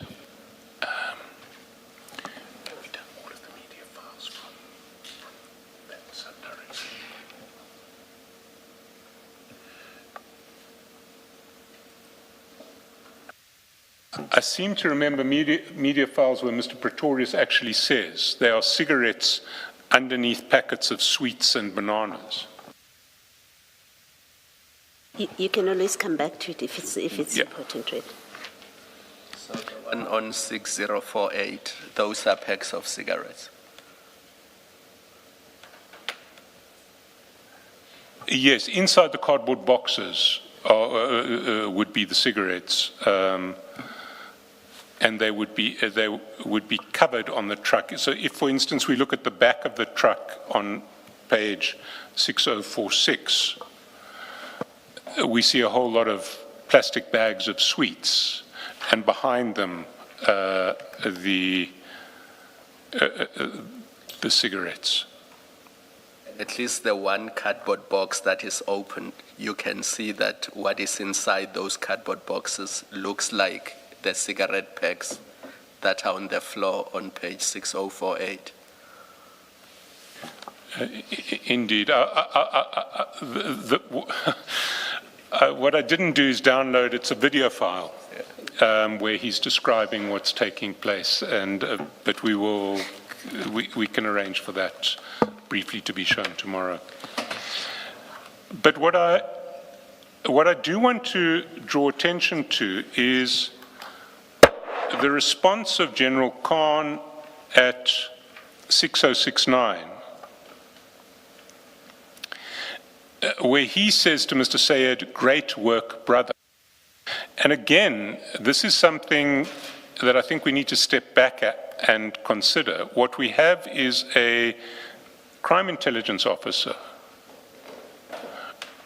whose job it is to police the illicit tobacco market, who is complementing a player in the tobacco market for essentially doing the work of crime intelligence in relation to a competitor of his. And it looks very much like what is going on here is that the crime intelligence resources are being used to enable Connie links to take out a competitor or to raid a competitor in the name of the law.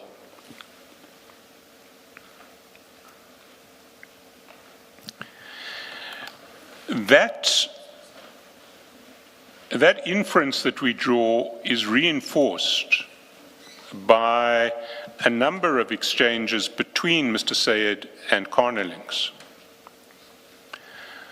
where if we go to page 5966, sorry, perhaps we should have read the text below the one that says great work or something. That's where Mr. Syed is saying all thanks to you, basically. Indeed. No, my brew, Jazakallah to you. Yes, Thanks to you. Yes, yes.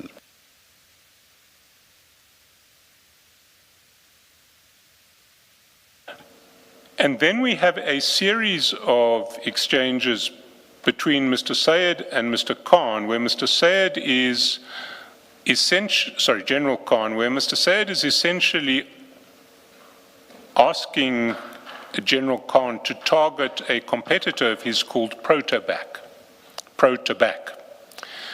It starts at 5966.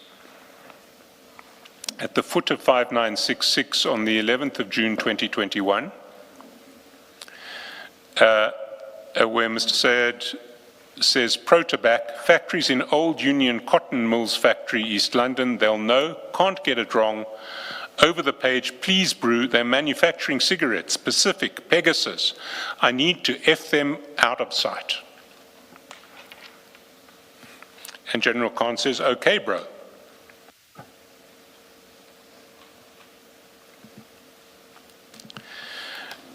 At 6185, a month and a bit later, Mr. Sayed sends to General Khan a SAPS tweet recording a successful raid at the Protobac factory. And he says underneath that on 6186, this is the same effer in East London, Protobac, that's busy with S ... there. Govinder's guys must seize it.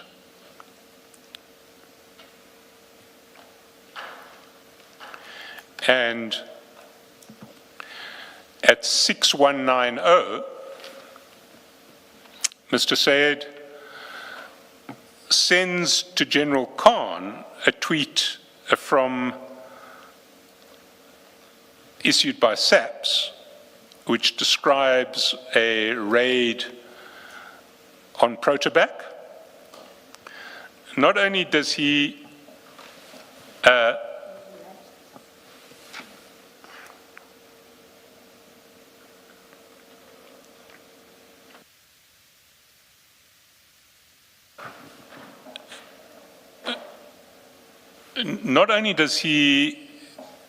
forward the tweet, but he also forwards what looks like an extract of a SAPS register of what has been seized. Because if we see the next chat, also on 23rd of July, 126.13, and we zoom in there,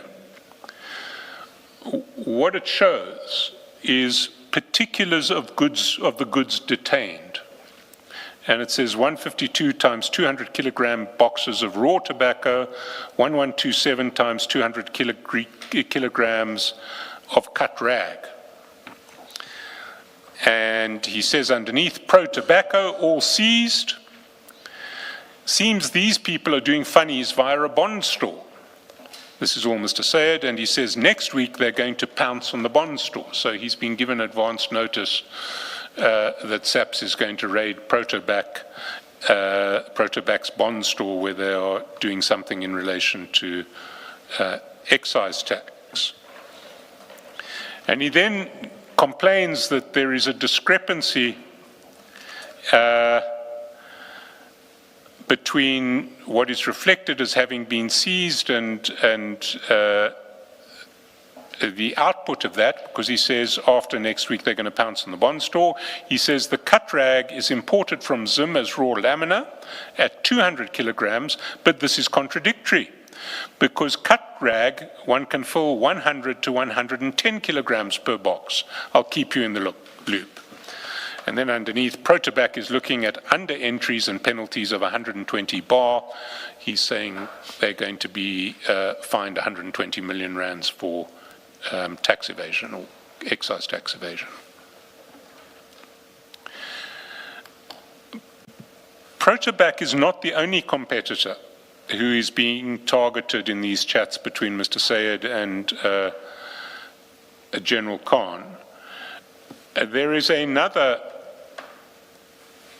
competitor, Gold Leaf Tobacco, whose primary brand is Remington Gold. And we see several chats where Mr. Sayed and General Khan exchange information about raids on Gold Leaf and the seizure of Remington. So if we go to page 451,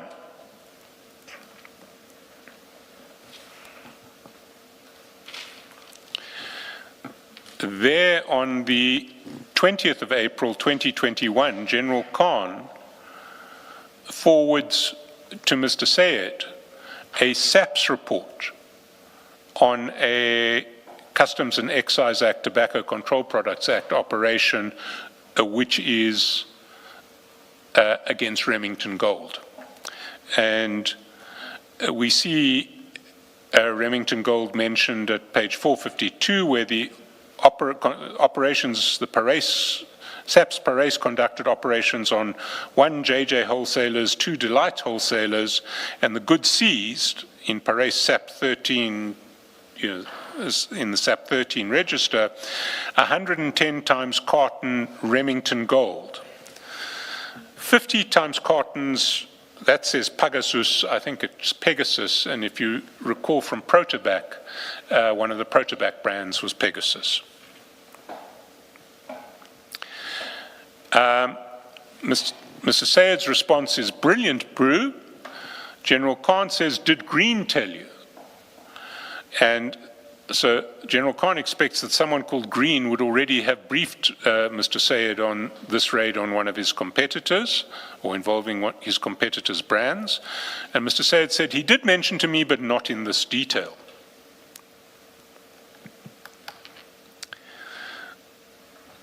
We see another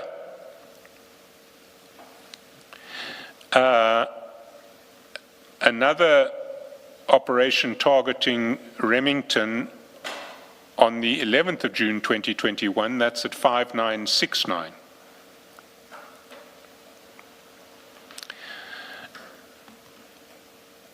And there Mr. Sayed says, Slam, do you have anyone at Komatipoort, the border between South Africa and Mozambique, that can check if they intercepted the truck for us, if they intercepted the truck for us?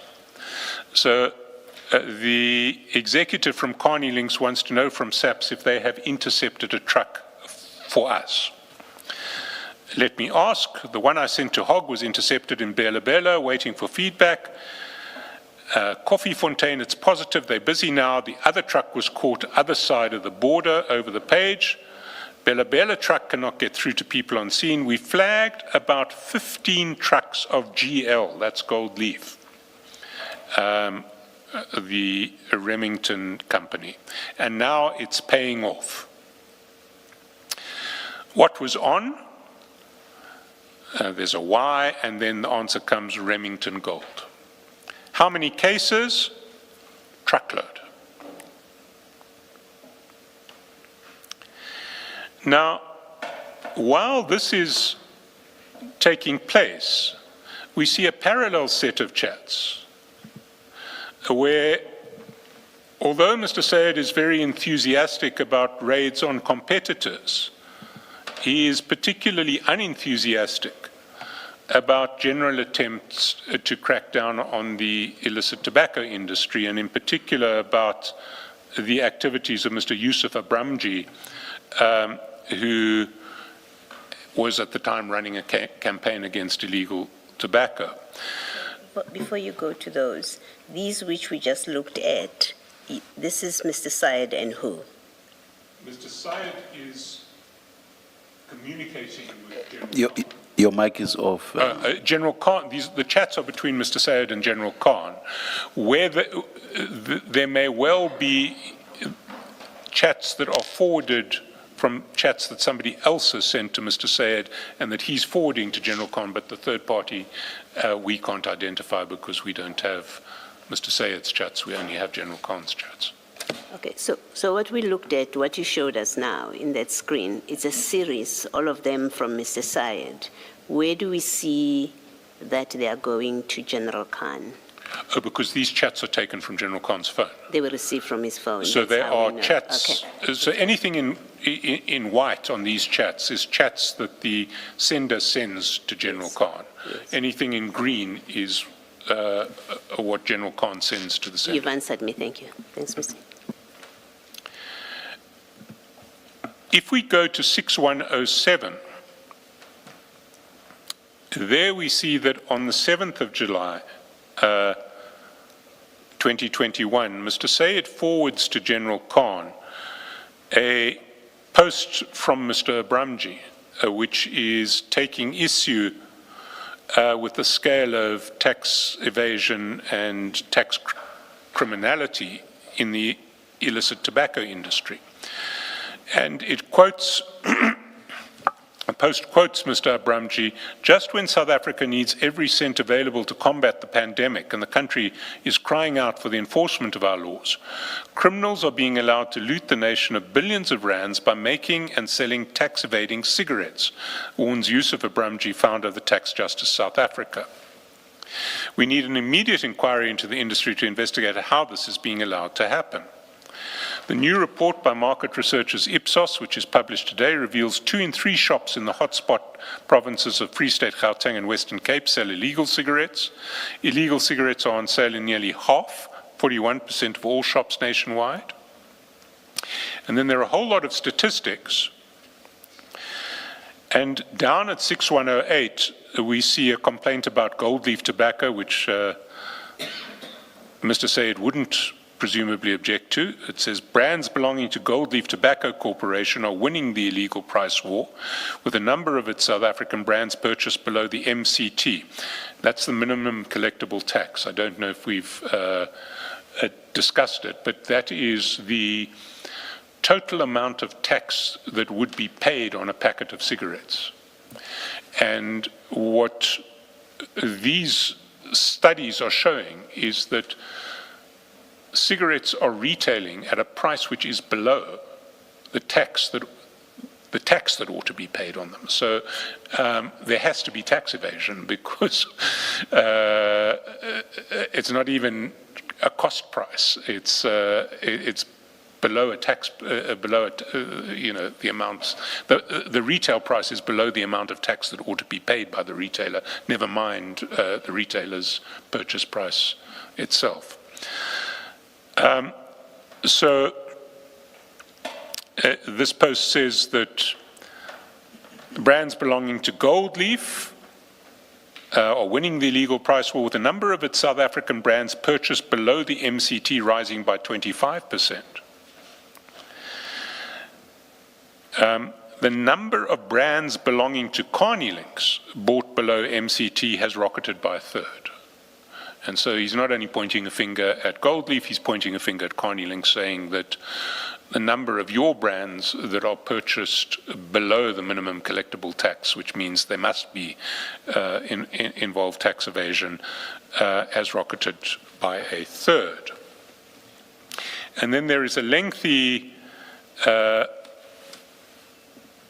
description of the problems that this causes to the country, and at the bottom of the post, one sees hashtag lock them up, and for media queries, contact Yusuf Abramji, Yusuf at taxjusticesa.coza, and a phone number is given.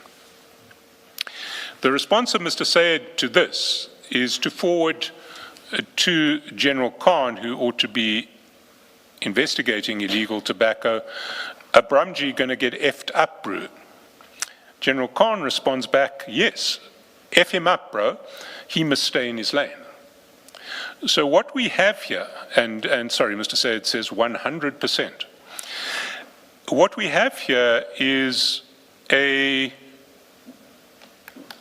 general in-crime intelligence whose job it is to investigate the illegal tobacco industry, agreeing with the executive of a company whose brands on a large scale are being sold below the minimum collectible tax rate. In other words, at a price which must involve tax evasion, that the person raising objections to this state of affairs needs to get effed up and must stay in his lane. That, and if we can just pause here, what makes this so pernicious is that these laws, it's not that these laws are not being administered, it's that they are being administered selectively. So what one sees is, in the earlier chats, a series of exchanges between Mr. Sayed, who's the Carney Links executive, and General Khan, enthusiastically applauding raids of illegal tobacco products that belong to competitors, either Protobac or Gold Leaf. But when the finger is pointed at Carney Links, there's, abusive comments about the person pointing the finger and saying, stay in your lane. And there is then a second episode of this nature, which we see at the foot of page 6458.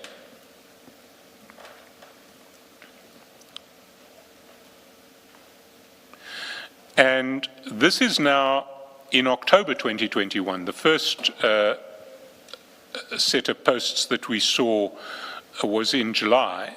It's now 3 months later. And in October 2021, Mr. Abramji is posting about the same issue. And now the numbers have changed. 3 months down the line, 3 months down the line, brands belonging to Carney Links, the chief member of the FITA, I think that's the Free Trade Association of Tobacco, were the most frequently, brackets 62%, found below MCT, minimum collectible tax. Purchases of brands owned or licensed by Afroberg, whose name has been removed from the FITA website in recent weeks, were the second most prevalent, 59% below MCT. The usual suspects are implemented, just as TJSA has found, Tax Justice South Africa has found in its own investigation, said Mr. Abramji. TJSA has been conducting research independently into the illicit trade over recent months and will be releasing our report soon. We hope it serves as a wake-up call to the authorities. South Africa cannot afford this industrial-scale looting to continue a single day longer. And then another post, Tax Justice SA has uncovered breathtaking new details about the crime wave that's sweeping South Africa and robbing honest, hard-working citizens of billions of rand. We'll be releasing our explosive report soon. Hashtag lock them up at SARS Tax, at SAPS, at Abramji, at Ed Kisvetter. Coming soon, explosive new report on the biggest crime wave sweeping South Africa. The response of Mr. Sayed is, this P is asking for it, bro. And General Khan says, we can sort it out easily. Now, that is I've come to the end of that topic about the apparent alliance between General Khan and Carney Links through Mr. Sayed, both in terms of raiding competitors of Carney Links and in terms of resisting, or at least expressing an intention to resist, the campaign of Tax Justice SA to crack down on tax evasion in the illicit tobacco industry. I'm going to move on to a completely different topic now. It is... do we do that tomorrow? I was going to suggest we do it tomorrow. My guess is I probably have an hour to go. Let's start it tomorrow morning then. Thank you, Chair. And then we will start, subject to what Mr. Valley and I discussed tonight, we will probably start the open session tomorrow, unless it makes sense to do it the other way around, given Mr. Valley's arrangements for tomorrow. Thank you, Mr. I got word that what I said, or rather, the ruling, something technical happened or cropped up, and as a result, I don't know what part of the ruling was not heard. I got a message from our spokesperson, so I don't even know what to repeat. What I said was the application is granted. Details will be contained in a fully stated or expressed ruling, which will be posted on the Commission's website and which will also be published or served on the media. I think that's the important part that I said. And of course, the ruling will be served on the attorneys as well. I hope that captures whatever it is that was not captured for reasons not known to me, because my mic was on. Let us adjourn and resume at 9:13.